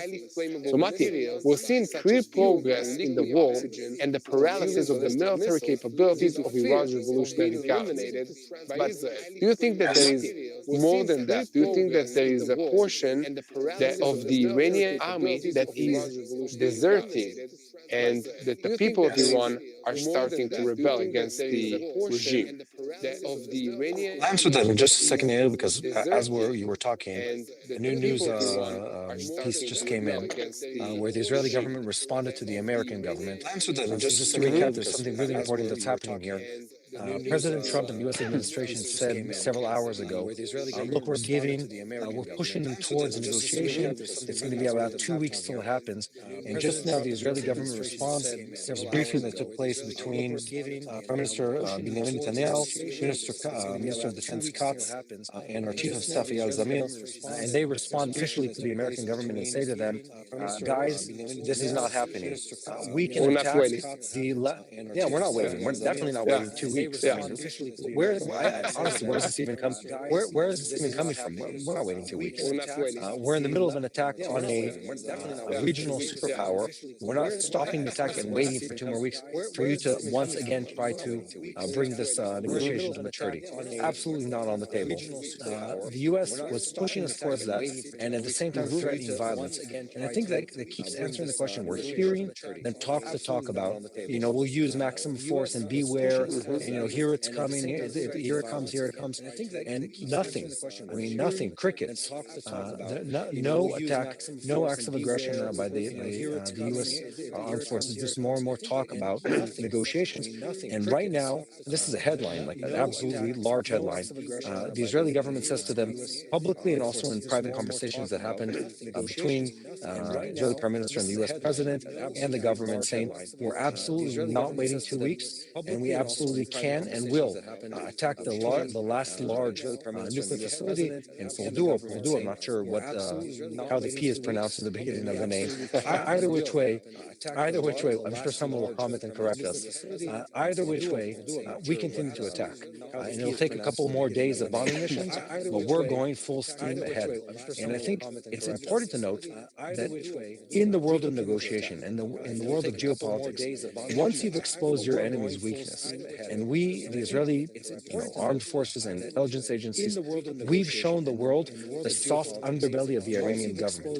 We've exposed the fact that they're corrupt, that their organizations don't work properly, that their air defenses that were praised as this unique creature of Russian technology and Iranian innovation, et cetera, et cetera. It was a paper dragon, paper tiger, excuse me. They're there. They haven't been able to stop our relatively small air force, and we've just been bringing damage and raining down fire on them day after day after day. And look, we're not stopping. We're going to continue to attack, even when the U.S. is not there with us. We wish they were with us, but we're not going to do it. And as to the question that you asked on the people of Iran, both me and you have had multiple opportunities to talk to experts and even meet Iranians who now live in Israel or visited in Israel. I don't remember. Don't know if you remember this. Me and you talked to a guy at a conference in the U.S. a couple months ago who also was an Iranian who loves Israel. We've met countless of them. They write in our comic books. We're seeing people rising up against the government in Iran, and it's been happening for years. They've been having to use unbelievable levels of violence to suppress those attacks. But there's an important but coming here, and the important but is that that's not enough. There isn't an existing opposition in Iran. There isn't an army that can fight against the IRGC or the let's call it the secret police, the Basij. There isn't. It simply doesn't exist. The opposition that exists lives in exile. It lives in the UK. It lives in the US. I think it's going to be a multiple phase process. First, a weakening of the government, then maybe concessions that they would make into some kind of interim kind of government that would have maybe more of a liberal position on certain areas of life. And then maybe down the line, once they're weakened and the country is less radicalized by religion and radical Islam, then they could have one, real negotiations eventually, and a representative that isn't part of the Ayatollah sort of like background or family. But I think it's a longer process. I don't think you're going to see here the kind of Arab Spring revolutions. I hope I'm wrong. But again, this is a very strong government from the information we've heard. Let's say it's about 15 to 20% of the population, one way or another, benefits from that government, so wouldn't necessarily rise against it. So it'll take a lot to bring it down, but weakening them is the right thing to do. Showing their weak underbelly, showing the fact that they've exposed their weakness, that they've been exposed in what they've claimed their military power is. They've been exposed to not be able to stop Israeli attacks, absolutely not able to stop American attacks if they were to come. So I think the trend is positive, and people around the world should continue praying for the Iranian people, hoping, praying, calling on God and calling on the international community to bring an end to the enslavement of the Iranian people by this radical and evil government. Yeah, definitely. And just a reminder to all of you guys that Israel has been fighting this war for more than 620 days straight. And we are fighting it on multiple fronts. So we keep reporting about all these, cool military achievements of the Air Force striking in Tehran, destroying nuclear scientists, nuclear facilities.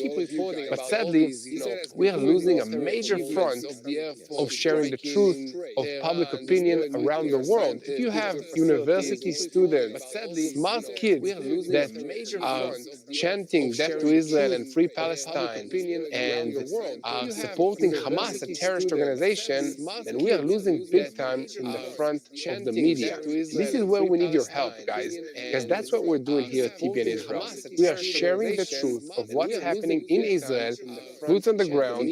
Mati Shoshani, myself, and the rest of the team here in Israel are working around the clock on our birthdays, on weekends, to share the information with you so that you know what's really happening and that you know how to pray. Okay?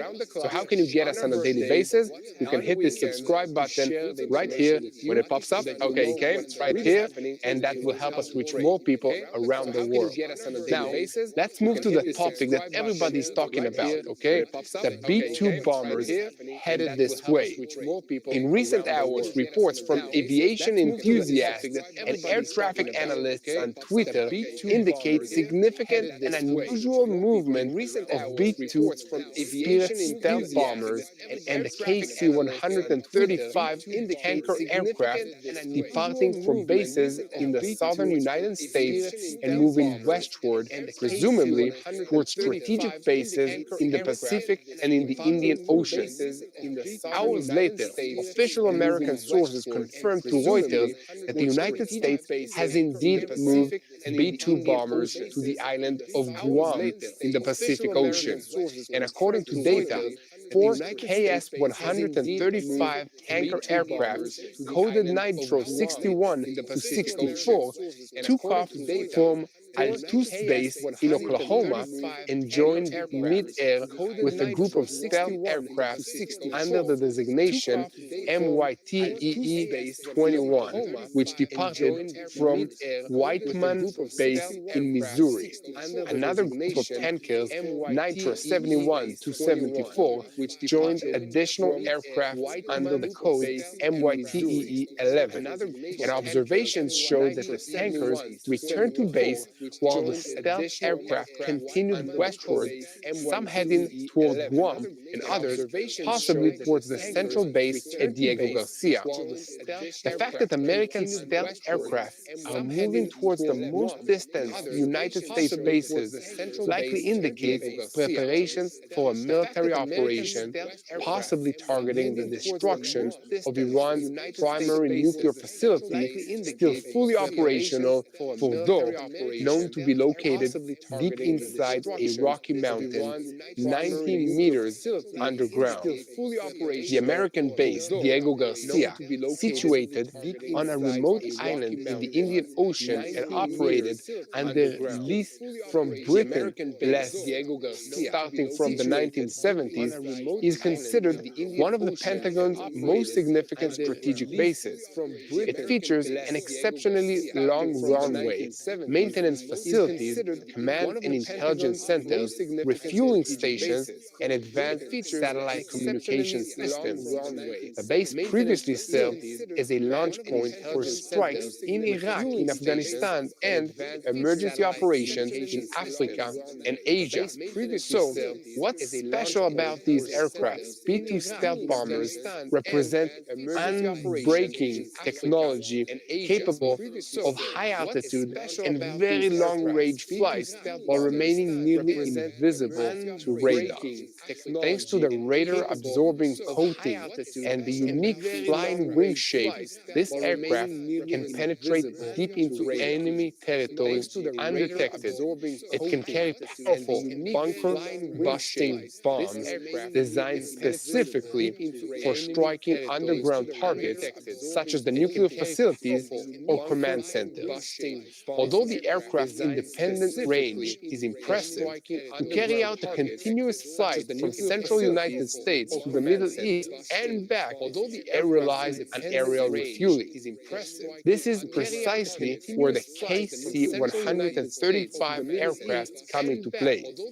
They rendezvous with combat aircraft at high altitude, connect via specialized boom, and transfer fuel in mid-flight, a procedure lasting only a few minutes. If this indeed indicates preparations for an attack, Diego Garcia will have a key role. It is located within operational flight range to Iran without additional refueling and provides logistics, command, and control support for all the aircrafts launching from it.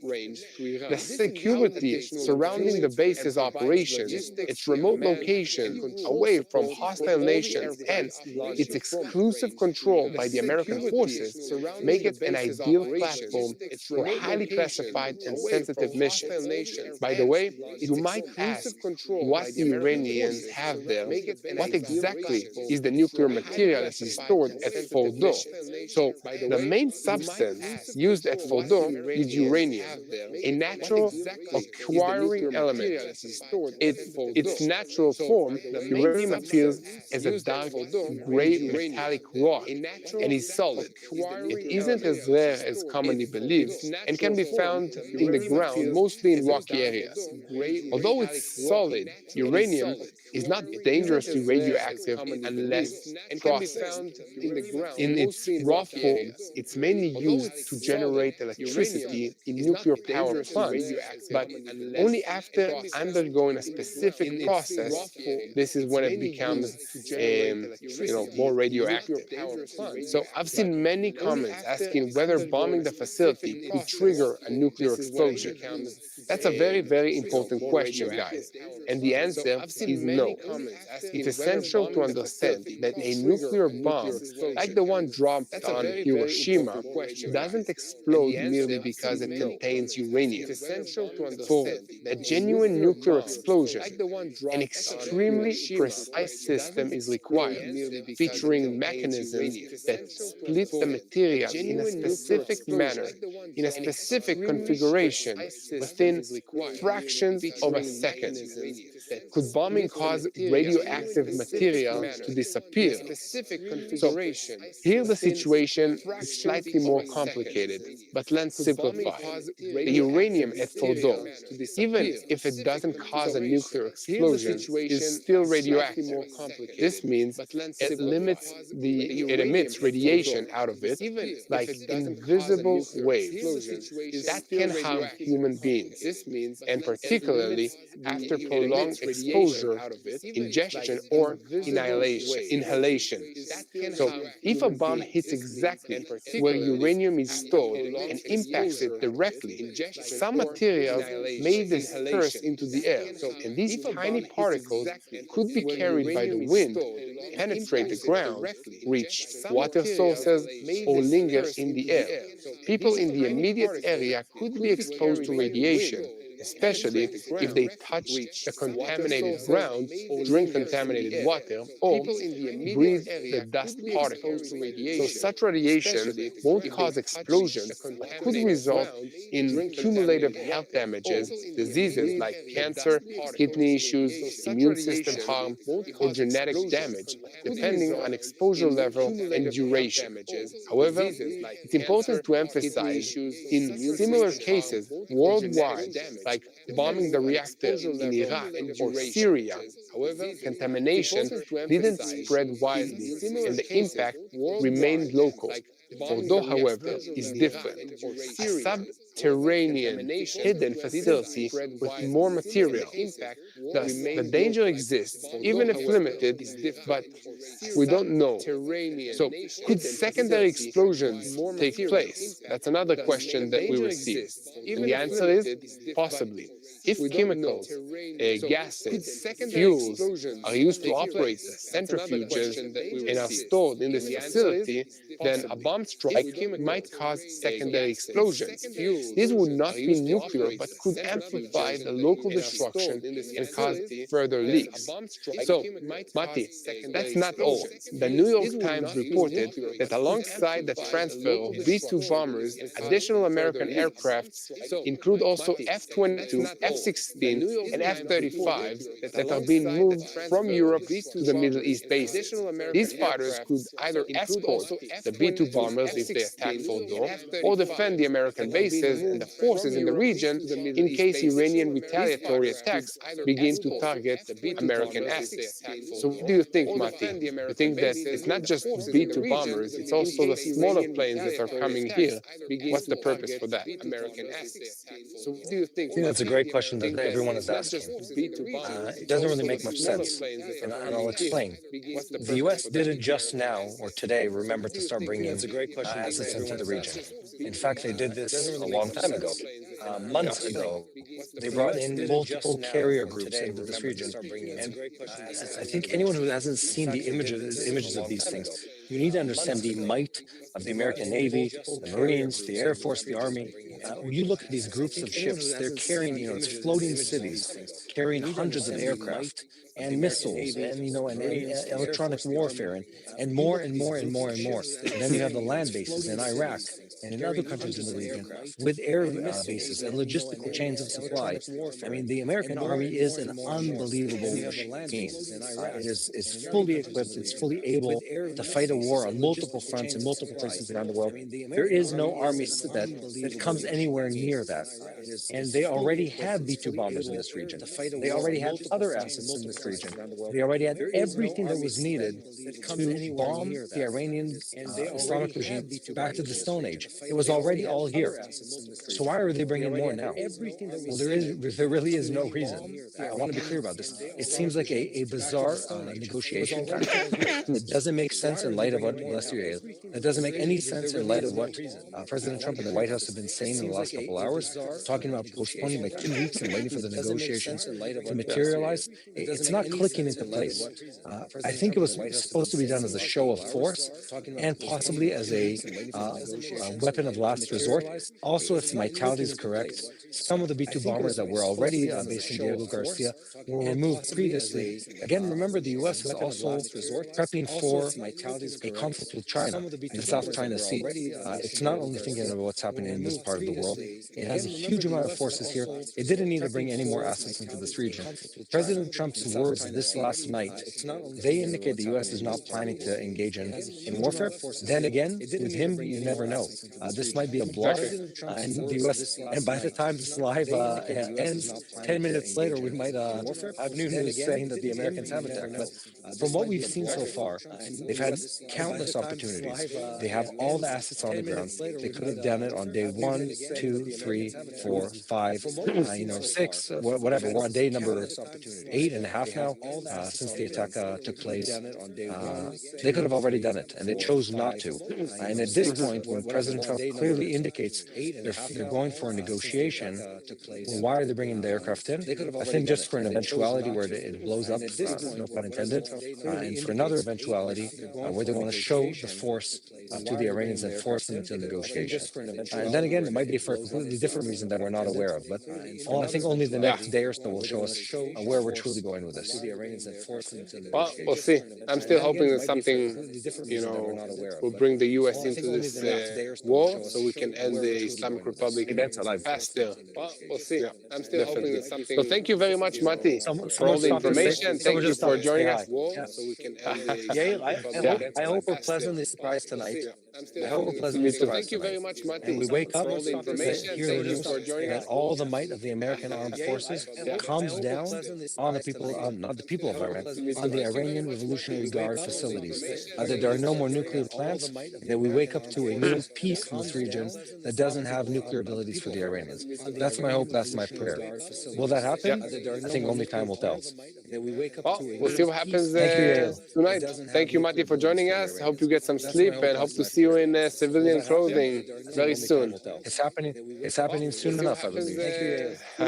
Thank you, Mati, for joining us. Awesome. Okay, have a great night. Thanks. See you in civilian clothing very soon. And guys, if you're just joining us now, it's very important that you stand with Israel and you help us share the truth. And how you do that? You hit the subscribe button, you share, you like, you leave a comment of why it's important to stand with Israel. Just to remind you, we are fighting this war that is being waged against all the Western civilization, against Judeo-Christian values around the world, and they are calling the U.S. the big Satan and Israel only the little Satan. Remember that. This is not just Israel war.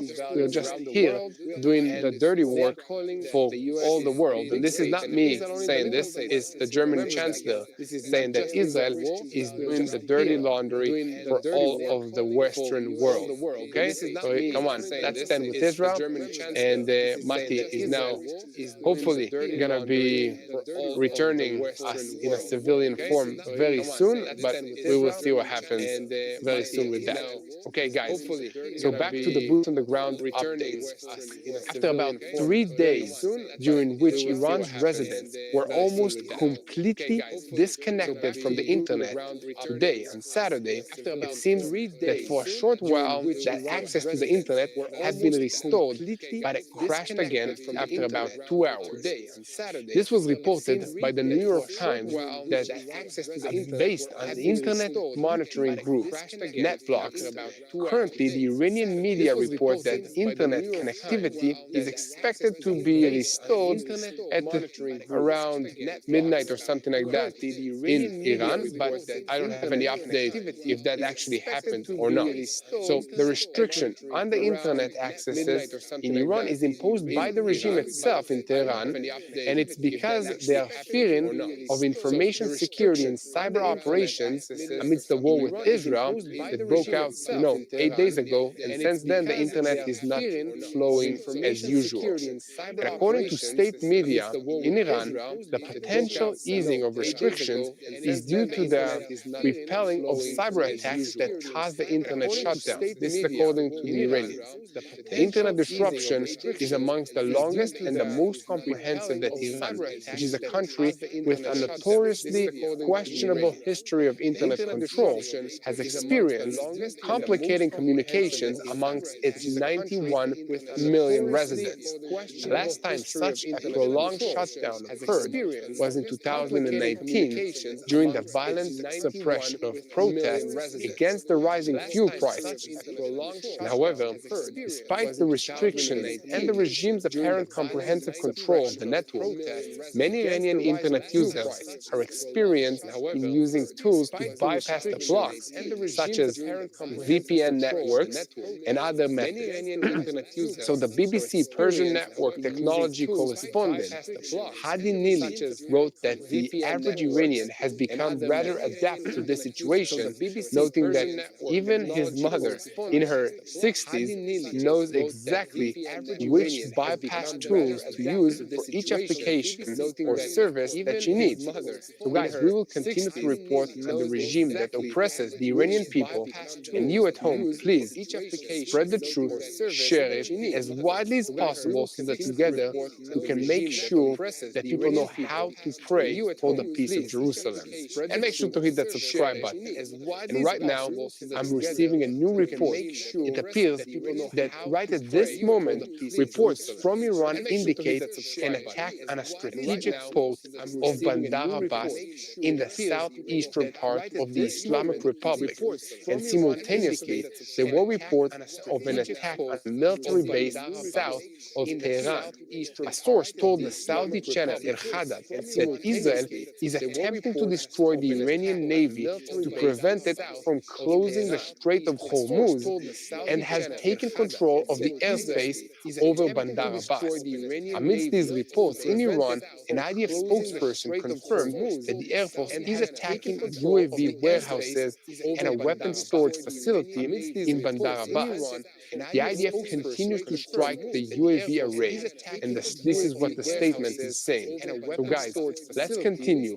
Israel has accumulated achievements beyond imagination in this campaign against Iran. The question now is, when is the right moment to translate this pile of achievements into creating a stable, long-term reality, one in which Iran will have no ability to develop nuclear weapons. The pale and frightened appearances of the supreme leader this week signals that he's approaching the point where he'll have to compromise.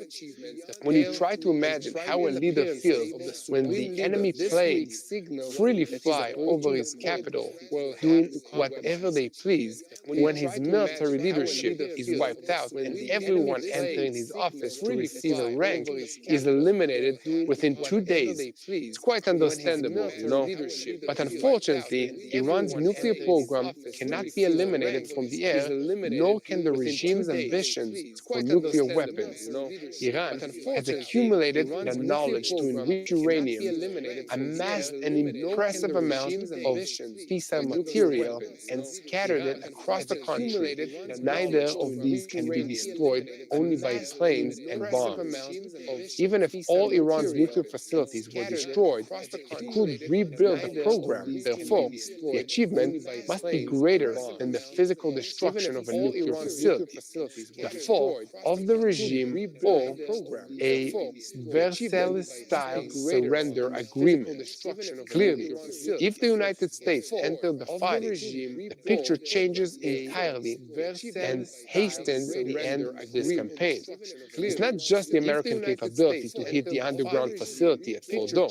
It's Iran's understanding that the Americans can dismantle the regime completely.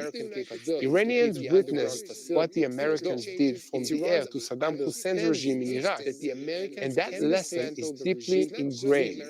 If the United States States is involved, Iran, will crawl begging for this agreement, hopefully under a new regime. So guys, you at home, continue spreading the truth, share and follow us. And most importantly, do not forget to hit that subscribe button. It really helps us share the truth with more people around the world. And by the way, guys, if you want to practically help Israel that is suffering economically throughout this war for 620 days straight, and you want to help the small businesses, you want to help the artisans, and all those that need to make a living off tourism and selling their produce to the world. Our partner for today's show is Artzabox. What they do is they gather the amazing works and art that Israeli artisans, small businesses are creating here in the land of Israel, box it nicely, and ship it to you in your home. It's a subscription that also gives you great stuff, connects you to Israel, and also helps us with creating more content because they're partnering with us here in Israel. So, if you want to subscribe to Artzabox, go to www.artzabox.com/tbnil. Okay? Again, that's artzabox.com/tbnil, and make sure to enter the discount code TBNIL for an extra 10% discount. Okay? That's a way to practically help Israel and also get something as a souvenir of the land in return. Okay? And you'll help us also in the meanwhile. Let's go to the next story of today. Cyprus media reported that the individual arrested earlier today in Cyprus on suspicion of terrorism and espionage is a British citizen of Azeri origin affiliated with Iran's Revolutionary Guard. According to local media reports, he appeared before a judge and his detention was extended by 8 days. A British Foreign Office spokesman commented on the arrest, saying, "We are in contact with Cypriot authorities regarding his detention." And earlier, local police said that they had received highly confidential and reliable information from a foreign agency indicating that the suspect had planned an attack in the immediate time frame. Cyprus police arrested a British citizen suspected of planning an immediate attack on the island and spying on British military bases. And according to local media, he appeared today on Saturday before a judge, and his detention was extended by 8 days. He is suspected of terrorism and also espionage offenses. And Foreign Minister of Israel, Gidon Saar, revealed this evening that the intended target of the thwarted terrorist attack planned by Iran's Revolutionary Guards was Israeli citizens in Cyprus. And thanks to the activities of the Cypriot security authorities in cooperation with Israeli security services, the terrorist attack was prevented. This is according to the Israeli ministry. Israel thanks Cyprus for its rapid and effective action. The Iranian criminal regime deliberately targets Israeli citizens both in Israel and abroad. Israel will continue acting to remove this existential threat that is posed by Iran's terror regime.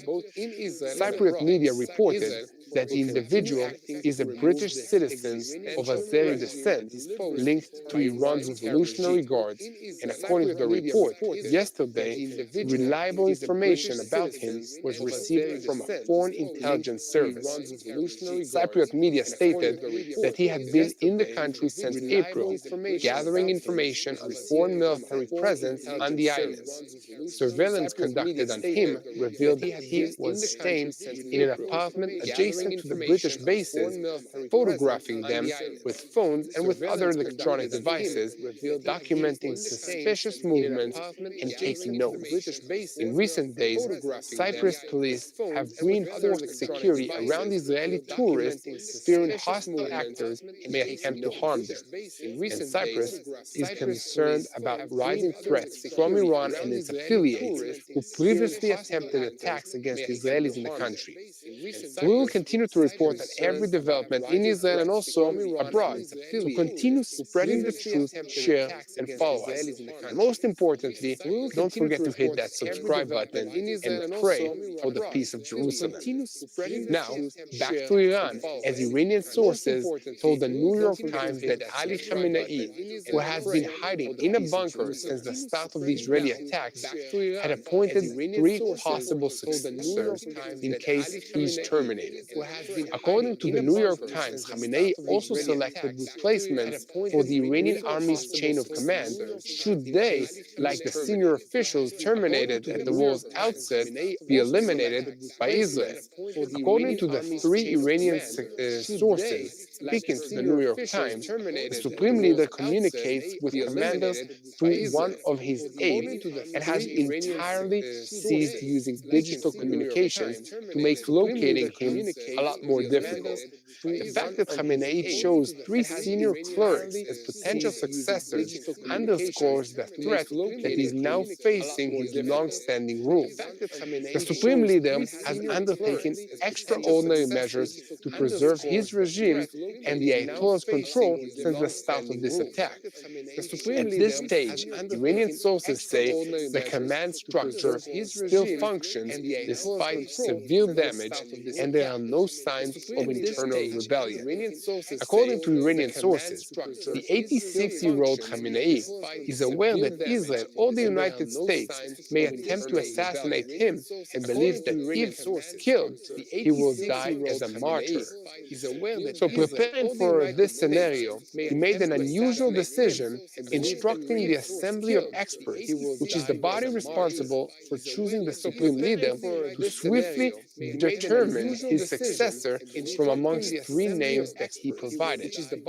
At the war's beginning, Khamenei delivered 2 recorded statements to the Iranian people, declaring that the regime would not surrender. Usually, he lives and works in a heavily secured compound in Tehran and rarely leaves it. His current bunker location demonstrates the intensity of Israel's attacks and the fear that is gripping Tehran. The New York Times reported fears of assassination and Israeli infiltration into Iran's regime that are so significant that the intelligence ministry instructed officials to cease using cell phones or any other electronic communications. 2 Iranian sources told the New York Times that the intelligence ministry ordered all government representatives and military commanders to remain underground. So we will continue to pray that the Israeli leadership will have the wisdom and the knowledge to know what to hit and what targets are the most important in this war. So guys, continue to pray for wisdom to our leaders. Continue to pray for the Israeli pilots. We have female and male pilots above the skies of Iran right now as we are speaking. Let's pray that they will be safe and that no harm will be caused to them. Let's pray for our hostages that are still being held in the Gaza Strip by Hamas, and I'm talking about 53 hostages still held by this terrorist organization in the Gaza Strip. Continue praying for the IDF soldiers that are fighting in Gaza, in Lebanon, in Syria, and in the skies. Pray for your leaders, for our leaders, for wisdom, and never forget to pray for the peace of Jerusalem. Thank you for joining me for this live update. Keep praying for our team here at TVN Israel. Behind me and Mati, there are dozens of people working around the clock, preparing, writing, fact crossing, making sure that we have all the current information to give you so that you'll know how to pray for the peace of Jerusalem. Remember, this is a spiritual war, and the enemy is using lies and deceit to spread false information about Israel, and this is what we are doing here. We are battling this false narrative, false information, information with the truth. Okay? So how do you fight the spiritual war? You pray. So unite in prayer for the peace of Jerusalem. Thank you so much. Have a great evening. I'm going to sleep. Fight the spiritual war? You pray. So unite in prayer for the peace of Jerusalem. Thank you so much. Have a great evening. I'm going to sleep. Fight the spiritual war? You pray. So unite in prayer for the peace of Jerusalem. Thank you so much. Have a great evening. I'm going to sleep. Fight the spiritual war? You pray. So unite in prayer for the peace of Jerusalem. Thank you so much. Have a great evening. I'm going to sleep.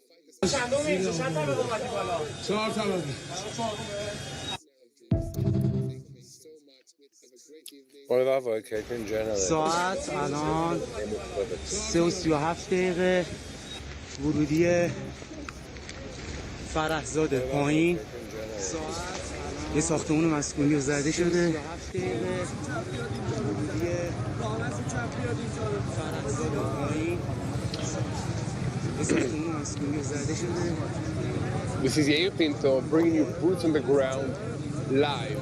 I'm here with Mati Shoshani, and the latest news from Israel is that a few minutes ago, less than an hour, Israel struck in Iran. And I repeat, Israel struck in Iran. So I'm here with Mati Shoshani bringing you the whole truth about what is happening now in the Middle East. The preemptive strike in Iran is underway, and Israel attacked nuclear targets. Iran enriched fissile material for 15 atom bombs. Israel just launched a preemptive strike, and dozens of nuclear facilities were hit. Israel Katz, the Israeli Defensive Ministry, stated that Iran planned a missile and a UAV attack against Israel. Israel Katz tried to eliminate. Israel is now striking in Iran, and this is a special situation that is going on all across the country, as the home front is on the highest alert, and all school, all educational gatherings was cancelled up until further notice. A missile and a UAV attack is expected in retaliation from Iran against Israel. So this is called Operation Am Kelavi, which a nation as a lion. After a dramatic 24 hours, the report came true, and Defense Minister Israel Katz announced a preemptive strike by the State of Israel against Iran. The IDF stressed that the goal is to hit the nuclear and the missile program and not to topple the regime. The Home Front Command activated an emergency alert nationwide, and the public was asked to stay near protected spaces. Thousands of reserve soldiers were called up so far, and the Air Force is striking in Iran as we speak. And after a tense day in which numerous dramatic reports were published about the Israeli preparations for an attack in the coming days, the Islamic Republic is now under attack by the IDF. The IDF just stated that dozens of Israeli Air Force aircraft completed the opening blow, which included a strike on dozens of military targets, including nuclear targets in various areas in Iran. The chosen name for this operation is Am Kelavi, and Defense Minister Israel Katz announced at the start of the operation that he hereby immediately declares a special situation on the home front throughout the entire territory of the State of Israel, and the Home Front Command activated emergency alerts across the country and asked the public to stay in protected spaces. Following the State of Israel's preemptive strike against Iran, a missile and a UAV attack on the State of Israel and its citizens' population is expected in the immediate term. This is according to the Israeli officials. So the Fars news agency reported explosions in Tehran after the start of the operation, and the Iran international site reported hits to residential buildings where senior military officials and politicians live. The Sabrin news agency, which is identified with the pro-Iranian militias in Iraq, reported explosions in the skies over Baghdad. Mati, how did you wake up and heard everything that's going on here in this situation. Well, I woke up abruptly, I think, like we all did. How did you wake up? But not to make light of this, we've been waiting for this to come for a very long time. Now that this has happened, we could say that for the last, give or take 24 hours, there was a lot of intel going on saying that this was happening. And this is a war, and this is an attack we've been waiting for very long. I want to update and say that, as we're going live here, there's initial confirmation saying that much of the Iranian military heads and intelligence heads have been struck in this attack.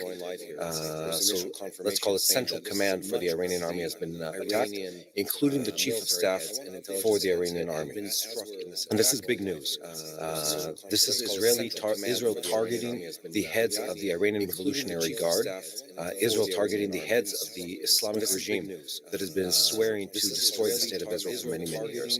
And you can hear this in the statements made by the military spokesperson about an hour ago, where in a very, very clear way it said, look, this is a war we were forced into. It's been decades of this Islamic regime threatening and promising to destroy Israel. They've been pushing for a bomb nonstop. Look, this has been waiting for this to happen, and now is the time to take action. It's been a very, very dramatic day here in Israel. I think anyone who is still in active duty, myself included, the army is on high alert. Many of the units are getting ready to be called back in, and the civilian population too is at a very, very high level of submit. Myself, my family, included yours, obviously too, Yael. It's been a very, very dramatic night, and I think this is just the beginning. And to remind everyone what we're looking at here, we're at the end of I want to say, decade-long battle, or actually longer than that, against the Iranians, trying to prevent them from reaching nuclear military capability. And people keep asking, why is it important to stop Iran? Why did Israel have to attack? Let me say it this way. Iran isn't just another country. It isn't the UK that has nuclear capabilities. It isn't the French. It isn't the US, and it isn't Israel, according to foreign press, which we are, I guess. This is a very, very different situation. Iran is a radical Islamic government, that is sworn to destroy the people of Israel, and they've been pushing their economy, their ability, their people towards building a nuclear bomb or nuclear bombs to attack Israel. And they've made it very, very clear over many months of negotiations with the US and also through intermediaries, but before that they have no intention whatsoever of giving in to the demand to dismantle the nuclear program. And that's where we are today. We're at a place where they made it abundantly clear to everyone involved, the US and Israel included, that they're not going to give up on their nuclear program. And now that we know that, Israel had to strike. And what we know initially, to chime in with what Yael was saying just a second ago, is that many in command of the Iranian army and officials in the IRGC, the Iranian Revolutionary Guard Corps, have been struck, including most likely the chief of staff for the Iranian army. More importantly than that, there are bits of information saying that several nuclear facilities, including the one in Natanz, has been struck, which is something that, again, was coming down the pipeline. We knew this was coming. And the world is watching. As this is happening, people around the world have been watching. We're looking at changes in the stock market. We're looking at the fact that thousands of people are being called immediately back into reserves. It is a dramatic, dramatic day that we're living in. And one might even say a historic day to be watching this. This is a government that's 2,000 kilometers, over 1,000 miles away from Israel, that has sworn to destroy the state of Israel, to destroy the people of Israel and the way of life of both us and the West. And Israel had no choice but to preemptively strike and destroy this violent regime that's been sworn to attack us. Yael, how has the night been for you and your family? How are things on your end? Well, Mati, we woke up this evening to multiple sirens, alarms, and also new sounds from our phones and smart devices that not encouraged us, but told us to go to bomb shelters and to prepare for a long stay, for something new that we haven't seen before. So, first of all, the technology in Israel went up a notch. This is not just another missile from the Houthis in Yemen. This is a whole new level of threat. And at the moment, the country is waiting for the response from Iran towards the airstrikes that hit their nuclear facilities, their key personnel, and their military installations. And guys, for those of you that are just joining us now for this live update, I'm Yair Pinto and I'm here with Mati Shoshani. We are on TBN Israel YouTube channel. This is the channel that brings you live updates on a daily basis of what is happening from Israel. So guys, if this is your first time tuning in, make sure to hit that subscribe button and keep watching us, because we are here to let you know what's happening, boots on the ground style, from Israel, so that you know how to pray for the peace of Jerusalem. Okay, this is an unprecedented moment that we are living in right now. Israel struck Iran. I'm talking about airplanes striking precise targets in the Islamic Republic of Iran related to Iran's Revolutionary Guards Corps, related to their nuclear military installations, relating to key leadership in Iran. And this is a country 2,000 kilometers away from Israel. The strikes were precise. We did not receive any updates or any information of any kind of casualties on the side of the Israeli Air Force in this attack. And at the moment, thousands of reserve soldiers were called into action with mandatory orders to go to their units, mainly in the anti-aerial defensive units of Israel, talking about the Arrow, the laser beam, the Iron Dome, David Sling, and all the other aerial defensive systems that Israel has. And on top of that, also divisions from Judea and Samaria to come and protect the Israeli communities from any kind of possible Palestinian terror attack against the communities of the State of Israel. This is the situation now, and this is all started as of 3 a.m. here in Israel, and we are still waiting for a response from the Islamic Republic of Iran. At the moment, I have water ready in my bomb shelter, and lights and a radio. This is the situation in Israel. We are prepared for a strike that will be longer than the 10-minute missile launches from Yemen. This is the situation. Yeah, can you hear me? We have some breaking news here.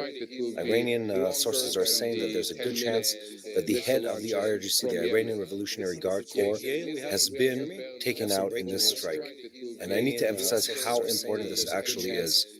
If you think about the mechanism through which the Iranians export violence to the world, the IRGC is that tool. So we're looking at symbols of the Iranian government, the chief of staff, the head of the IRGC, that are, according to Iranian initial reports, they've been assassinated in this initial strike by Israel. And what's interesting is the choice of words. Israel is saying this is the first wave, first meaning there are more to come. The Iranians are reporting on high-level officials, and we've already seen images, and I think some of them are playing on your screen, of the level of devastation, and I want to say this, accurate targeting within Iran of officials that have been to the people of Israel. And that's really where we are today, at a very, very, very accurate pinpoint attack against targets within Iran. This is something that has been in the works for years. The Israeli government, and I think people around the world might forget this, Prime Minister Netanyahu has been, among many things, he has been a champion of pushing for an attack on Iran, pushing for a route that isn't just sanctions, because we knew the desire of the Iranian government to spread violence and to essentially get to a bomb ultimately. And today we're in that place. We're in a place where a preemptive attack was the choice that was left in the hands of Israel. And we've been calling on this channel, and I think many other people have, for a long time, calling on governments to take action, because it was apparent, it was abundantly clear that Iran was pushing for a bomb.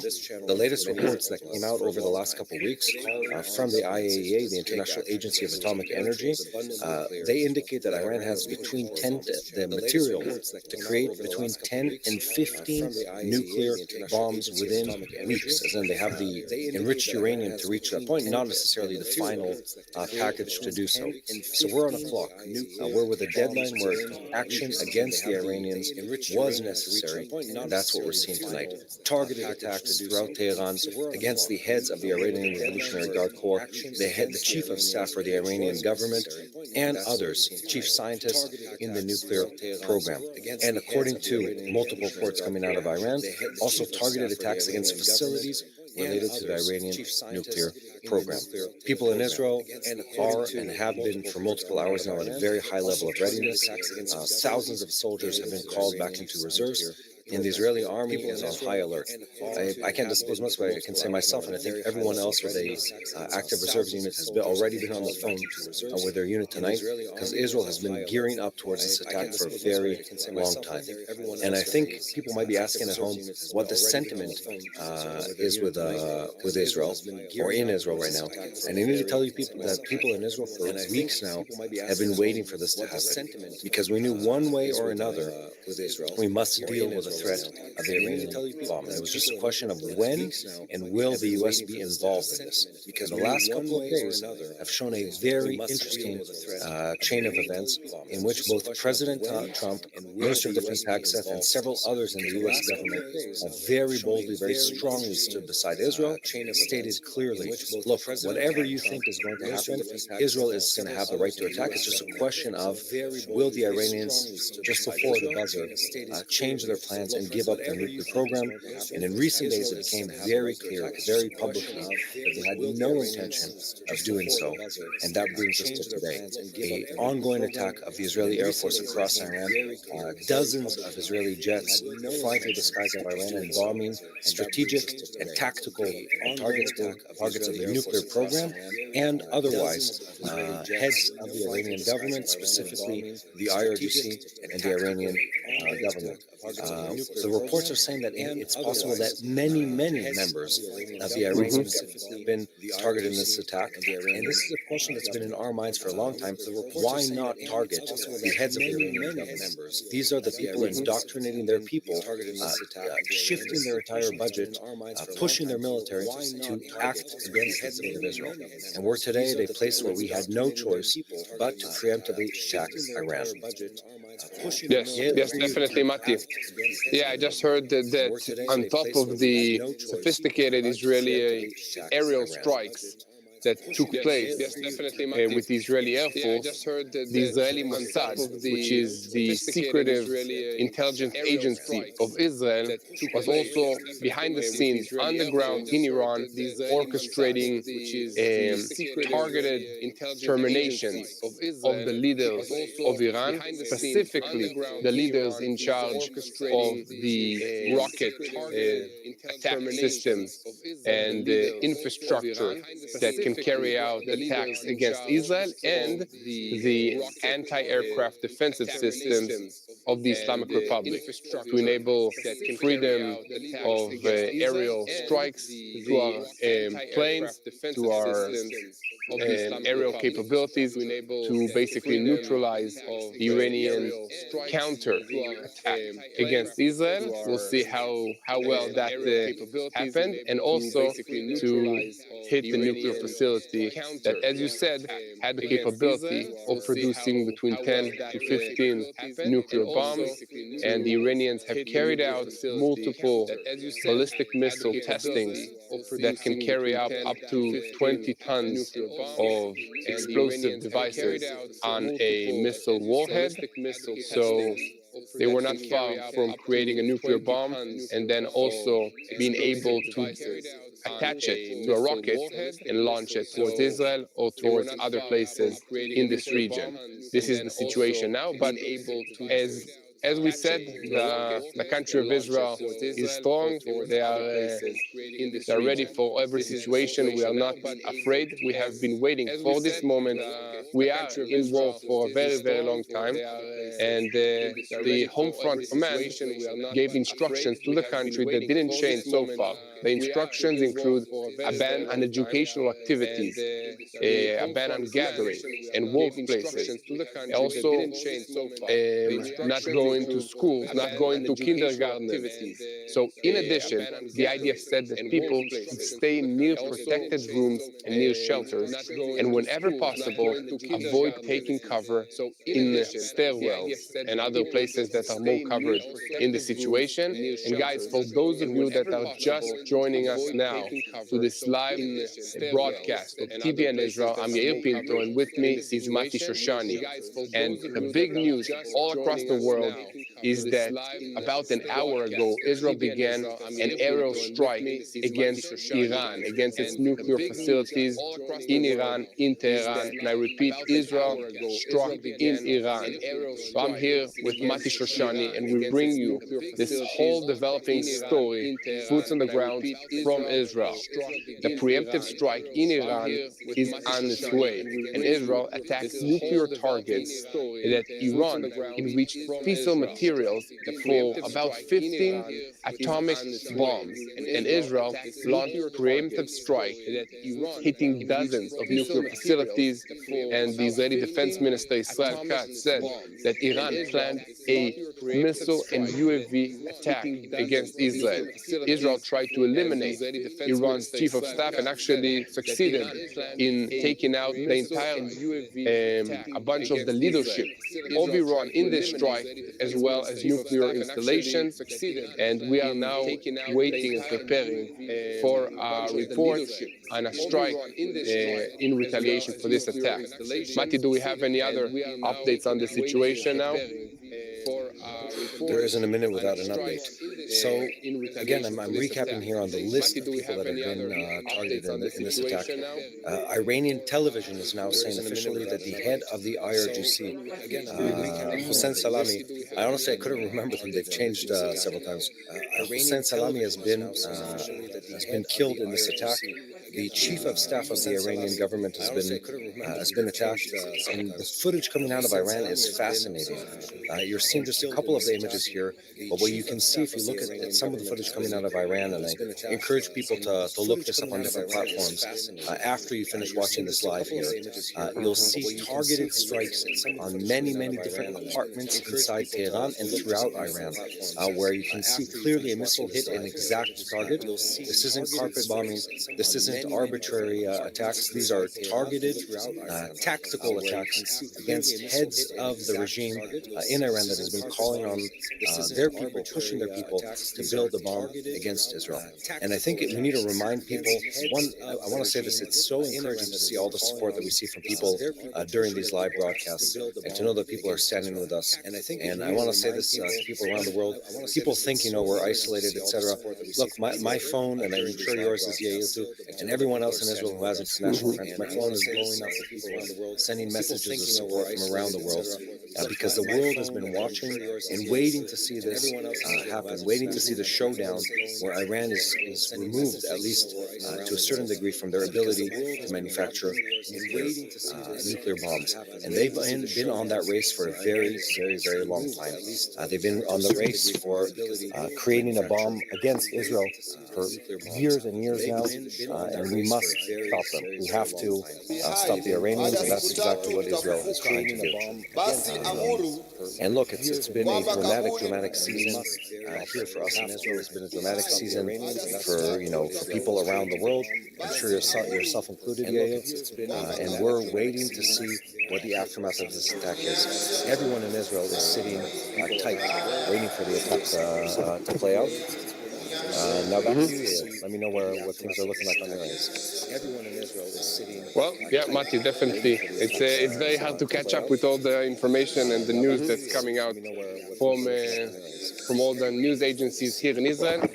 We are waiting to see what the Iranian will do in response for this unprecedented strike 2,000 kilometers away from the borders of Israel.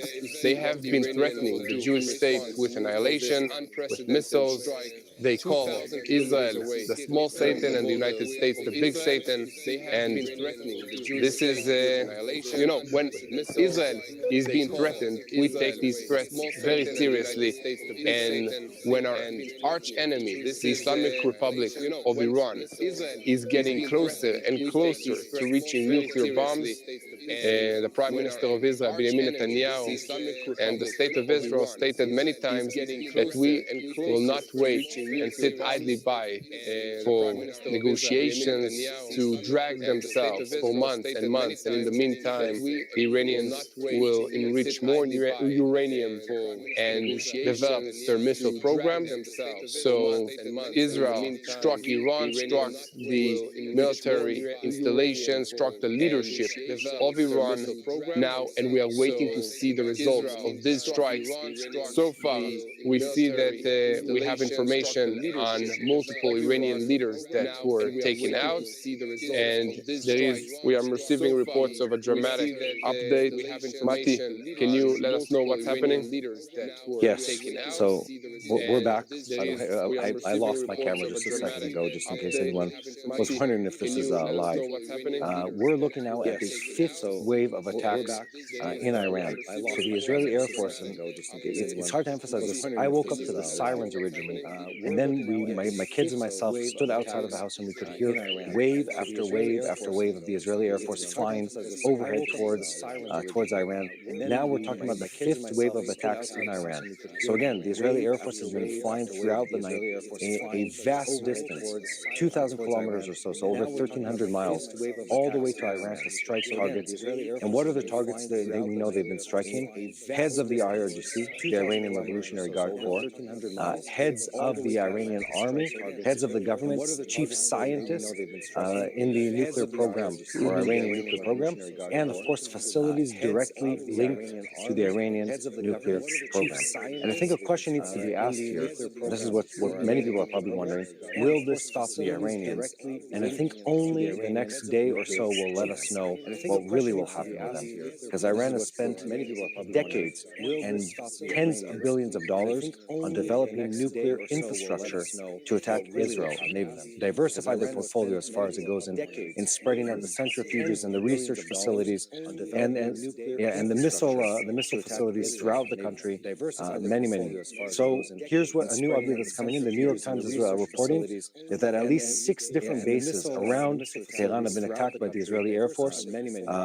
Multiple compounds of high-level ranking officers in the Iranian government have been attacked, and many residential buildings around Tehran. So what we're looking at is targeted assassinations against heads of the IRGC, heads of the Iranian nuclear program, and these are people that for decades have been spending their life, their energy, the budget of their country, trying to build nuclear bombs to destroy the people of Israel, and after that, also the West. They haven't been shy about sharing this information with the world. They've said so many times over every possible stage, and it's about time that everyone believes them. And that's why Israel is striking right now in Tehran. The news coming in right now is fifth wave of Israeli Air Force attacks in Tehran. An amazing evening. I don't want to make this sound too positive, but this was something that had to happen. Now that the negotiations failed with the Iranians, and it became abundantly clear that they had no plan whatsoever of dismantling their centrifuges or giving up their stockpile of enriched uranium, we know we had to attack. That's exactly what we did. We're recapping here again. Israel's been on high alert. The civilian population has been called to stay next to, what do you call it in the U.S., shelter in place, stay close to shelters. More than that, tens of thousands of soldiers have been called back into reserves or prepped to go back into reserves. And we're looking at an unprecedented wave of attacks across Iran. Fifth wave of jets attacking in Iran as we speak. The Iranians reporting on multiple heads of the government. Let me read you some of the names. Hossein Salami, the head of the IRGC. This is a terrorist organization funded by the Iranian government that has a budget of tens of billions of dollars every year. So Hossein Salami, their head, has been assassinated. I apologize in advance to the families of these people for mispronouncing their names. Ghulam Ali Rashid, the head of the fighting forces of Iran, so this is the Iranian chief of staff, he is also no longer with us. Predoun Abbasi Dawani, a chief scientist in the Iranian nuclear program, he's also confirmed to be assassinated. Mahmoud Mahdi Taharajmi, a Iranian physicist, also likely part of the Iranian nuclear program. So these are high-level individuals. My guess is that everyone else in the Iranian government is currently hiding in a bunker somewhere, if they are still with us. And the Israeli Air Force continues to strike in Tehran. An unprecedented, historic moment in the history of this country, and something we've all been waiting for a very long time. Back to you, Yair. Yes. Yeah, Mati, definitely. So we're just receiving additional reports that Israel's entire aerial force, all the planes in the Israeli Air Force are in the skies now, involved in this operation, preparing for counter and defensive measures against any kind of retaliation. And we hear and receive reports from United States officials that all the talks about the United States not defending Israel in case they attack in these coming days were planned and coordinated in order to numb the Islamic Republic of Iran, in order to keep them thinking that Israel will not strike them at this very moment. Everything was coordinated, and now we receive reports that the United States will indeed defend Israel in case of any kind of Iranian response. So they did it before, and the allies of Israel in this region helped us against 250 ballistic missiles and 200 drones that were fired at Israel twice in the past 12 months. And our allies are with us again to defend Israel. This entire strike was taken part by the Israeli aerial defensive system. Again, Israel is in charge of this strike, but the United States is here to defend us against any kind of Iranian retaliation. This is the situation now and the reports now that we have on the ground. And Mati, do you think we have time to answer questions from viewers? Somebody has any question on the situation? Can I ask the first question? And I think this is the one everyone's mind has, which is Israel able to stop the Iranians? And this is something we've been asked time and time again for, it's been over a year now as we're prepping for this attack. Can Israel stop the Iranian nuclear program on its own? And there's a couple interesting things that have happened here. One, the American government said, trying to think who was, so many news bits coming in the last couple hours. The American government said that Israel was attacking and the U.S. wasn't part of this attack, which is interesting to show separating the U.S. forces from Israel and from what's happening here. And Israel is attacking targets. Again, the Iranians have dozens of nuclear facilities. We're talking about missile manufacturing. We're talking about centrifuge sites. We talk about storage locations for enriched uranium. But Israel is doing something slightly different. Instead of going after the entire program, what we're doing is we're doing targeted assassinations against the heads of the IRGC, the heads of the Iranian nuclear plant. We've read through some of the names of the people that have been assassinated.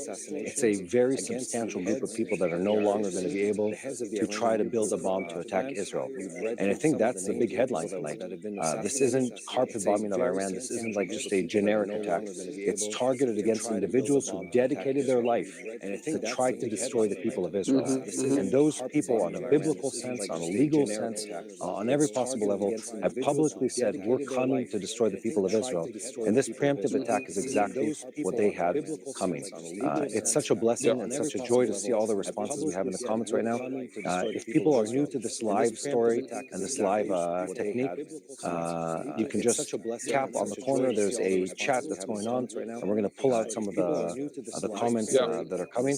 Mati, just a minute. I have just an update from our back-end team here that Israel struck at least 6 military installations surrounding Tehran, the capital of Iran, and these include military bases, including Parsin, which is a very known military base of the Islamic Revolutionary Guards. And according to the reports also Iranian officials were struck, including houses of Iranian officials in Tehran and in the area surrounding Tehran. Again, this is a precise strike that was carried out by the Israeli Air Force with direct intelligence information on the ground in Tehran.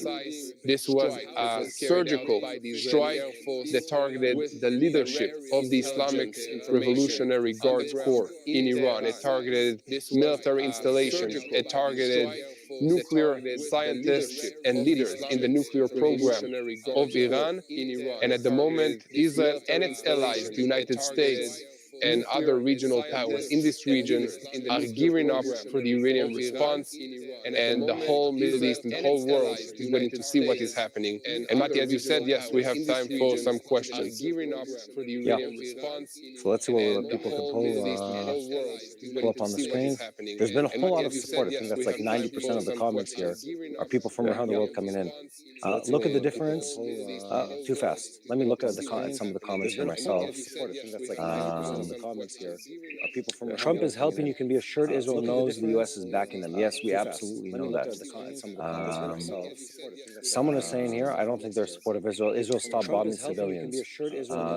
Stop making Americans pay. We're not. We're not bombing civilians. We're bombing the heads of plans. Let's see what else what we have here. Stop making Americans pay. We're not back next. Iran's air Guys, force if you have any capabilities. questions that anyone needs to answer, you let us know. Yair, I think an interesting question to answer would be, how do we get to the point where Israel feels like it has no choice but to attack in Iran? And just earlier this week, can you hear me, Yair? Just earlier Yes, I can hear you. Just earlier this week, there were reports that came out that said, it was on Monday, that Trump had asked Prime Minister Netanyahu to hold off on attacking Iran. And Tomer, our director, and I were talking about this, where that wasn't exactly what happened in the conversation. What happened in the conversation was Trump said to Netanyahu, look, we're almost done with the negotiation. There's just this one last piece. Then we're going to attack. And also a very stern reminder to everyone that if the Iranians don't give up on their nuclear capabilities, an attack will come.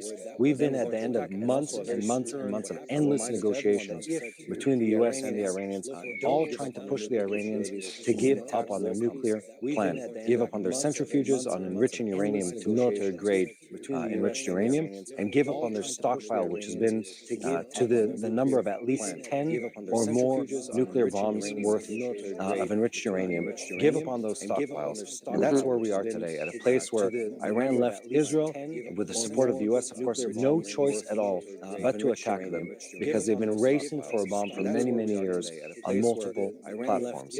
By the way, thank you to anyone who's making a quick donation. On the page, there's a quick button that's called the Super Chat, which is a little dollar icon on the bottom right-hand corner of the YouTube Live, and you can make a small donation to keep us sharing the truth from Israel, even now in the middle of the night, or it's early dawn at this point, 5 a.m.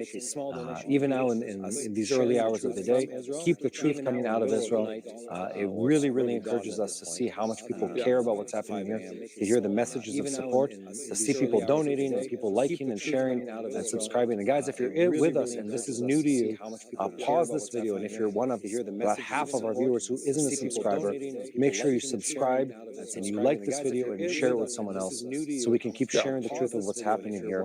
Guys, Israel is fighting for its survival. This isn't an act of aggression, it's an act of self-preservation. We're fighting against a dictatorial, evil radical Islamic regime that's been bent on destroying Israel, spending tens of billions of dollars per year building bombs and terrorism apparatus to destroy Israel and the Judeo-Christian way of life. And what we're witnessing today is Israel coming against that and attacking the Iranians. Yeah, definitely, Mati. We have reports now of Prime Minister Benjamin Netanyahu stating, following the Israeli strike on the Iranian Revolutionary Guards Corps installation, the citizens of Israel Israel. I am touched this evening, and we are at a critical moment in the history of Israel. An hour ago, the operation A Nation as a Lion went on its way, and our brave fighter jets and the pilots are attacking multiple targets all across Iran. The purpose of this operation is to hit the Iranian nuclear installations. This operation will continue for as long as needed until we complete the mission to beat off the Iranian nuclear threat that is flying above our head. And I salute from the bottom of my heart the IDF commanders, the soldiers, the Israeli Air Force, the intelligence apparatus of Israel for this brave planning and execution of this very, very special operation. And at the same time, I have to tell you, Iran still has the ability to hit us, and that is why we were prepared for this moment. This is the Prime Minister of Israel, Prime Minister Benjamin Netanyahu, stating regarding this operation. And for those of you who are just joining our live here now, I'm Yair Pinto here with Mati Shoshani, and this is a special live edition of Boots on the Ground. Israel just struck Iran and carried out multiple waves of strikes against key leadership in Iran, against nuclear installations, against military and missile facilities in the Islamic Republic of Iran. This is a precise strike against the Iranian Revolutionary Guards and the military nuclear program of Iran. Israel is not targeting the civilian population of Iran. Israel is targeting the threats that Iran voiced time and again against the state of Israel to annihilate us, destroy and terminate the Jewish people. And now they are one last step closer to achieving their goals of destroying Israel. And as we are speaking, we receive more and more reports about what took place and what is Israel targeting and hitting in the Islamic Republic of Iran. We know that this was not just an Israeli aerial strike.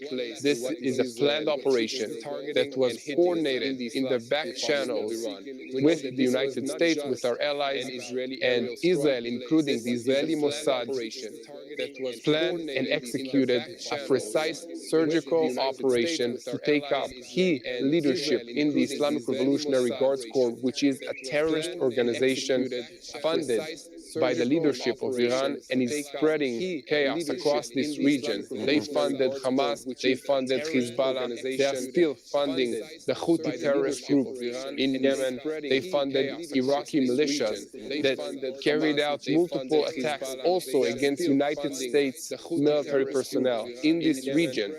This is not just Israel's fight. This is a fight for the whole free world against the arch enemy of Israel and the United States of America, the Islamic Republic of Iran.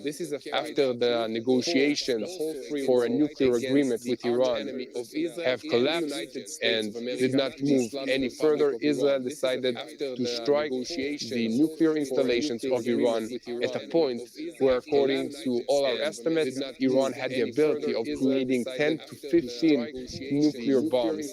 That was enough, and Israel took matters to its own hand. This is not the first time that Israel is defending itself against an enemy that wants to destroy us and creates nuclear weapons. We did that in Iraq, and now we're doing this in the Islamic Republic of Iran.